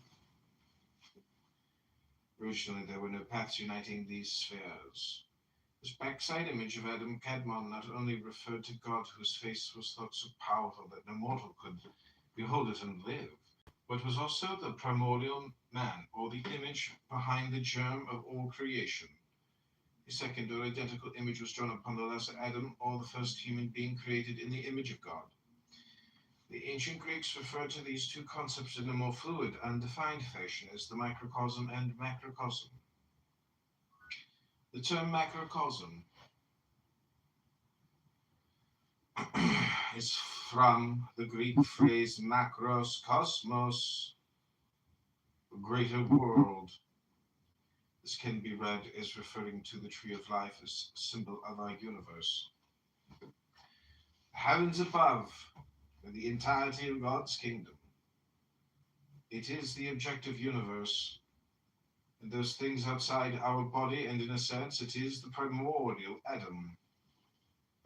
The word microcosm is from the Greek mikros kosmos, or little world, which can be interpreted as referring to the Tree of Life symbolically found in each one of us. This tree not only reflects our mundane body and all its functions, but is also a map of our human consciousness and spirituality. This is the image of the lesser Adam. Both trees are identical or mirror images of each other. It is said that God used the exact same blueprint to create everything from the most exalted to the most insignificant, and that to study any part thereof on one tree will reveal simply by analogy an identical fundamental principle on the other tree. In other words, what is found on one tree must be found on the other, and to know one tree is to know both. Thus the fundamental principle of all magic, as above, so below. Realizing this, astrologers must stop referring to actual heavenly objects as the source of influence, rather than universal movements that are a reflection of what is occurring internally within our own universe or around our inner sun. Dane Rudyard is of similar opinion and further comments. It is not that the planets influence directly any particular person by flashing a special kind of a ray which will make the person happy or cause him to break his leg. The cycles of the planets and their relationship represent human reality in an ordered state and in reference to the greater whole, which we know as the solar system. Men are lesser wholes within this greater whole. Men can only find peace and lasting integration as they relate themselves in consciousness to the greater whole. In other words, a true astrologer sees universal movements, knowing that we were made in the image of God, would understand that any and all movements of celestial objects are mimicked within our subtle anatomy or psyche. It is equally important to realize that even if you are a lowly turtle functioning off the lowest Kabbalistic sphere of Malkuth, or Earth, a human body, the entire tree of life is still found within yourself, and it must manifest all of its qualities in varying degrees every day in a continual struggle called life. It arguably, as shown by our astrology chart, not every part of the tree can manifest through this shell that we call the human body. Contrary to what some magical fraternities might have you believe, everyone does not have the same capabilities to traverse the internal tree, sphere by sphere. The importance of our birth chart is that it indicates both our strong points and the pitfalls that await us upon the tree of life. It shows us the first step that is required in the voyage of self-discovery, and it teaches us an important lesson as to the role our body plays in determining our life and our self-discoveries.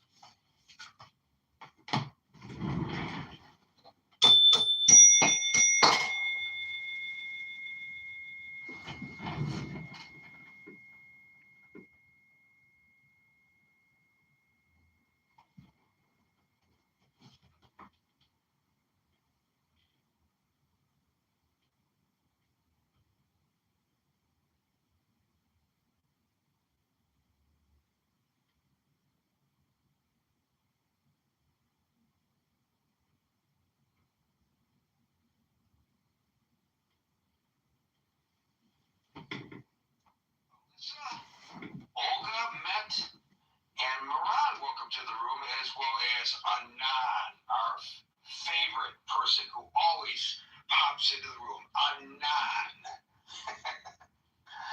I don't understand how that happens, that there's so many people called Anan. Anyways, we're less than a minute away from discussing what's a very important issue. The question du jour is Iran looking for war? And in my opening several just seconds from now, at the top of the hour, I will explain why I chose this as our topic. Elle, welcome to the room. And we are now at the top of the hour. Welcome to the Critical Thinking Forum. We're here Monday through Friday from 5 p.m. to 6 p.m. New York time. Today's topic is Iran looking for war? Now, why would I ask that? Well, as we all know, the United States has moved to, the president calls them armadas of naval assets into the Middle East. They're in position to, if necessary, hey Scott, welcome to the stage, if necessary, to attack Iran, or if the president feels it's necessary, might be a better way of putting it. And this has caused for Iran to take it very seriously. They've said that if the United States were to attack, there would be a regional war, that they would I guess, start. Whether these are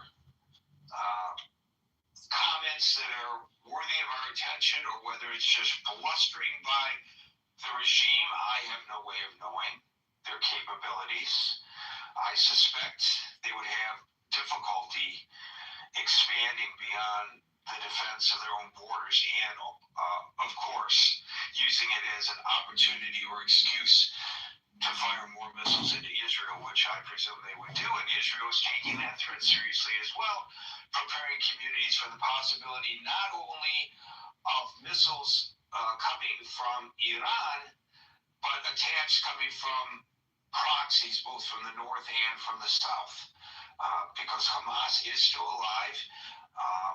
Hezbollah is still alive. They're both weakened tremendously, and not just because of the efforts of the IDF, but the United States as well. But the threat still remains, and it's an asymmetric threat, and so it can't always be quantified in a manner that regular warfare might be. But on Friday, the Iranians and the Americans are actually going to negotiate, and this is what the president is hoping for. He's hoping that by moving all these military assets into the region, it brings Iran to the table and to its knees, and I don't know exactly what he wants to get out of this. I don't think he's going to get a regime change out of it. He might be successful in getting them to stop the massacre of civilians, or at least agree to.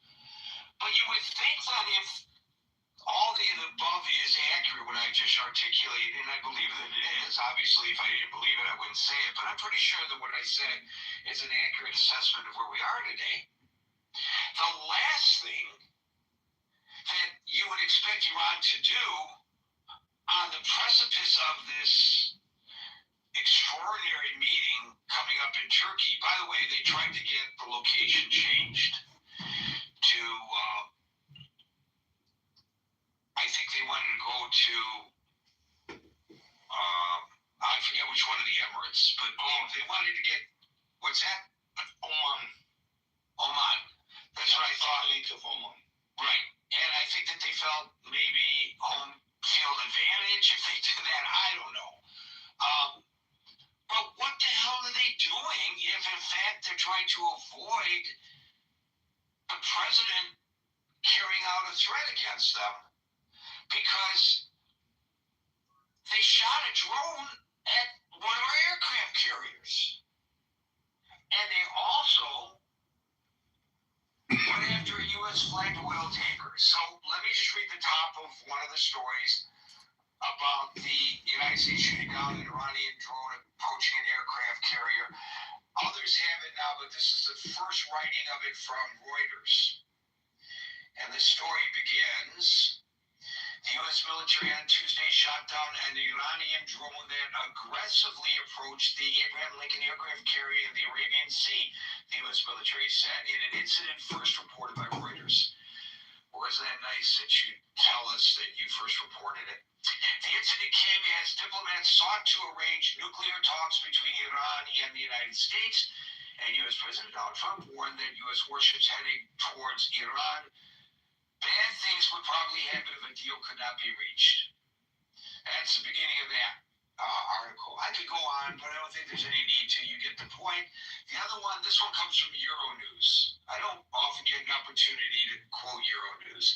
So there were a lot of articles on this. I decided to grab Euronews. The headline is, U.S. flagged tanker challenged by Iranian gunboats in Strait of Hormuz. And the story says, a U.S. flagged tanker was approached and challenged by Iranian gunboats in Strait of Hormuz on Tuesday before continuing on its journey, a British maritime security firm said. Stena Imperative was approached by 3 pair of small armed boats belonging to Iran's Revolutionary Guards while transiting the Strait of Hormuz, approximately 30 kilometers north of Oman, according to Vanguard Tech. The vessel is now being escorted by a U.S. warship, the company said. The United Kingdom Maritime Trade Operations, which gathers reports on threats to shipping, reported the incident and said authorities were investigating. Several small armed vessels attempted to contact the tanker via VHF radio, but it ignored the request to stop and continued on its path. According to the UKMTO, the agency did not specify the nationalities of the boats involved in the incident. Now, that's because a boat's ownership, a ship's ownership, and how it is flagged can differ in terms of nationality. But it was a U.S. flag oil tanker. And any oil tanker threatened by the Iranians in the Strait of Hormuz, even if no shots were fired, is an indicator, I think, on their part that they could, if they wanted to, close down the Strait of Hormuz, which is an implied threat that's always in place and one that's of great concern to international shipping beyond what most people really understand the ramifications of. It is imperative, not just for the United States, but frankly for the world, that the Strait of Hormuz remains open to international shipping without being impeded by the Iranians. Now, we know that the president is often playing both good cop and bad cop at the same time. And we know that this is his negotiating tactic. We've seen it how many times in the past. And we see it with the tariffs, where he throws these big tariffs and then the country targeted capitulates and they pull the tariffs back. And he gets derisively called Taco Man for doing that because he keeps changing his mind. But it's not really that he's changing his mind, I don't think. It's his tactic. But here's the thing. I think this guy being the President of the United States, is willing to actually take the action that he is threatening if the use of the threat as a negotiating tool is unsuccessful. So why would you poke the bear in the manner in which the Iranians are? Why would you do that? It's one thing to do certain things and say certain things like these blustering pronouncements that, will go after the United States and will attack the United States on the homeland and will eradicate Israel and there'll be a regional war and all of this stuff. It's another thing to actually take action. And the Strait of Hormuz situation wasn't actually taking physical action against the oil tanker, but it was a provocation. And it comes at the same time that the drone attack was attempted. It may have just been one drone, and they may have been just sending one drone to once again send a signal to the United States, hey, we got a lot of these. And we know that they have a lot of them because they are the main supplier of the drones that are eviscerating Ukraine. And by the way, this past overnight in Ukraine, it was the largest drone attack this year. So,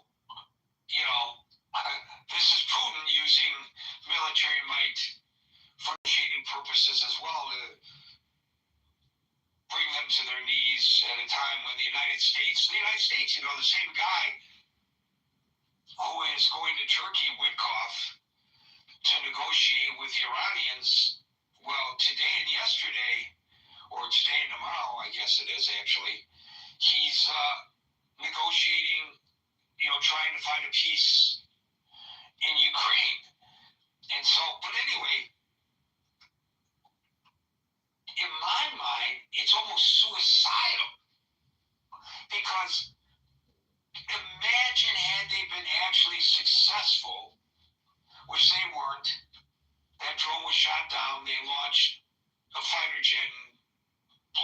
the sky, and they have all kinds of countermeasures and all kinds of detection abilities on these carrier ships. But imagine had they been, God forbid, successful. Knowing this president, he's not going to just say, oh, well, it wasn't all that bad. No. Oh, no, it was just one drone. No. I don't think so. I think he would have immediately ordered an unleashing of some kind of an attack. And by the way, it would not be proportional. You know how the Israelis, when they come under attack from Hamas, and then they respond, oh my God, that response isn't proportional. I guarantee you that the response would not be proportional. Because that's not how you fight a war. And that's not how you defend yourself. Not by a proportional response. If you have the ability to inflict much greater damage on the enemy than they have inflicted on you, that's what you do. And you don't care about all these social justice warriors who take to the streets to march against the action that you've taken.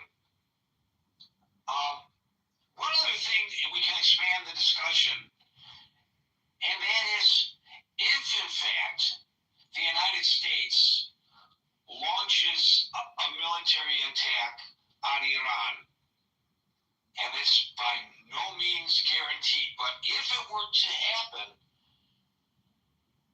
to what end? Who would the targets be? Would the intent be for regime change? Are they ready to move a lobby in, theoretically, to form an interim government? Would there be civil order to ensure that such an interim government could seat itself? Would the attack be designed to stop the massacre of the protesters? Well, would it stop the massacre of the protesters? You know, when you launch a military action, you're supposed to have a goal in mind. Now, I know that the United States has a terrible history of changing the mission, as we did in Iraq. How many times? I think we changed it 3 times, or I think there were 4 different missions, or we changed it twice. There were 3 different missions. We just kept changing what our excuse was for that war. I understand that. But what is to be gained, and I'm not saying that something couldn't be gained, maybe it would be to finish off what he started vis-a-vis the nuclear capabilities of Iran. That would be a good thing. Okay, but what the hell are they doing by poking the president? I think that's a big mistake, but maybe everybody here doesn't agree with that assessment. So we'll hear what you all have to say. I'll start calling people in the order in which I see them on the stage. Why did we lose some people? Because did I talk too long? Because I think there were a couple people from Iran that we lost, and we want to hear from them.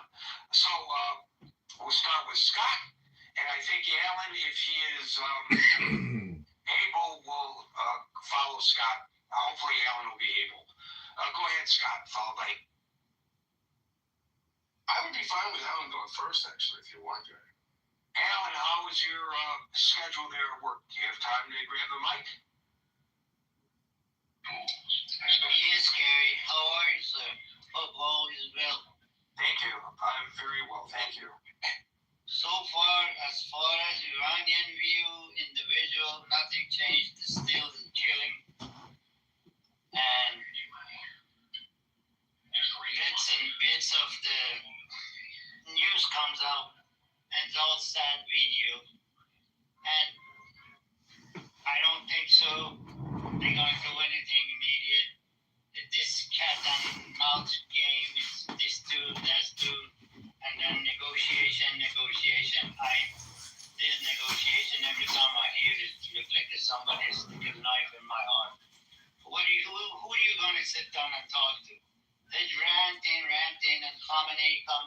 says, I don't care what the president of the United States say. And there's a speaker on the phone, on the, on the podium, they says, we didn't kill these people. Trump killed it. Israel killed it. And Netanyahu killed all these people. That's what they keep telling the people. And they know they're lying. They don't, no Iranian takes them things. The only thing is good outside, I see there's a tremendous 100,000 demonstration happened in Toronto. Saturday was like 65 to 75,000. They gathered in Plano, Texas, and they are doing the same thing. They try to tell the rest of the people around the world what these guys do. And I think it's not that they don't know most. I mean, you have to be blind and deaf not to know what this regime is doing to innocent people. They don't care. It just, you see these 23, 22, they start killing the doctor and the nurses. They treat these wounded. They went to the hospital. This news I heard this morning. This was from the person finally I got a hold of, and he lives in the city of Ahvaz. I was wondering about him because one of the cities few nights ago got hit. There was 9 places got hit in Iran, and one of them was Ahvaz, and I was worried about him. He get hold of me in the WhatsApp and said, he says, yes, Alan, that was his neighbor, and she's 23 years old, and she was wounded in the hospital, and they went there, they killed her in the hospital. These are the things happening on the street, every corner of Iran. And what you hear negotiation about this and that. Turkish, of course they don't. They need to keep taking the free gas. Russia, they want this regime be because they milking them to the highest extent. China is taking the oil last 10, 15 years that after the deal they gave them 25 billion to take 25 years of production of fish and the oil from the south of Iran. So these are the things happening, but news is very heartbreaking. It's unbelievable. It makes you, tears comes to your eyes left and right. Back to you, sir.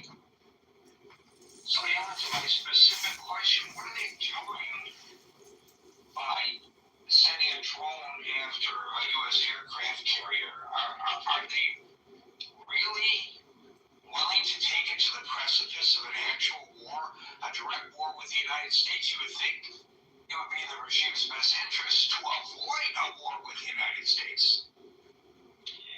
Of course it is, but what they do is they put themselves in the corner. The regime of Iran, as much as they say things, they put themselves in the corner. They cannot back up, they cannot afford. They know they cannot handle. But that's what it doesn't stop them, just to show off to the, inside Iran, we still have muscle, we still can go fight the great Satan and the Zionism and so forth and so on. That's what you hear. And that's what they try. Even though they know no Iranian buy it, they just messing around. They just wants to say, like if the United States hit Iran, it's going to be an original war. What kind of original war? What are you going to do? I mean, even Qatar, which is supporting them, even Turkey is supporting them. I don't think so. When they see them, interest is going to be in danger. They got to take down. They know an Iranian regime. They know they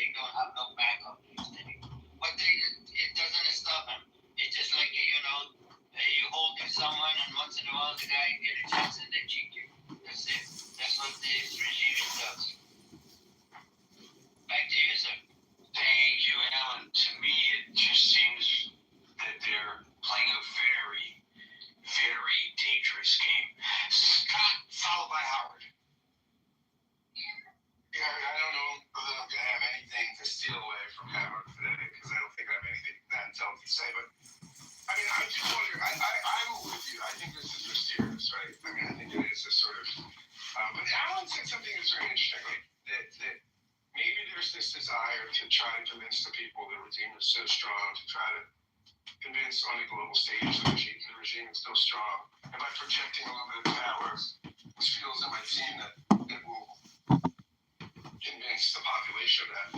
Also, sometimes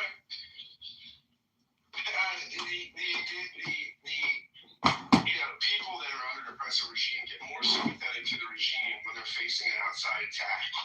It's like there's a nationalizing, a unifying force that sometimes maybe they're banking on that. Maybe they're thinking that if we get the great Satan to attack us, it'll rally the people in support of the regimes. I mean, I think that's very unlikely, but I mean, that's one of the few things I can think that has some rational, that would offer some rationale behind what seems to me, like you're saying, Gary, largely suicidal action.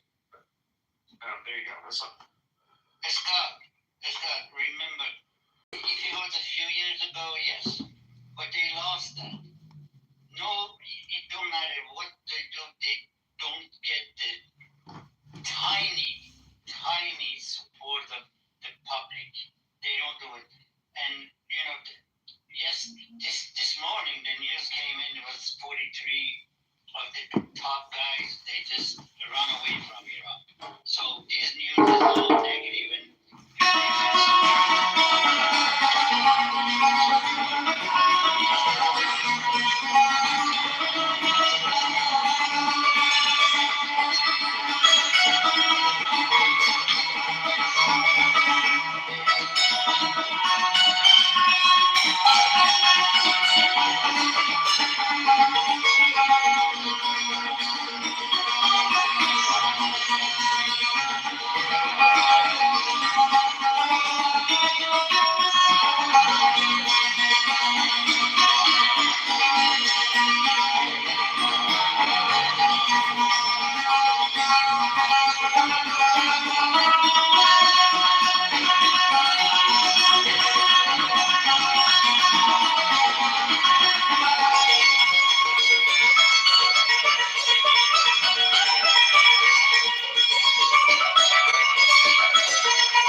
Other than to send a message maybe to the United States that we can reach out and touch you if we really want to.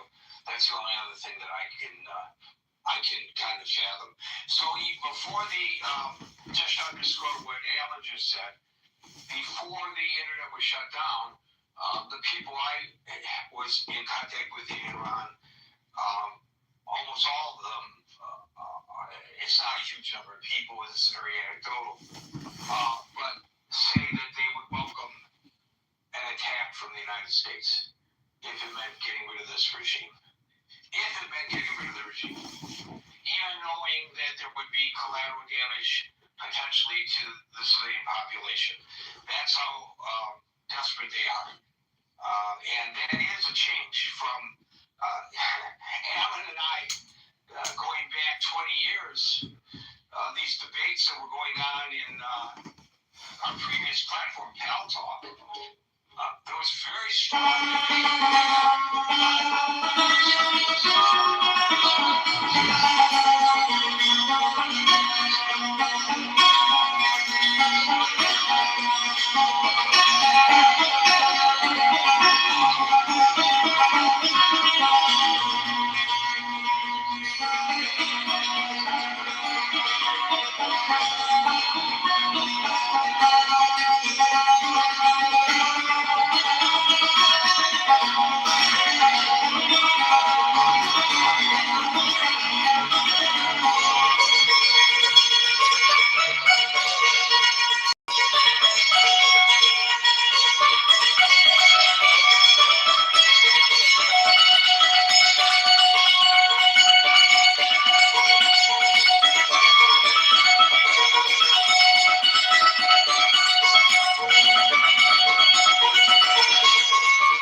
But when you say the international stage, are you talking about this world community, or are you Just talking world about community or like even the UN. I mean, where's the UN? Right.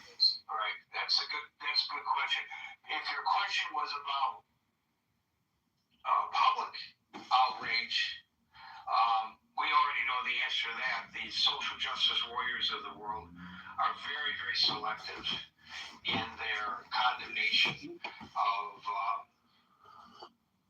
what they consider to be human rights violations or improprieties around the world. Very selective, very hypocritical. And we already know what some of those motivations are. But you're right. This is a big move by the United States. And there seems to be very little outrage about what we're doing. And worse, there's very little outrage about what the regime is doing to its own people. Why is that? I don't know. That's a good question. If it had been Israel involved, it would be a huge, huge problem in the world. There would be resolutions of condemnation at the United Nations, et cetera, et cetera. There'd be people on the streets demonstrating.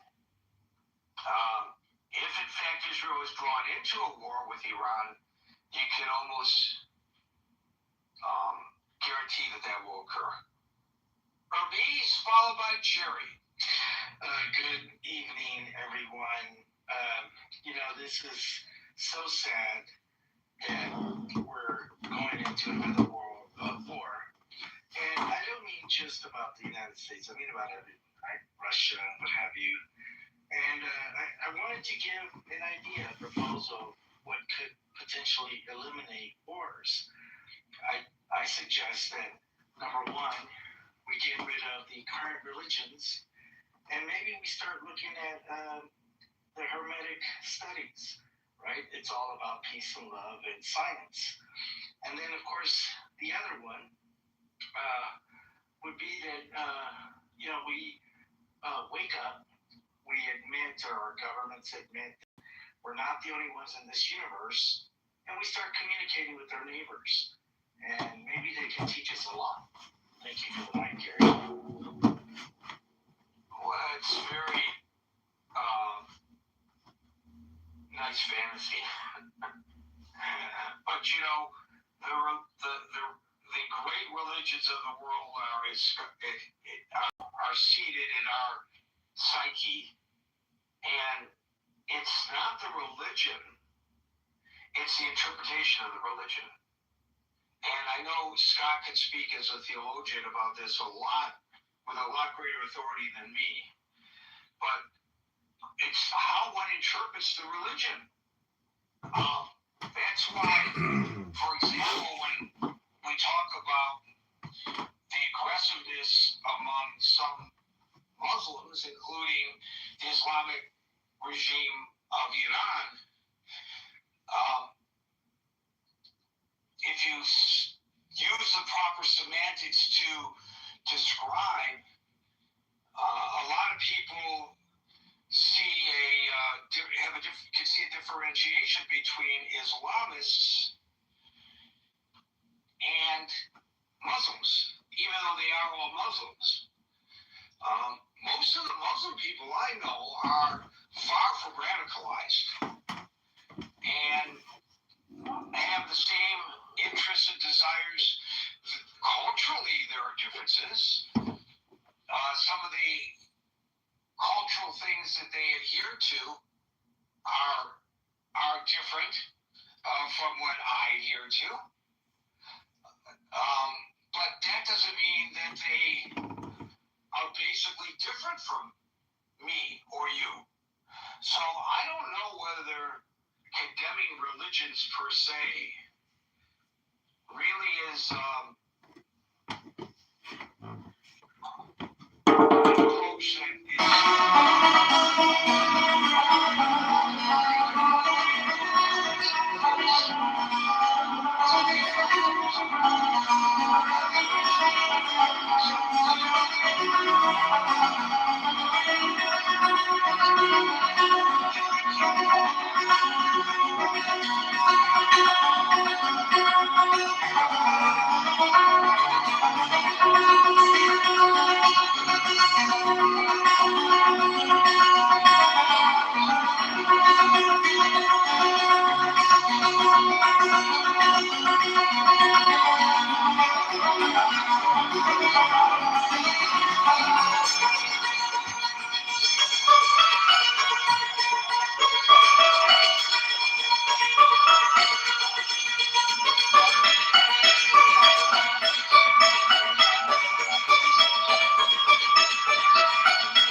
Seems like you're worried about, what if American Navy really can attack? I don't think so. They know they're not talking full-scale war with the United States. And one thing was funny though, my Iranian friends are really asking American to attack. They welcome American attack because they seems like most of the people over there want this regime change helped by international force. I'm familiar with this. I'm from China, and I remember that Tiananmen Square, that 89 Tiananmen Square events. Yeah, we're all hoping, international power can get involved in helping the regime change. But I think American might not play very cautiously. And another thing, the Hormuz Strait has been sealed by Iranian. That's not right? This international water. And American taking up this job over there. This is good. And another thing is, maybe one of the stop all this oil flowing to China as well. And that's another thing maybe that's been talking about.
these issues, then it would have to be covered by the news media, and then people would be aware of it.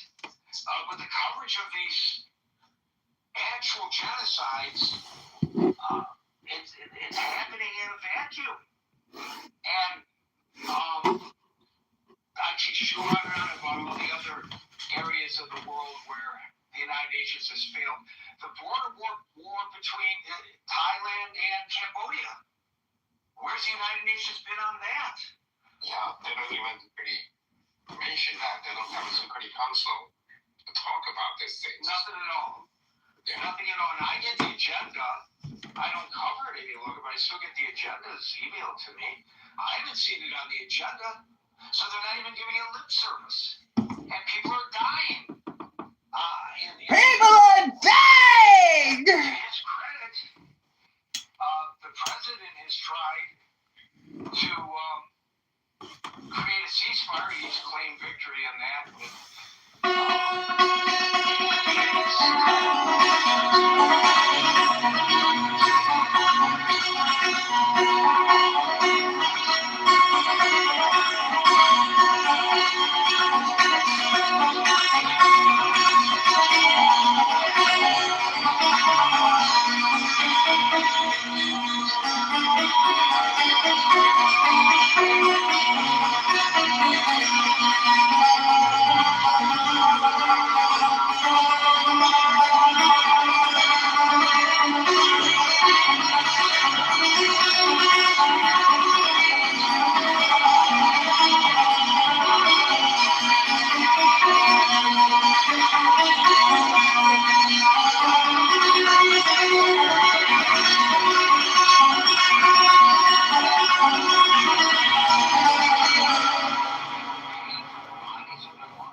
Something that the United Nations should be looking the other way on.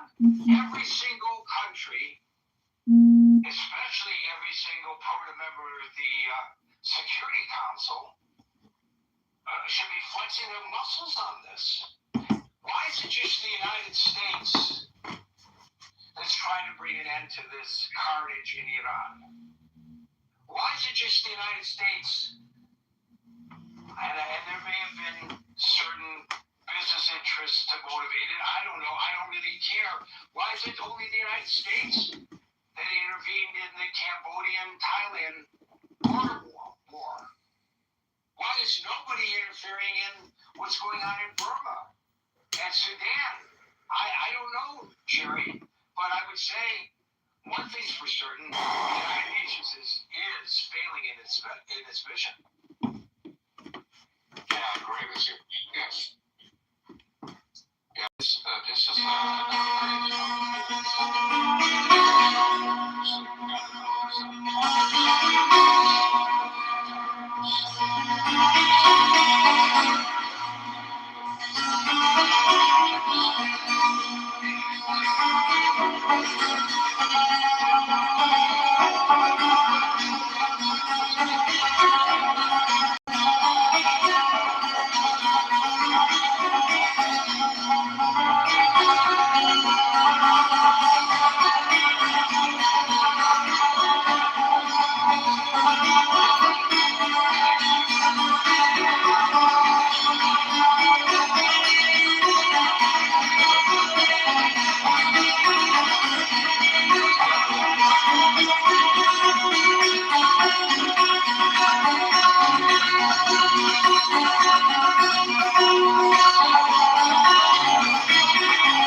to those of us in the United States, pretty much, but not to the people there. But the other nations of the world ought to be joining the United States.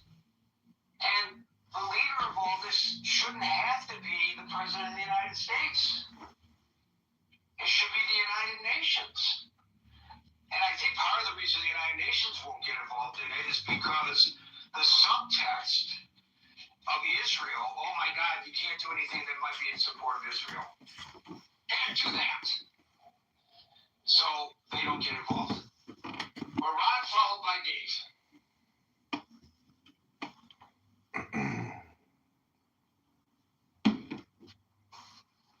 Iran, are you with us, sir?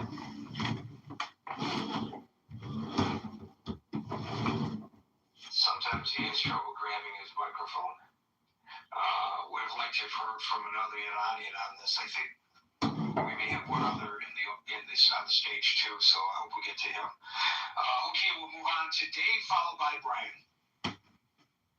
Gary, your observation is right. I think on May 10, 2024, when 143 nations voted against Israel and support Palestine, that is the beginning of the collapse of the international norm. Yeah, they didn't support Palestine because there is no Palestine. They supported God. They supported Hamas. Correct. Let's be clear on it. They supported a terrorist organization. I'm not arguing that there ought to be or not ought to be a Palestinian state, but there is no Palestine.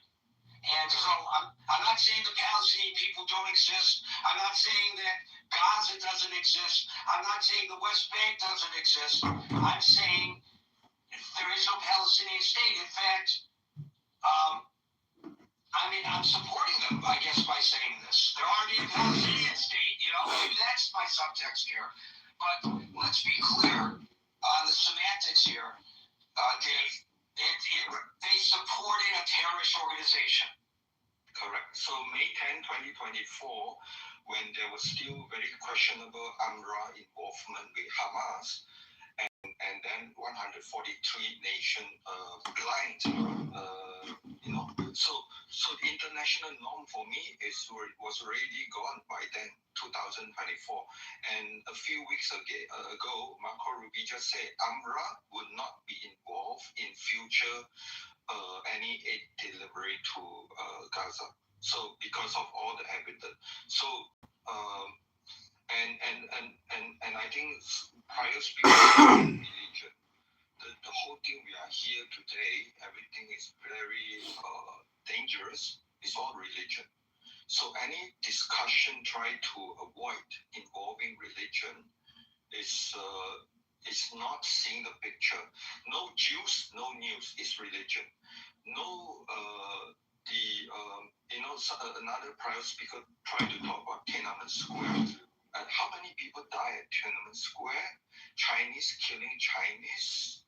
I don't know, not more than 2,000. But what we see in Iran, IRGC killing another similar kind, not Jews. For Jews, they are indoctrinated to kill Jews from very young. But for a Muslim killing another Muslim or somebody look like him, according to what I learned from Iranian rule, it takes a lot of intervention to make this happen, right? So 30,000 or could be more.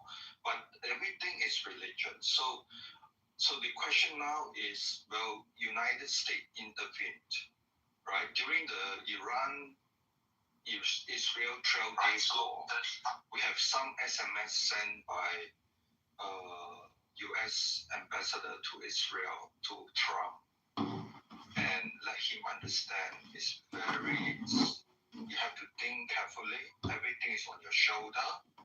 Likewise, for people who understand religion, this is a critical moment. You can interpret to the religion, or you can just totally ignore. But if you interpret to the religion, because the IRGC are religious, they also follow everything clockwise like religion. So if you don't understand this, then you violate the fundamental Sun Tzu art of war. You got to understand how your enemy think and you anticipate what your enemy is going to do next, then you will win every single 100 battle. This is what the West need to understand. If your enemy is doing exactly based on religion, you have to start thinking like them. So any discussion on stage ignoring religion, ignoring the fact that Trump administration are very strong Christian, then you will not see the whole picture. For me, everything is working clockwise right now. Yes. Trump's a strong Christian, my ass. That man is not a very strong Christian. Or else he would have run around on his wife like fives. Marshall, go back to King Vic, okay? Anytime you I don't criticize, need to go back to King David. All I need to do then you are walking with two eyes closed, Marshall. the Republican Party or that you shouldn't cheat on your wife, period. You're walking on two eyes closed because King David, okay? Anytime you I don't need criticize, to go back to King God repent and give him another chance. You be comparing Donald Trump to King David from the Bible. That is outlandish. That is your view, Marshall.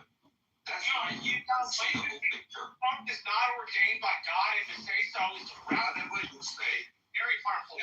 you are not seeing the whole picture. There are a lot of things that you haven't. I just don't agree with your addressing of him as some It's sort of fine. He's not. It's why we have free speech. You have no view. People like crap. You're not a good Christian, right? Like he's just. What I say, Trump administration have 15 Christian in their administration. They all help each other to figure out the right things to do. It's not just Trump alone. It's the entire team. They are coordinated and they understand their responsibility. That's why I say Trump administration, not 15, mutually checking each other's decision.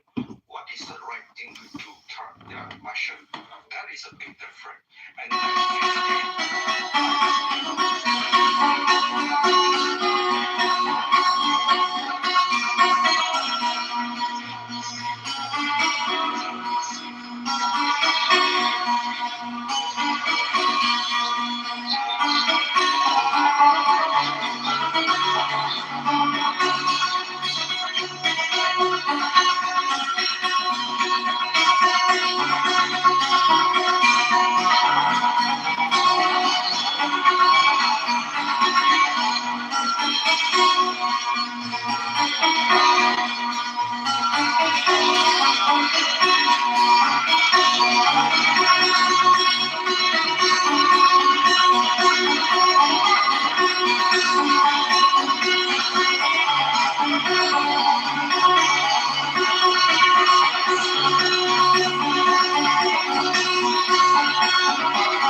Christian understand the foundation, what God bless America means. That's a big difference. Biden was a pious Catholic. Come on. This idea that Trump is somehow uniquely blessed by God, the Middle Ages already tried this, Dave. They want their theology and government back. They tried this with the Catholic Church. You're not finding faith in government, and it doesn't work. It deepens the government, and it illegitimizes the faith. This idea that we should combine those two is nuts. We have 1,000 years of European history to tell us that's the exact wrong thing to do. Well, Marshall, real proof of Christianity is fruit. That means Trump is speaking all the truth. That truth at Davos is waking up. In your opinion. Yes. So in your opinion, let me codify what you just said. He's a good Christian because you agree with his approach and he's speaking the truth. Biden, Obama were bad Christians because, well, you disagree with their positions on things. And if they'd been good Christians, they would have taken the same position that Trump does. That's your argument, right? It depends how you measure good Christian. Right? Well, you're the one who's doing the measuring here, not me. I'm going to explain to you. I don't know. I find it farcical that we're comparing Donald Trump and other good Christians. Donald Trump's a bully who cheated on every single wife he ever had, cheated on his wife with a porn star. That man is not a good example of a Christian. So has King David, Marshall. So has King David. King David, and you were trying to wed the Old Testament King David story to Donald Trump is absolutely and completely heretical. He's wrong. Again, if you ignore King David, we have no discussion, right? I don't think King David is a good idea. You're trying to tie the Trump administration. When Charlie Kirk was asked at the campus, and he immediately said, we all full of sin. Okay, when Charlie Kirk was attacked, he immediately said, we are full of sin, just as King David, just as Trump. He's not King David. Stop trying to heretically combine the two. I think they're not hearing. When Charlie Kirk said, we are full of sin, I'm not talking about Charlie Kirk. I'm talking about King David taking the Trump administration and trying to align them with God's plan. That's a different. David is still the whole point in this discussion. David, what has to do this with the Iran situation? I don't understand. You keep saying King David, King David. Have you followed the... Let me explain to you. Have you followed the Iran situation last 48 Yes. Has nothing to do with the religion. Let's just know for the record. King David wasn't a draft dodger, okay? He fought in the military, okay? A few days ago, somebody from Jerusalem, a Messianic Jews, just said Iran must fall according to Bible, period. That's why we are talking about religion. All right, thank you for that, David. That's enough with the religious talk. By the way, just so you understand from the perspective of myself and perhaps other Jews in the audience here, Messianic Jew is a contradiction in terms. You're saying a Messianic Jew is a Jew who recognizes Jesus Christ as his Lord and Savior. Well, then he's not a Jew, he's a Christian. And I'm not saying this, people have the right to believe whatever they want to believe. The term Messianic Jew is absolutely a contradictory terminology. I know they package themselves that way in an attempt to recruit, to proselytize actual Jews to become Christians, and that's their right to do so, but Messianic Jew is a contradiction. You cannot be a Messianic Jew. The Jews are waiting for the Messiah, for the first coming. The Christians are waiting for the second coming. So the term is inappropriate in my opinion. Brian, followed by Farshad, and we are now into extra time. So no additional people onto the stage. Brian.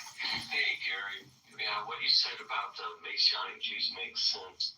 You know, I was really quite surprised when I saw those stories about Iran. I mean, the one about drones, sometimes things happen, the drones go off and or they may claim you don't know who was. No. As far offshore as this occurred, this was deliberate. There's no question.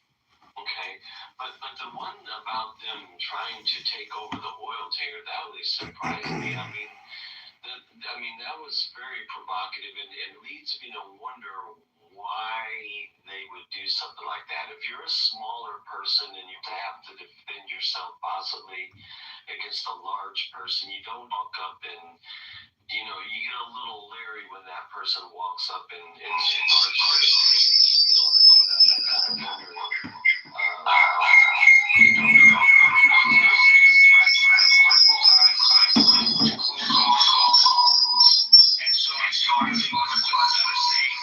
we can close off the Gulf of Hormuz if we want. I think that's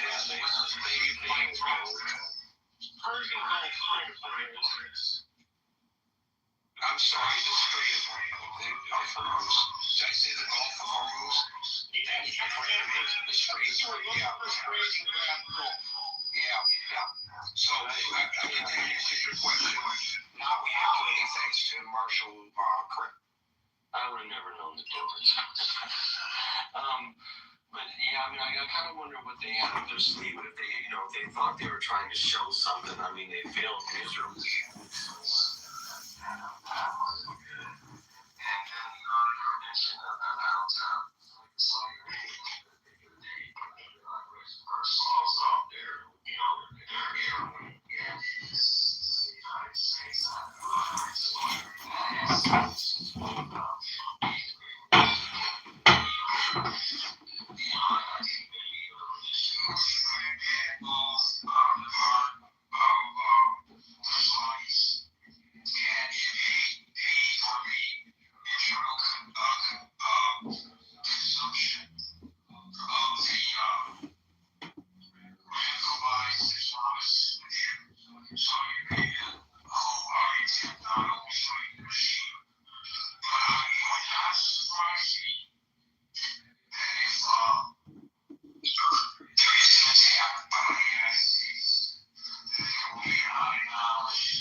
countries, and they were all hoping for major changes to occur within Iran.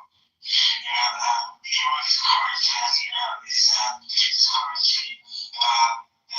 the regime is driving the policy based on harsh Islamic ideology. And the US government supported Hamas, and what has it done to is an economic collapse. Has taken over everything within Iran, and the major projects and the policy, and not only within Iran, but also internal relationships of Iran with other countries are even now unfortunately. So, in the last protest,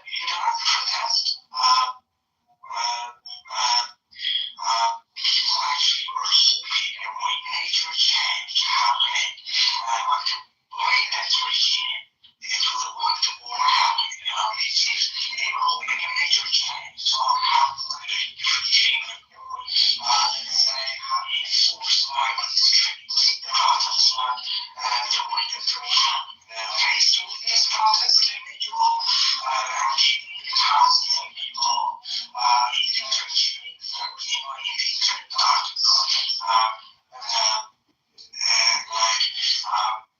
has ended up to where that or to the point that people actually, or let's say majority of people now are hoping and illustrate support from America. There are of course some other people that are still believing that the process or even if it's costly, or it's blood within the streets, they are hoping not to end up the war.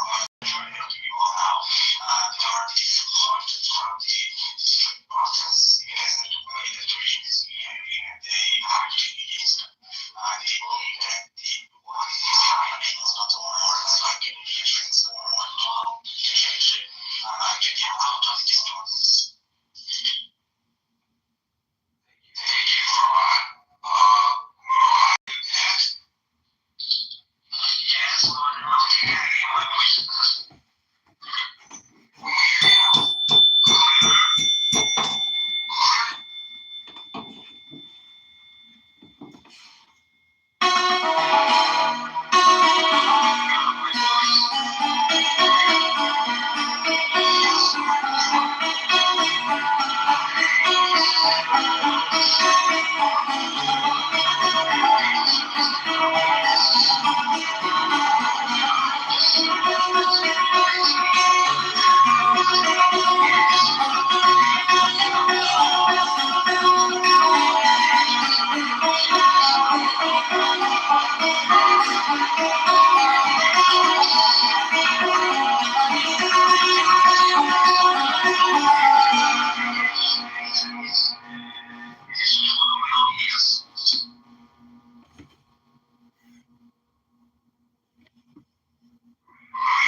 And Trump's deadline for this Republic is also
French Haitians taking over and being responsible for killing just hundreds of thousands of mostly Muslim people, mostly people of color, Yemen, Lebanon, Syria, Iraq, United States, and of course, famously, they are said to have tried to kill the president of the United States, Argentina, various countries in Europe, and of course, Israel. I didn't even get to Africa because my turn came up.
and what we're going to see here before we hit the play button? Yeah, this video will actually zoom into the roof area of the building, so you can see center screen. In doing so, the video will capture an individual on the corner of the roof. Was this video captured by the person we're referring to as Prosecutor A's daughter? No. Okay, please press play. I think you gotta be in place. You would think that. Yeah. So there's somebody on the roof right now? Sam? Just ran from over the finger. From over there. Ran in. Now he's out there. Just Sam. Now, that roof that was recorded in that video, first, are there other surveillance that person in that location at that time running to that spot? There is additional footage, yes. Where does that come from? That came from the Utah Valley University security cameras. All right. Is there another individual that also recorded a person running after the shooting from the roof? Not to my recollection, no. Any video from someone, do you recall a video from someone in the Hall of Flags who may have reported someone running after the shooting? Yes, there was an individual who recorded from the Hall of Flags. It's an interior video looking through the windows, but I believe an individual is visible on the rooftop also in that video. Okay, thank you. As far as other witnesses, some of the other relevant witnesses in this case, who is Hunter Kozak? My recollection is he was the individual who was asking the question to Mr. Kirk at the time that he was shot. Okay. Would he be a witness in this case? Could he be a witness, I should ask? Potentially, yes. Where was he positioned in relation to Mr. Kirk? I believe the way the stage was set up, he was approximately the same height level of Mr. Kirk, but he would have been directly in front of him, where they had the barriers set up separating the crowd from the stage area. Okay. I would like to show you Exhibit 4.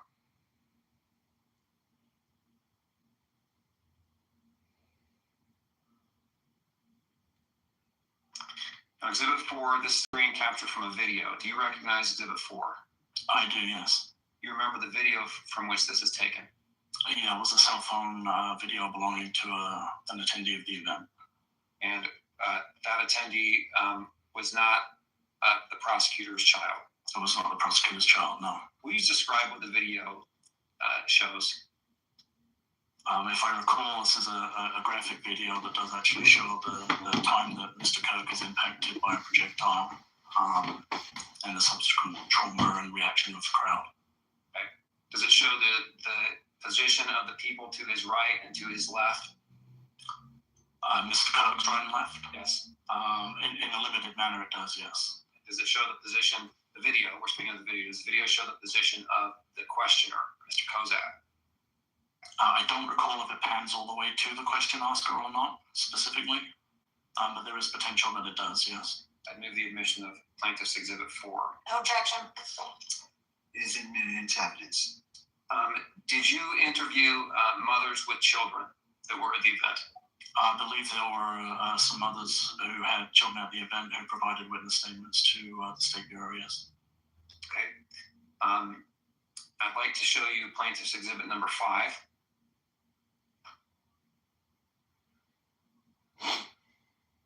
Do you recognize Exhibit 5? I do, yes. And this, my understanding is this is also a screenshot from a video from Turning Point USA. Is that accurate? Yes, this was a video taken by Turning Point USA. Does this You're talking about the video that Mr. Hunter was Kozak behind Charlie Kirk now? That's a camera. Charlie Kirk. It does. You can see him holding the microphone just above Mr. Kirk's head. Okay. And the video, will you describe what the video shows? From my recollection, this video also shows the point that Mr. Kirk is struck by a projectile, and it shows the reaction of the individual asking the question, along with the reaction of Mr. Kirk's security detail and those others in the crowd. Okay. I also see another, I'll leave it at that. From what you have gathered in the investigation, Were you able to determine the direction from which the bullet came? Yes. And in this Exhibit 5, where would that direction have been? Essentially straight in front of Mr. Kirk. Okay. And which side of Mr. Kirk's body? Why didn't they ask how he knows that? It would have been his left. Right. The defense better challenge this. Finally, If they know, number 3. the fix is in. Did I move the admission of Exhibit number 5? No objection. It's admitted.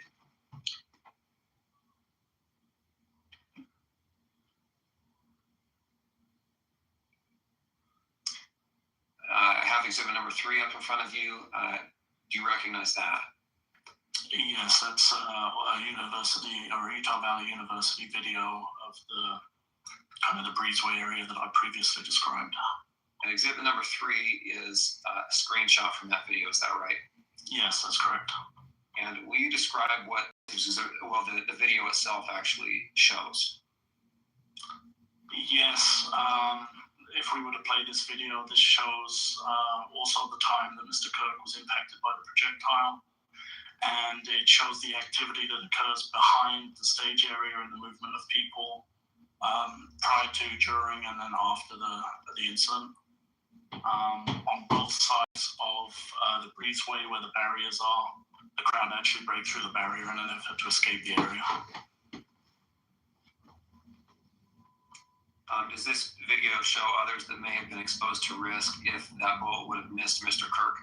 I believe so, yes. The crowd actually break through the barrier in an effort to escape the area. When you responded on September 10th, did you know who Chad Grunander was? I did not know. Did you know anything about his daughter? I did not. Did you eventually learn that the prosecutor's daughter was on the scene? I did. When did you learn that? I believe when I found out, it was when the motion had been filed for the conflict argument. Okay, so prior to that, did the presence of that person, that individual, have any bearing at all in your investigation of the case? No, I was not aware of her presence at the event.